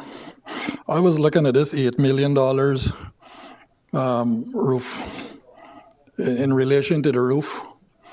What work did the people did before? Do we have time-dated pictures of what they did, and what is anticipated? You know, $8 million is a lot. You can build a building for $8 million. And I just hope that you keep a track on exactly what they're doing. I know when we had to be redoing our roofs, you know, the inspector, he comes, he does not want to walk with his own ladder. You have to provide a ladder there. Then he climbs up, he looks around and so forth, and it going by layer. Do we actually have that sort of checks and balances, even though it's our own building? We have to get our own inspection, or is the county have to do this or something of the sort? I just hoping that we're not just putting a pig in a barrel and throwing it in a river and forget about this. The $8 million is a lot, because we have to pay Miami Gardens $9 million. And is our roof leaking, actually, for us to say that we have to get these repairs? Did any one of you take a little inspection or saw a video or something, and you saw the roof really cracked up and blistered, and and it really needs this kind of work? So I just want you guys to do your homework really well and not get these contractors poking our eyes out. Thank you very much for having me. Thank you. Mayor, if I may, I'm sorry, because I want the record. In your backup, you have a summary of the background for 24, 25, 26, 27, 28 that goes all of the properties, the roof sections, wall sections. When we move forward with a project, we also go and we have to attain permits for our own facilities, in which Florida Building Code has to be met. So our building inspectors have to go out and verify that information as well. It's not just a room. I know many of your offices, every time it rains, gets completely flooded out, and we have dampness and other things that are taken care of. In our conference room as well, we have constant leaks coming through the roof, as well as even the clerk's office. It's not just the roof itself, but any type of leakage, and even wall, we're getting leaks through the walls, basically, and through windows as well. So I just want to make sure that you all are aware, and that you have that as part of your backup as well. Yeah. Okay, let me just get public comment done first here. Anybody else want to speak on this item? Let the record reflect no one came forward. Public comment is closed. Commissioner John, do you want to say something? Yes, what's the funding source for this? I missed it. We have some ARPA funds that are funding this year's and next year's. They have to be spent by next year's. So ARPA, and is any of this refundable by FEMA or anything disaster?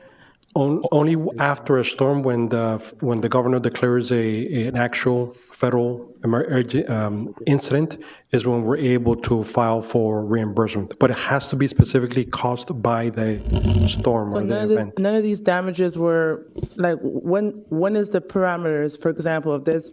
What is this, wear and tear? Is this? It's mainly wear and tear. You have certain roofs and buildings that only have a life expectancy of 1 year, and it's just the city hasn't been putting enough into the repair and replacement of all of the facilities that we oversee and we maintain. And now we have certain buildings that are in desperate need of more repair. So what's the total on this?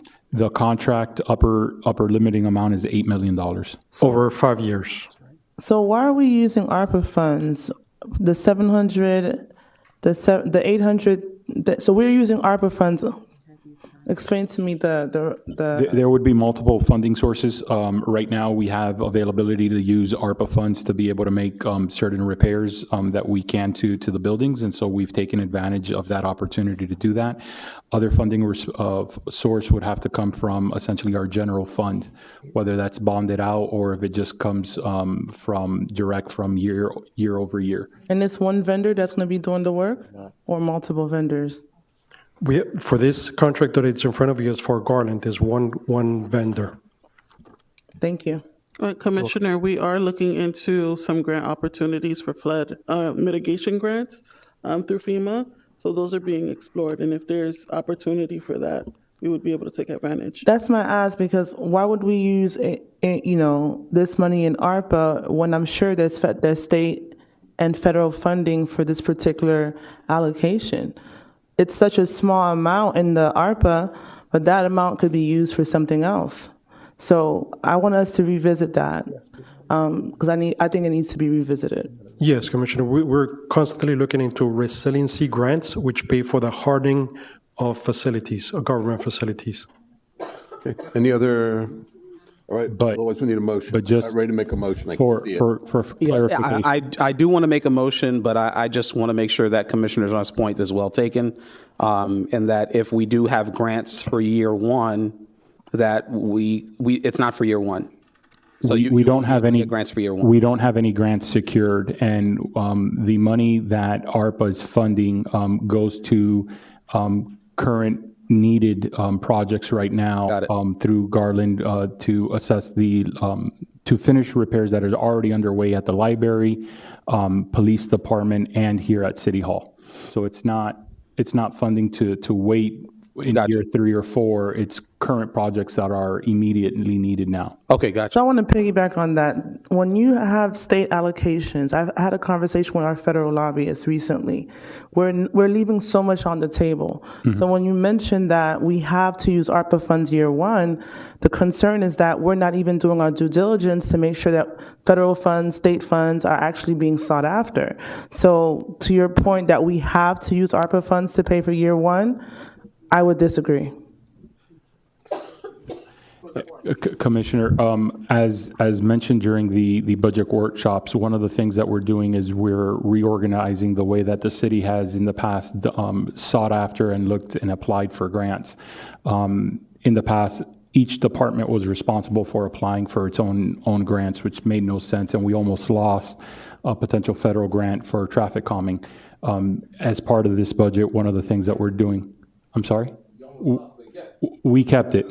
And so one of the things that we've done is we've already begun the reorganization of how that works, creating a task force and a grant manager to be able to constantly go after and be looking at state and federal funds, because you're absolutely right. I think the city is leaving too much on the table per se, but we're having to do that in a systematic way that the city can be sustainable in not only going after and applying, and we just created a pool of grant writers that we can tap into so that we can use that for various grants, but also ensure that every department, including finance, is aware of what we've been applying and what we've needed to be able to do to go after those grants.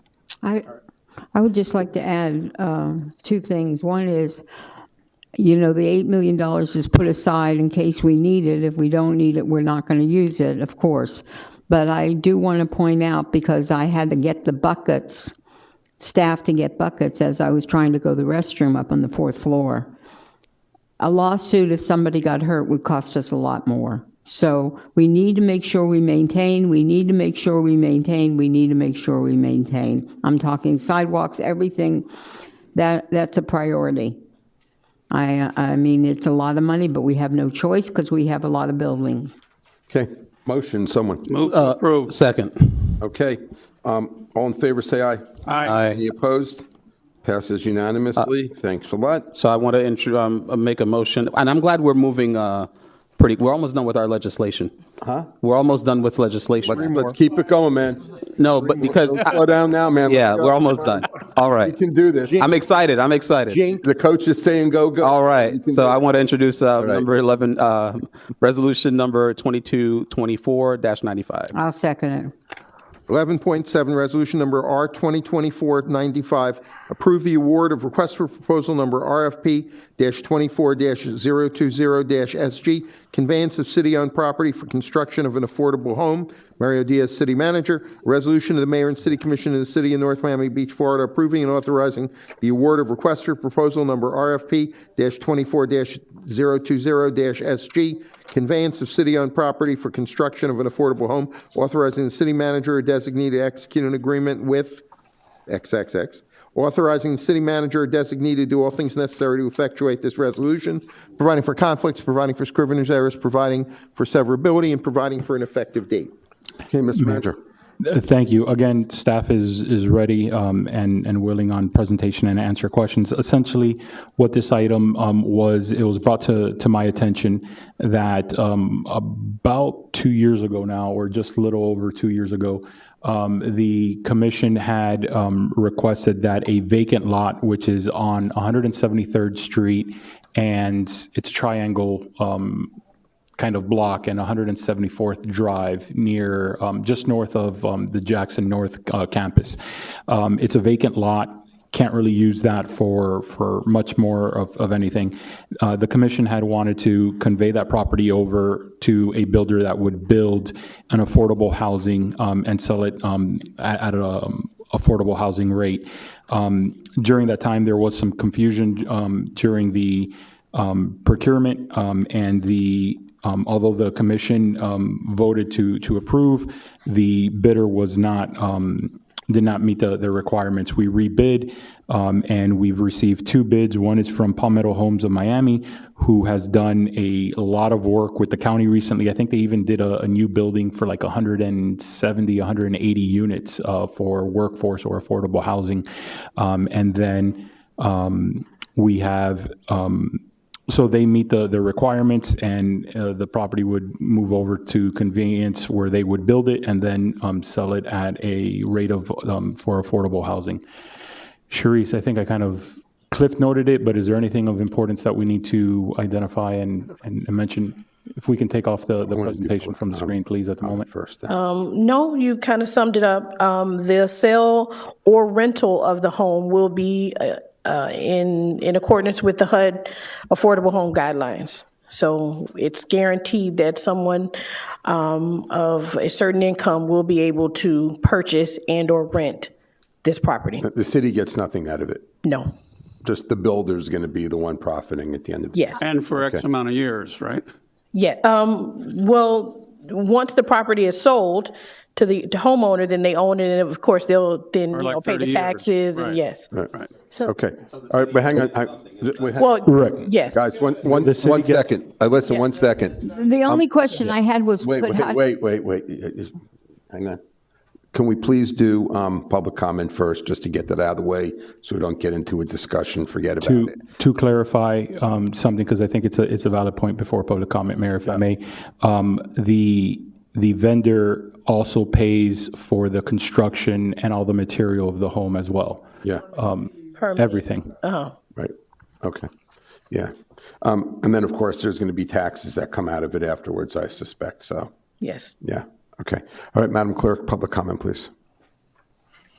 Mr. Kazan is coming forward. All right, you're part of this team, man. Quick. Mubarak Azan, I'll take 6 minutes. Sorry. Okay, so earlier I heard that the item before where Commissioner Shaw was asking about funding for, we can get funding for the roof. What about this supposedly low-cost income home? Can't we get like maybe Habitat for Humanity or something like that to chip in the labor and we don't have to, because I looked in the fine writing and I think the minimum thing like here is $285,000. $285,000. You're going to take to build this, and that mortgage payment should be almost like $3,000 a month. Which low-income family could be able to afford $3,000 a month? You were talking about the water guidance. Who would be allowed to have monies from the ARPA funding? And you wanted to raise a threshold. Is that going to be going with this here too? That they can only work for like $30,000 a month, a year before they get this housing?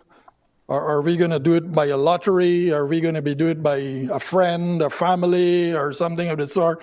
To me, I think this thing,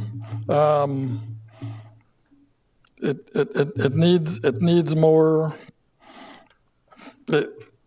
You could get these things done much cheaper than this $285,000 that I saw in the agenda. And why didn't they? Is it $285,000? Hello? Am I to answer during public comment? They've been answering whole day, whole night. We've been answering back and forth. If you could tell them, yes. The lowest, Palmetto Homes offered $285,000 to build. The city is not paying this at all. This is what the vendor is paying in labor, materials, supply, and permitting fees. Thank you very much. Thank you. So my point is, who could afford a $285,000 home? Low income, I'm talking about low income family. I'm not talking about middle and high. I'm talking about low income family. That is my point. And maybe there are other entities that you chip in some money from the ARPA funding or something, and they chip in the free labor and the design and so forth. And we get it much cheaper. I'm just saying. And how much bedrooms this area is going to be? How much families? Is it going to be a duplex? Is it going to be, a single family home? What is the point? Making a $285,000 home, claiming that it's going to be affordable. 15 seconds. Claiming it is going to be affordable, which we know it's not affordable to a low-income family. Thank you very much for having me. All right, thank you much. Anybody else want to speak on this? You're not public. Let the record reflect no one else came forward. Well, she's, not in this case, not at this moment. Unless you want to run over there real quick and then come back here. I've done it. Okay, I've done I know it. you have. All right, anyway, public comment is closed, and Vice Mayor Smith. I just have one question. Can we request that it be a disabled North Miami Beach vet, a vet from the service? Can we request that's who gets the house? Very good. I'm not certain, but we can definitely discuss that along because the HUD is federal guidelines, and maybe, that can be a part of it. They would still be under the the threshold, I'm sure. That would make me so happy if that could be part of the requirement to have the house. Well, I don't know if you can make that a requirement. I don't want to. That might be discriminative. Right, but, Yeah. and then you also have to make, Don't go. She's going to ask. Let her ask, but let's leave it at that. Yeah, I'll leave it at We that. don't want to go there. I didn't tell her to do it. I just said it would make me Okay. happy. You want me to say it wouldn't make me happy when it would make me right, happy? but then, You're good. then you also have. Anything else down there? You good? No, motion. No, I have. I'm sorry. Just a question or comment. Also, then you would have to make the house ADA compliant. That would be another problem and another complication if Not we were going to try to necessarily. do They it could that be way. blind. I think we're getting into waters we don't want to But get into. anyways, Mr. I'm Mayor? not, Yeah. I'm not finished. Oh, I'm sorry, go ahead. It's okay. So I think I misunderstood something, so obviously, we're not going to make money off of the house. Is the builder going to make money off of the house? Probably. They're going to create. Why is he No, doing it? no, hold on. That's why. Let me explain. I did one for a duplex that the county gave the client the house for free. But the client had to put $200 and something thousand into it, and he has to rent it for 30 years for affordable housing. So there's a quid pro quo for it. And that's what this is, the same kind of program. We're giving them the land. He's going to go and build the project and then sell it to somebody. At a reasonable Make the price. money, but we'll get an affordable housing, we'll get a so Yeah, on and so forth. but what is considered reasonable? I mean, let's say it cost him $200,000 to build. How do we know he's not going to sell it for $800,000? Well, the guidelines. The less that he could build it for, better for him. But on the other hand, he can only sell it at a certain rate. There are guidelines that actually, You went first right of refusal on that house. Is that the problem? Well, we're going to use the HUD guidelines, right? The HUD guidelines, So- correct. Okay. So that's what it is. So he could make some money off of Based it. off the income of the community. He's not doing it for free. Well, There is obviously he's not typically a doing it for free, developer's but. fee that's paid to the developer, whether it's one unit or a multifamily. There is a developer's fee. They have to submit sources and uses. They have to show where the money's coming from, how much they're going to spend, and then they're, based on their expenditures, they're permitted to make a certain rate of return, which is prescribed in the regulations that govern affordable housing, and they're not permitted to exceed that rate of return based on how much money they actually put in. And they actually have to specify exactly how much their fee is going to be for doing this, and they're not allowed to get anything other. Okay. So when the person buys the house, they're buying it from the builder or from us? The builder. From the builder? Yeah. Okay, so we're deeding We're it to, donating the land. we're donating the land to the builder? We're Yes. deeding it to the builder? Well, by donating the land, it means that the cost of getting the house to be turnkey is considerably lower because the builder doesn't have to purchase a parcel of land. So it reduces the amount of money that has to be put into it for the house to be, whether it's rented or sold. And that really kind of further limits how much the developer can make because he's not having to invest the money to purchase the land. So if the builder takes his time building it or takes his time selling it, There are restrictions. are we still going to get property taxes on that from him? I'm not certain of the answer to that. There's a, When the conveyance happens, right? Oh, sorry. When the conveyance happens, I think to her point, is it at that point they start paying taxes on it, or You would think. you would think, right? I mean, you're giving up the property at that point. I'm not certain of the answer. There would be an assessed answer- value. the answer There is is an yes. assessed value.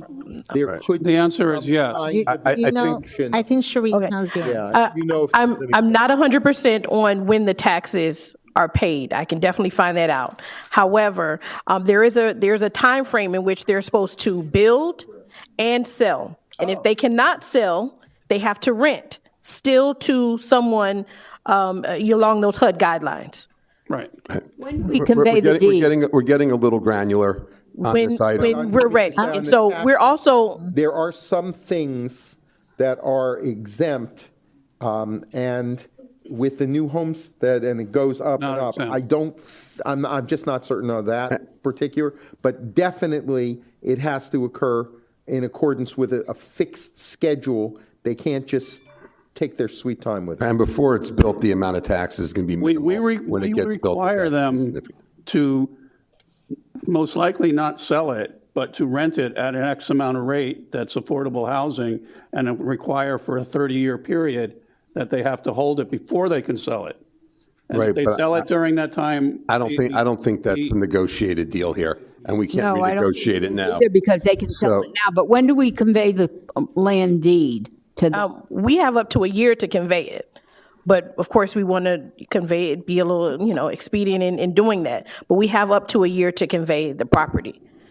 So right now, the property is ready to convey. We just want to make sure, get our checks and balances. As well, procurement does have to, I don't want to say assist, but be involved in the selling and the renting, because it has to be along the HUD guidelines. So we're not just leaving them to their own devices. We do have to be involved a bit. Ready for the motion? Yes, I just want to say, look, this has been a 4-year conversation with this particular topic. This is our real chance to do something about workforce affordable housing. Let's make it happen. Motion. Do it. Okay. All right. All in favor, say aye. Aye. Any opposed? Passes unanimously. Thank Move to you. introduce 11.8, resolution number R 2024-104.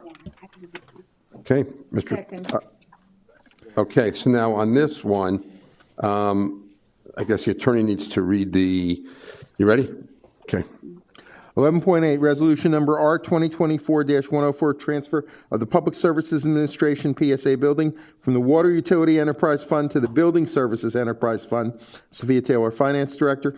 A resolution of the Mayor and City Commission of the City of North Miami Beach, Florida, approving transfer of PSA building from Water Utility Fund to Building Fund Department, providing for conflicts, providing for scrivener's errors, providing for severability, and providing for an effective date.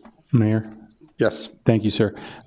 So just a quick, again, we're ready for a presentation and to answer questions, but if so desired, but I'll give the Cliff Notes, and I think that's been working for us. Essentially, what this does is, at one point, the PSA was under the various departments. It's currently funded through the Water Fund, or NMB Water.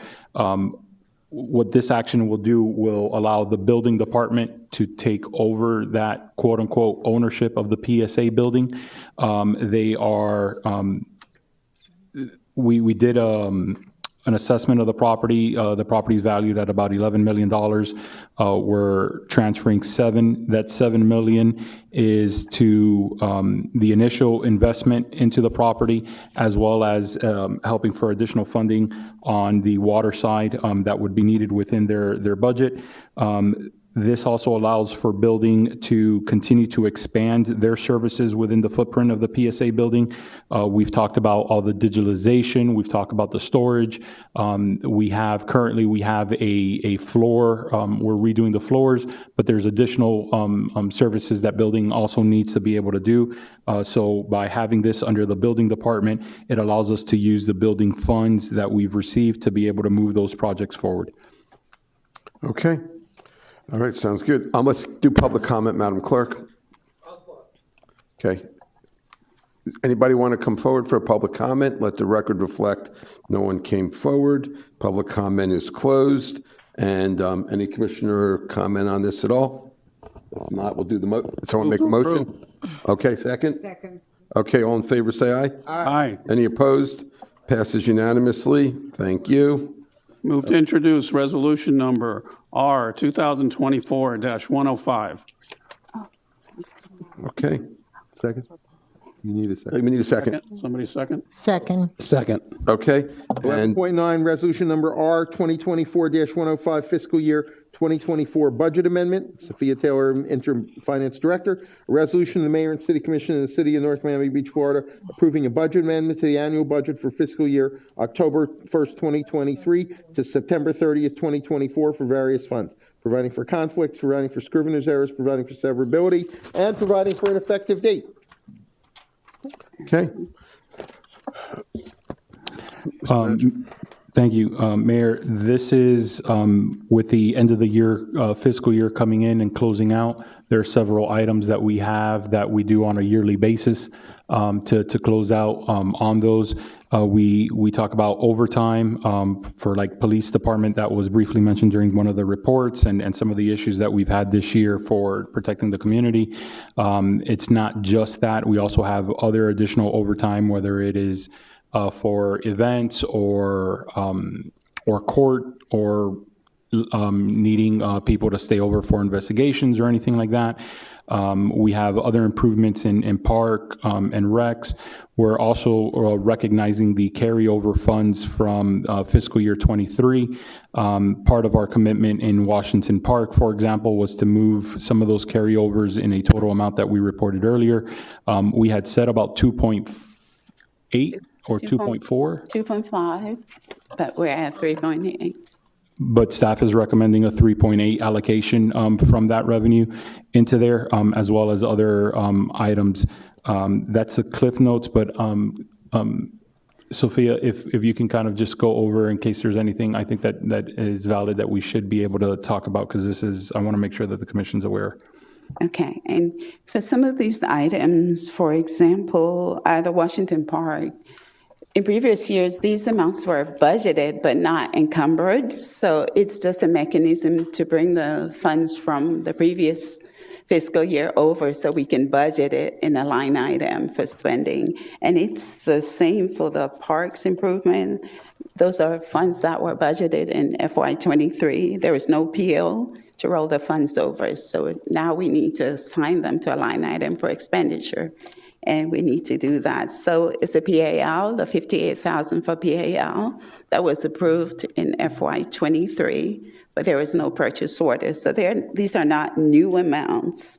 These are that. The only new amount we have is that $250,000 that will bring our legal budget through to the end of the fiscal year. There have been, unplanned expenditures in the legal budget, litigations that came up throughout the year. So we do need additional funding of $250 to be able to pay invoices throughout the end of the fiscal year. And then we have a $35,000 grant for the E-Roof program that was previously approved by the City Commission. However, we did not assign an expenditure line item budget, and this is just to fund the line item, as well as the LOGT. Those funds, the revenues received from the county we did not have a line item budget. So this is to establish an expenditure line item budget for that as well. Okay. All right. Madam Clerk, let's do public comment.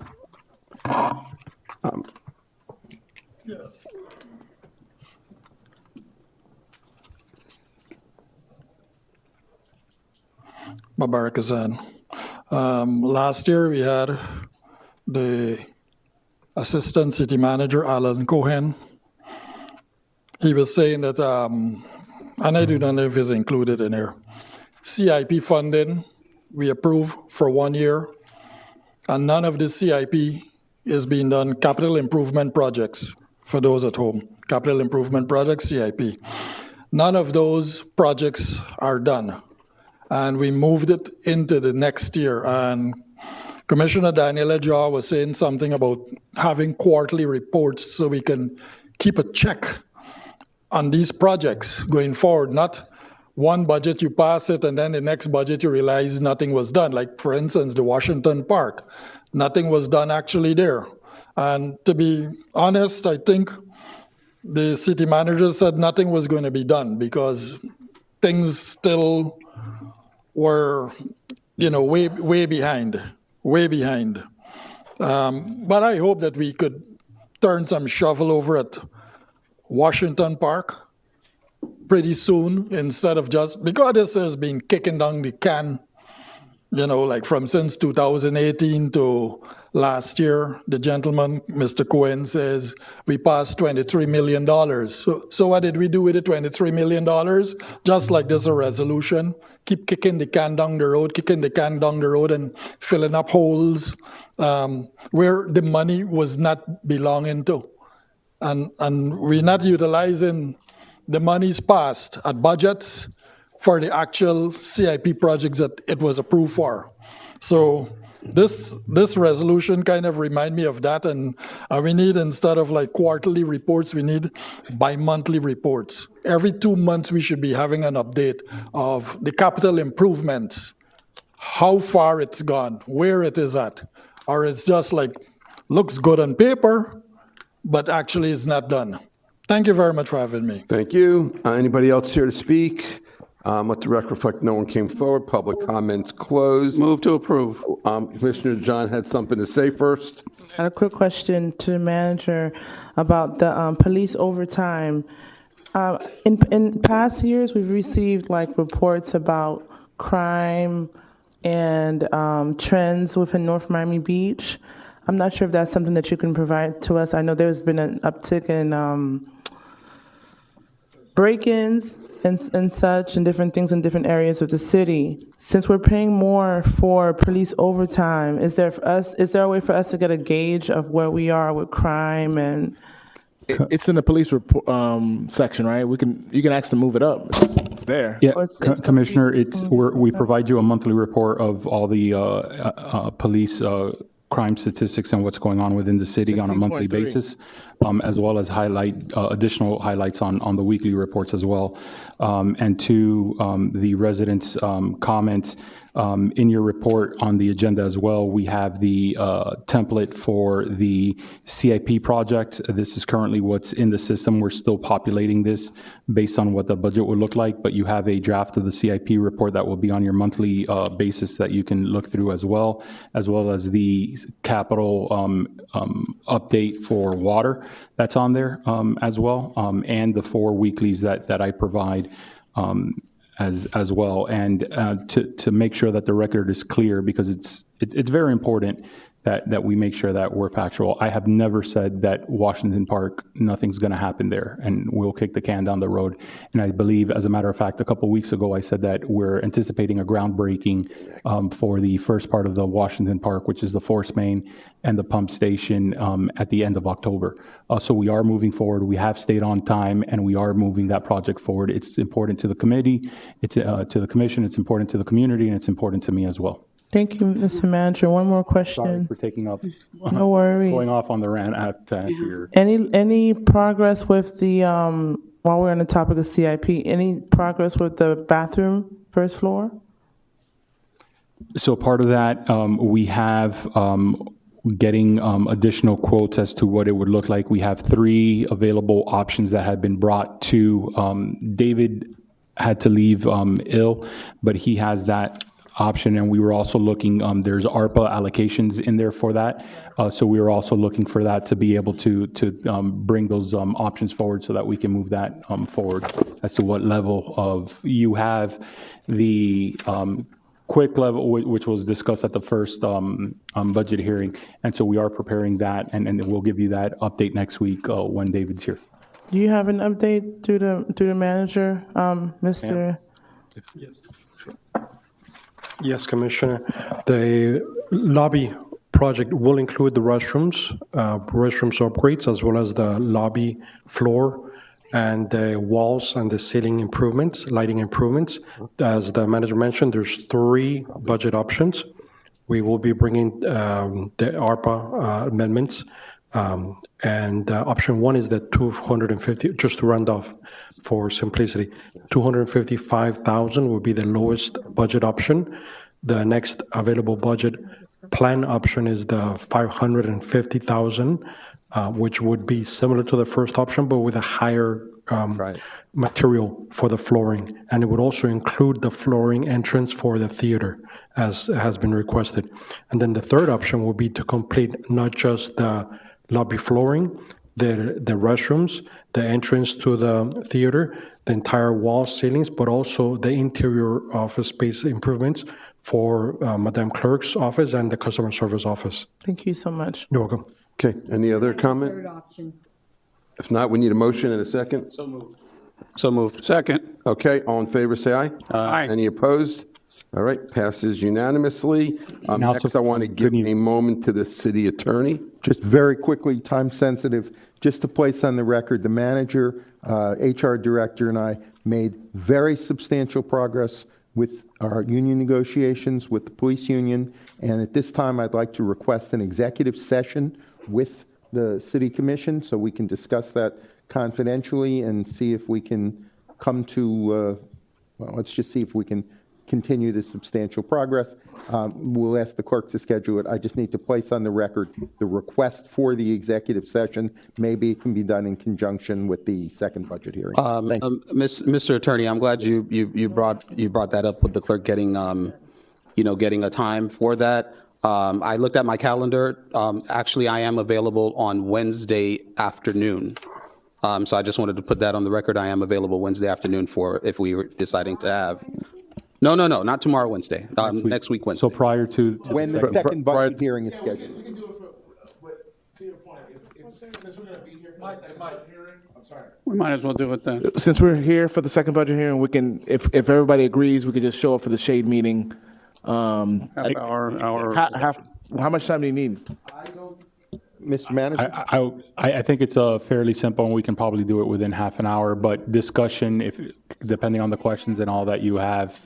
And when does the second budget hearing, 6? The second budget hearing is the 25th. No, at what time? 6 o'clock, right? 6 p.m. So why don't we yeah, do this at 5 o'clock? 5 If we got o'clock. done early, we can. Or if you did it at 5:30, Mayor, and if it carries over a few minutes, you can always start. There's nothing that says you can't start the budget hearing 5 or 6. Right, is everyone okay with 5 o'clock? 5 o'clock is fine with me. Okay, look, I just wanted to correct We did that, Mayor, excuse me for interrupting, Commissioner, but if we did that, you would end up with your whole commission sitting around here for probably 30 minutes because you can't start budget earlier. Oh, yeah, you're right. When it's announced. Yeah, But we could be on time. If you did it, I'm just saying, if you called it at 5:30, you would almost surely fit. 5:15. If we ran 5 or 10 minutes over. All right, 5:15. 5:15. The reason I corrected the record on my availability is I know we have a lot of discussion items that I believe should actually be workshopped. And so. Well, if it is, we'll. Wednesday, I'm available Wednesday afternoon. So if let's- if that means anything, let me know. Let's just go to the second, Mr. Attorney, were you going to bring up what you weren't here because you were sick? Were you going to bring up about making the dates for next year's? It's on the agenda if we get to it. But in case we do or don't, Madam Vice Mayor, I had to put that on the record so that we can have the executive session. Oh, I thought that was your I asked the mayor attorney's to move it ahead I of see. the discussion items, and I do have a discussion item, and if you want to see. turn to me before you finish all the others, I'm prepared to do that, but I specifically asked the mayor, because if we adjourned and I didn't place this on the record, it would interfere with our ability to conclude union negotiations. Okay. But those dates that Vice Mayor Smith is talking about is not on the agenda. No, they're not. I mean, they're just No, discussion. I thought that was your attorney's report, and at your attorney's report, you're going to do it. She's It saying would that. be a portion of my attorney's report if we get to it, but I'm not unilaterally deciding to jump all your other discussion items. I asked the mayor, though, to please be sure to recognize me for what I promised would be less than 60 seconds, to just place on the record, we need an executive session. Okay, done, let's move Okay, forward. got it. I agree. Mr. Manager, before we jump into these discussion items, which will likely bring us to our time threshold, is there anything that on your manager's report that you need to share with us of significance? NMB highlights, updates, that water? We can spend a lot of time on the reports, but I think the written report is there. And if you have any questions, we can just have that individually, if you'd like. Okay, perfect. Okay, so then let's, I would just like to mention that that report has been in our agenda books or on your line every month. We just haven't had a chance to get to the manager. So if you wanted those reports. If you want to go whatever. through those reports now, so we could clear them out, or, and coastal, so we can, at least coastal. Coastal's not here. No, there's a contractual obligation donation review. Yeah, but they're not here, too. Oh, okay. No, yeah, so. They don't necessarily. From the Yeah, but report that was standpoint, chief of those staff. change every month, and those will always Yeah, stay on they there just get updated. as a background. It's just an update. Yeah. The discussion items, we've got 20 minutes. I don't think any one of these is a 20-minute conversation, but for coastal waste and recycling of Florida, per the contract, they provide us a certain amount of revenue per year that goes into the city, and we're seeking direction as to how to use those funds because we don't have it. I'm sorry, Marlene. Just speak it to the record. Yeah. If Thank you you. guys would like to hear the coastal item ahead of the others.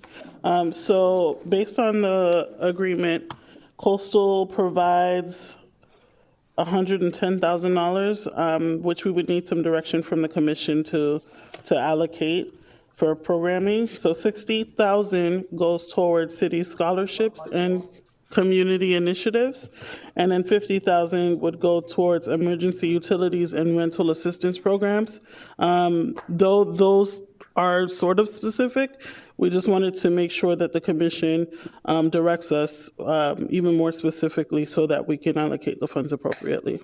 Well, we have a couple of projects that we cut out of the budget, so maybe get a list. If I may, one of the things that was a recent conversation is creating a scholarship fund for the late John Falone. Yeah, that was brought up, perhaps yeah. that could be the opportunity to use the scholarship funds to create that fund.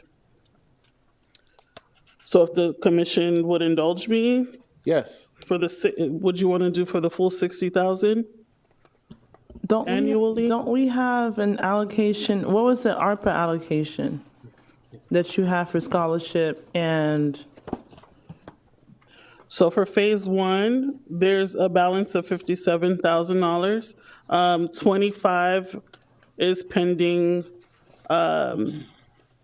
for students that are residents and FIU students.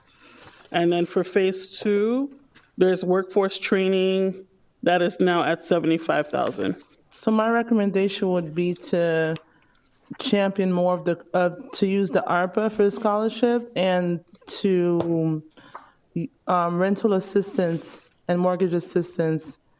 That be more the focus for the an emergency funds for the through the coastal allocation. This is like recurring, right? Okay, And it- so based on how it's written, 60 goes towards scholarships and community initiatives. Do we want to extend the definition of community initiatives to rental assistance? So it's 110 annually that goes to mortgage and rent? Do you follow? You're talking about the agreement that we currently have Yeah. states this. And that So would if we be wanted to 5 change the years. agreement, would we need to then refer back to coastal to agree to it? I mean, what is I mean, the, they're what- going to always give that amount of money. It's the terms that we're deciding exactly. Yeah, the amount's not changing. They give 110,000, and that 110 is split between 60 for scholarships and 50 for emergency utilities and rental assistance. So we could ask Coastal just to amend their contract to ensure, I'm sorry, if we wanted to increase one of those or not, but this is a reoccurring year over year, and we do have last year's allocation as well. So because we didn't have the direction or authorization. Last year's was 110 that hasn't been used, so that's 60 and 50, and then this year's 110 as well. So being able to get direction and a vote from the commission, we can move these programs forward. So I have a quick, before you guys divvy it up, I just, how did that happen? That it was never utilized? So when we looked at potentially using those funds, and we were in conversation with finance, there was no direct vote from the commission saying this is how you are supposed to be using these funds. It was just a line item within the contract. So that's when we started putting this together so that we can bring this over to the commission. And just so. I have a question. How long is this contract for? What's the remaining money left? Total, I think, is 7 years, and there's, how many left? I think it's 5. It's a total of 5, and it's 3 more years. And then they have extensions that can be used for a total of 7. I have a question. Are we doing anything for cleanup? For example, litter, do we have anything in the budget right now that speaks to community cleanups throughout the community? Yes, ma'am. We have it as part of the beautification program, and the CRA, as one of their line items, is also bringing in another firm along the CRA to do, I think it's nightly cleanups. And then we also talked about putting in for planting in the swales and upgrading. That was one of the projects that yourself and Commissioner Florimond requested, that we identify areas of the city that we can invest to upgrade the swales, do tree plantings, and do a full beautification. So all of that is coming together, and staff is also looking at updating code to be able to look at the long term of how we can ensure that the swales in all that area is maintained. In Highland Village and Washington Park, the thin roads that you're going to make strips or something with the edge of the poured pavement? With regards to traffic calming, but I'm just talking about beautification. No, not traffic calming, beautification and cleanup of like where the poured asphalt finishes, make it even edge so that at least they have a little bit more of a cleanup in their area. I'm gonna ask if we can consider the senior program to get an allocation, since it's a community, what was the term that was? Initiatives. Community initiative, the senior program, if there's, like, the things that we've been speaking about, the library. That's my two things too, I back that. The library, the seniors, and anything that's wellness related that we can allocate. And also the fourth thing I would suggest is the rental assistance, emergency rental assistance as well. Second. And I'd like to. What make a assistance, I'm sorry? suggestion, too. What, rental assistance? Rental assistance. How did we come to the, I was waiting to speak because I definitely want, if there's money left for seniors, because we're really, all the lunches are based on sponsorship, so we really need money there, as well as, of course, the library. But how did we decide to give some scholarships? North Miami Beach residents, absolutely, but the FIU students, how did we determine that if they don't live in North Miami Beach? No, they have to. No, they have to live in They North have to live Miami in Beach. North Miami Okay. It's And a just to- 50-50. Just to share additional information, that particular partnership is forthcoming, but it would allow for us to stretch our dollar further. So for the Matches up, $25,000 that we give, They're gonna FIU is going to match it, give. I know. They're going to match it twice, so they'll give $50,000. The only concern I have, sorry, Commissioner, Vice Mayor, if I can interrupt, the program never went online, and that was something that I want to put on record, that in phase one, there was a landing page that IT created that residents could actually apply. The funds have not been used because there hasn't been a method for residents to actually apply. So I've spoken to the manager about it. They said that October 1st, they may be looking for that, but that's one of the reasons why the allocation was not fully used, because there was never a way for residents to actually apply for these scholarships. So I wanted to put that on the record. Yeah, why was that? So the demand for the program is there. Prior to my arrival, it was being overseen by the previous administration. Someone was dedicated to that. We would have to identify someone to be able to process those applications, but that's not an issue. But why didn't it happen a week ago, a month ago, 2 months ago? I'm just asking. If the money's there and the need is there and the people are there, where the holdup? Yeah, we would just need to identify a staff person to process the applications. Because school started September 1st. We would like to have identified, maybe help somebody go to school that never thought of going. And I would like to see if possible, maybe if we can use some money for the back to school supplies. So again, we're essentially looking at $110,000 a year, and we've reoccurring, but we've kind of cut this up into 6 different pies, and so. But that's 220,000. So Yeah, because of the money that was not Because used. it wasn't used, so from on a yearly basis, like what scholarship funding currently it's allocated at 60,000. Do we want to keep it at 60, or do you want to reduce that amount? I do have a thought, and this was brought up before when we did have someone from the county. I think this is when Commissioner Steinberg was bringing this up. And I just want to know how my colleagues feel about this. I'm all for FIU and 1,000%. I'm a Panther, Paul's up. But would there be an appetite bifurcating a little bit for, using it for technical schools at all, or no? We don't have a technical school. No, well, I'm just saying, like This scholarship, Commissioner, to your point, I think using these funds for that scholarship, I don't think we need a restriction for FIU. The reason why it was tied to FIU because of the match, which is a major plus. I'm just saying, like, if let's say can it be used for that? Yeah. Sorry, just wanted to remind you, the last conversation we did have, we shared that we're looking at workforce development programs. Yeah. So to your point, there was a proposal to provide web development that we're going to implement. We're also looking at HVAC and other options so that the community does have not just traditional education, but also the training options as well. Great. Okay. I would like to also make sure, as long as we're making the 110,000 turn into $1.2 million, I would like to give it to some after-school children that need after-school program and their family can't afford it, or summer camp and their kids and the family can't afford it.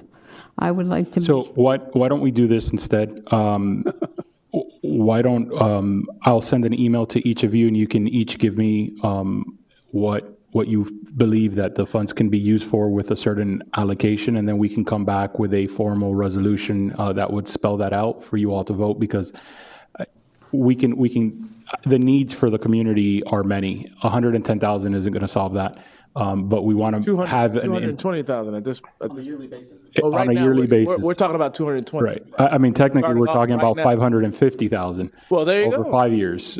So why don't we do that and bring that back as a resolution? That way you can all kind of put a little bit of thought behind what those allocations could be, so that we can make that, memorialize that. Is that okay? And I would like for you to tell us what is not funded at all that has a need, because some of the funds, to increase them even though the fund is there, I'd like to take some that have need and there is nothing, that we start with that in my seat. So, but I need to know what, thank you. Okay. All right, so I think we're going to. No, I just said, I just want to reiterate once again that these items should be workshopped, because there's so much to talk about. We have workshops, people don't come. Well, you have my commitment for the 25th if you want to have one.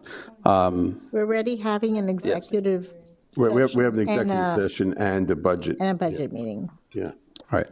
So I want to make the motion. Oh, we don't need a motion anymore, do we? No, it's going to just come back as a resolution. Okay, thank you. Okay, so we're done with that. So City- we have 9 minutes left. City events. So,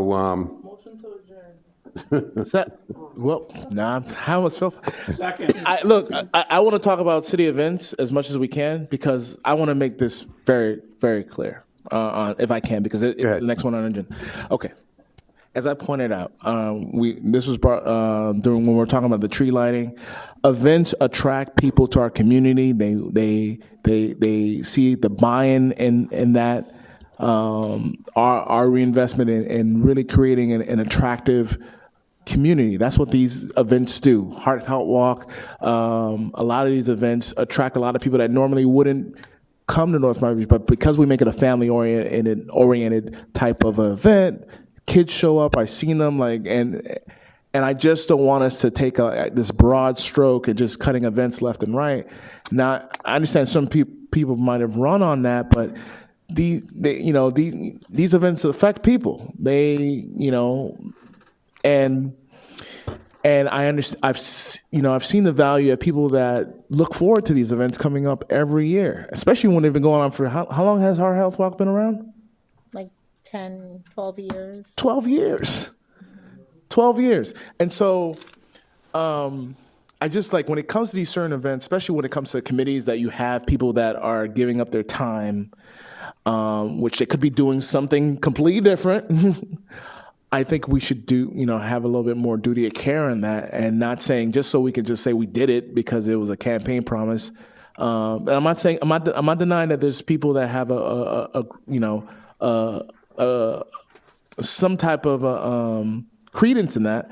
I just think that when we have to be very nuanced and careful and really trying to take away something that we've invested in for 12 years. So I just wanted to make that clear because the Heart Health Walk is a prime example of that.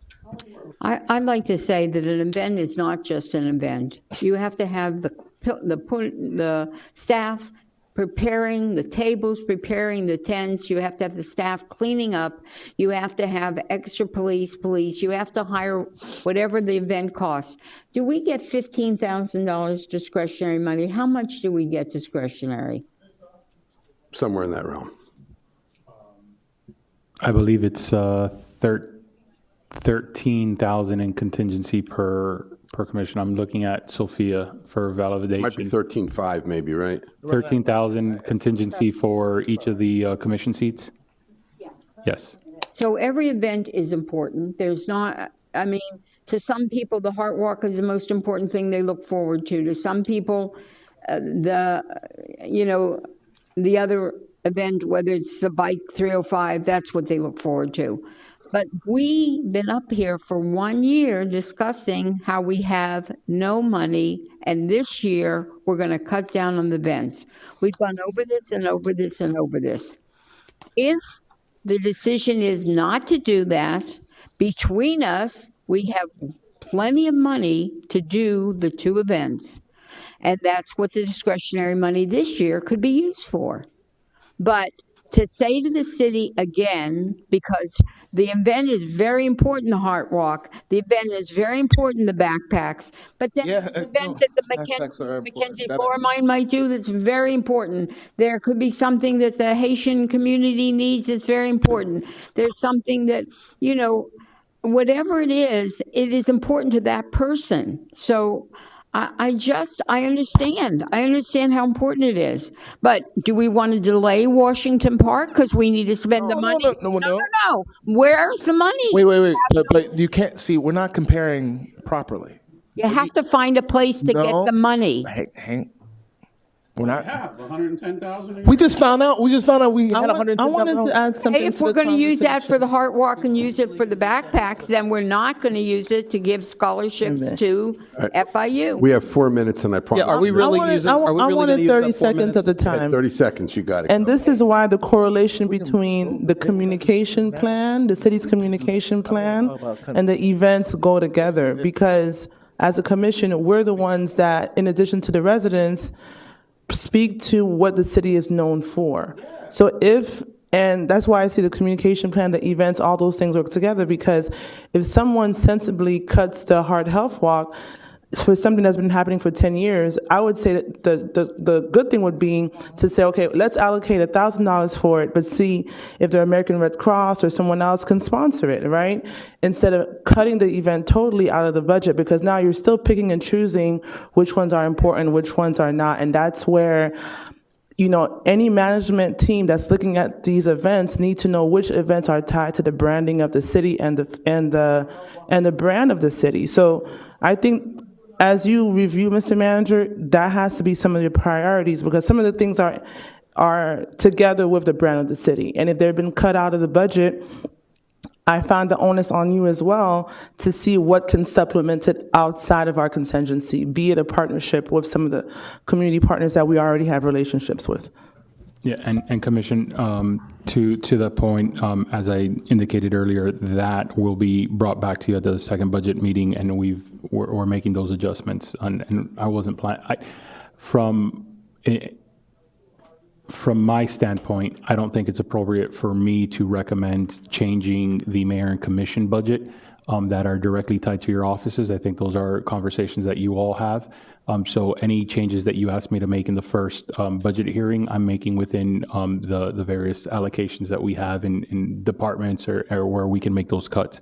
The item that comes before you during the discussion is at the request of Commissioner Smith to identify a policy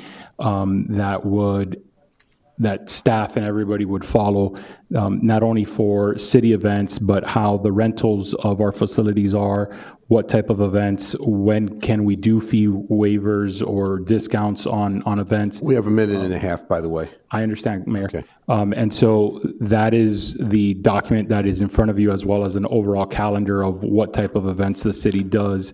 But the calendar doesn't go into the rental, because we do get quite a bit of rental facilities that come in. So when we either do the workshop or at the next commission meeting, whenever you want, I think it is a good policy that you all should consider so that we can move forward with. And may I add something quickly?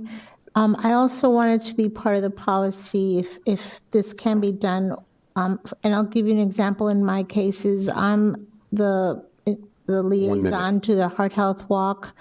And basically, I'm just a liaison. I just sit there and I listen. My committee does all the planning. My committee does it all, along with Parks and Rec, of course. And my involvement is just to be there and report back and try to get extra money through donations, not through contributions. So I don't think it should be us involved. I think if we have committees, the committees should be planning these events. Some of them showed up today. Right. And I did not tell them to come. They came. They wanted the Heart Health Walk. They made the initiative to come. They wore their red shirts. They did what they wanted to do. But I think it's for us to sit back and let the committees do it, because that's the point of having the committee. Motion to adjourn. The committees, I'm still talking. All in favor? She has 30 seconds. You had finished. Yes, thank you. So, and I get extra 30 seconds because he interrupted. So I think it should be the committees that make these decisions and not us. That's why we have the committees. Otherwise, what's the point of having the committees if we're going to be doing all the decisions? It's for the committees to discuss, and to bring back to us where we bring it back to you. Right on time. It's 12. Right on time, midnight. All right, we're adjourned. Yes.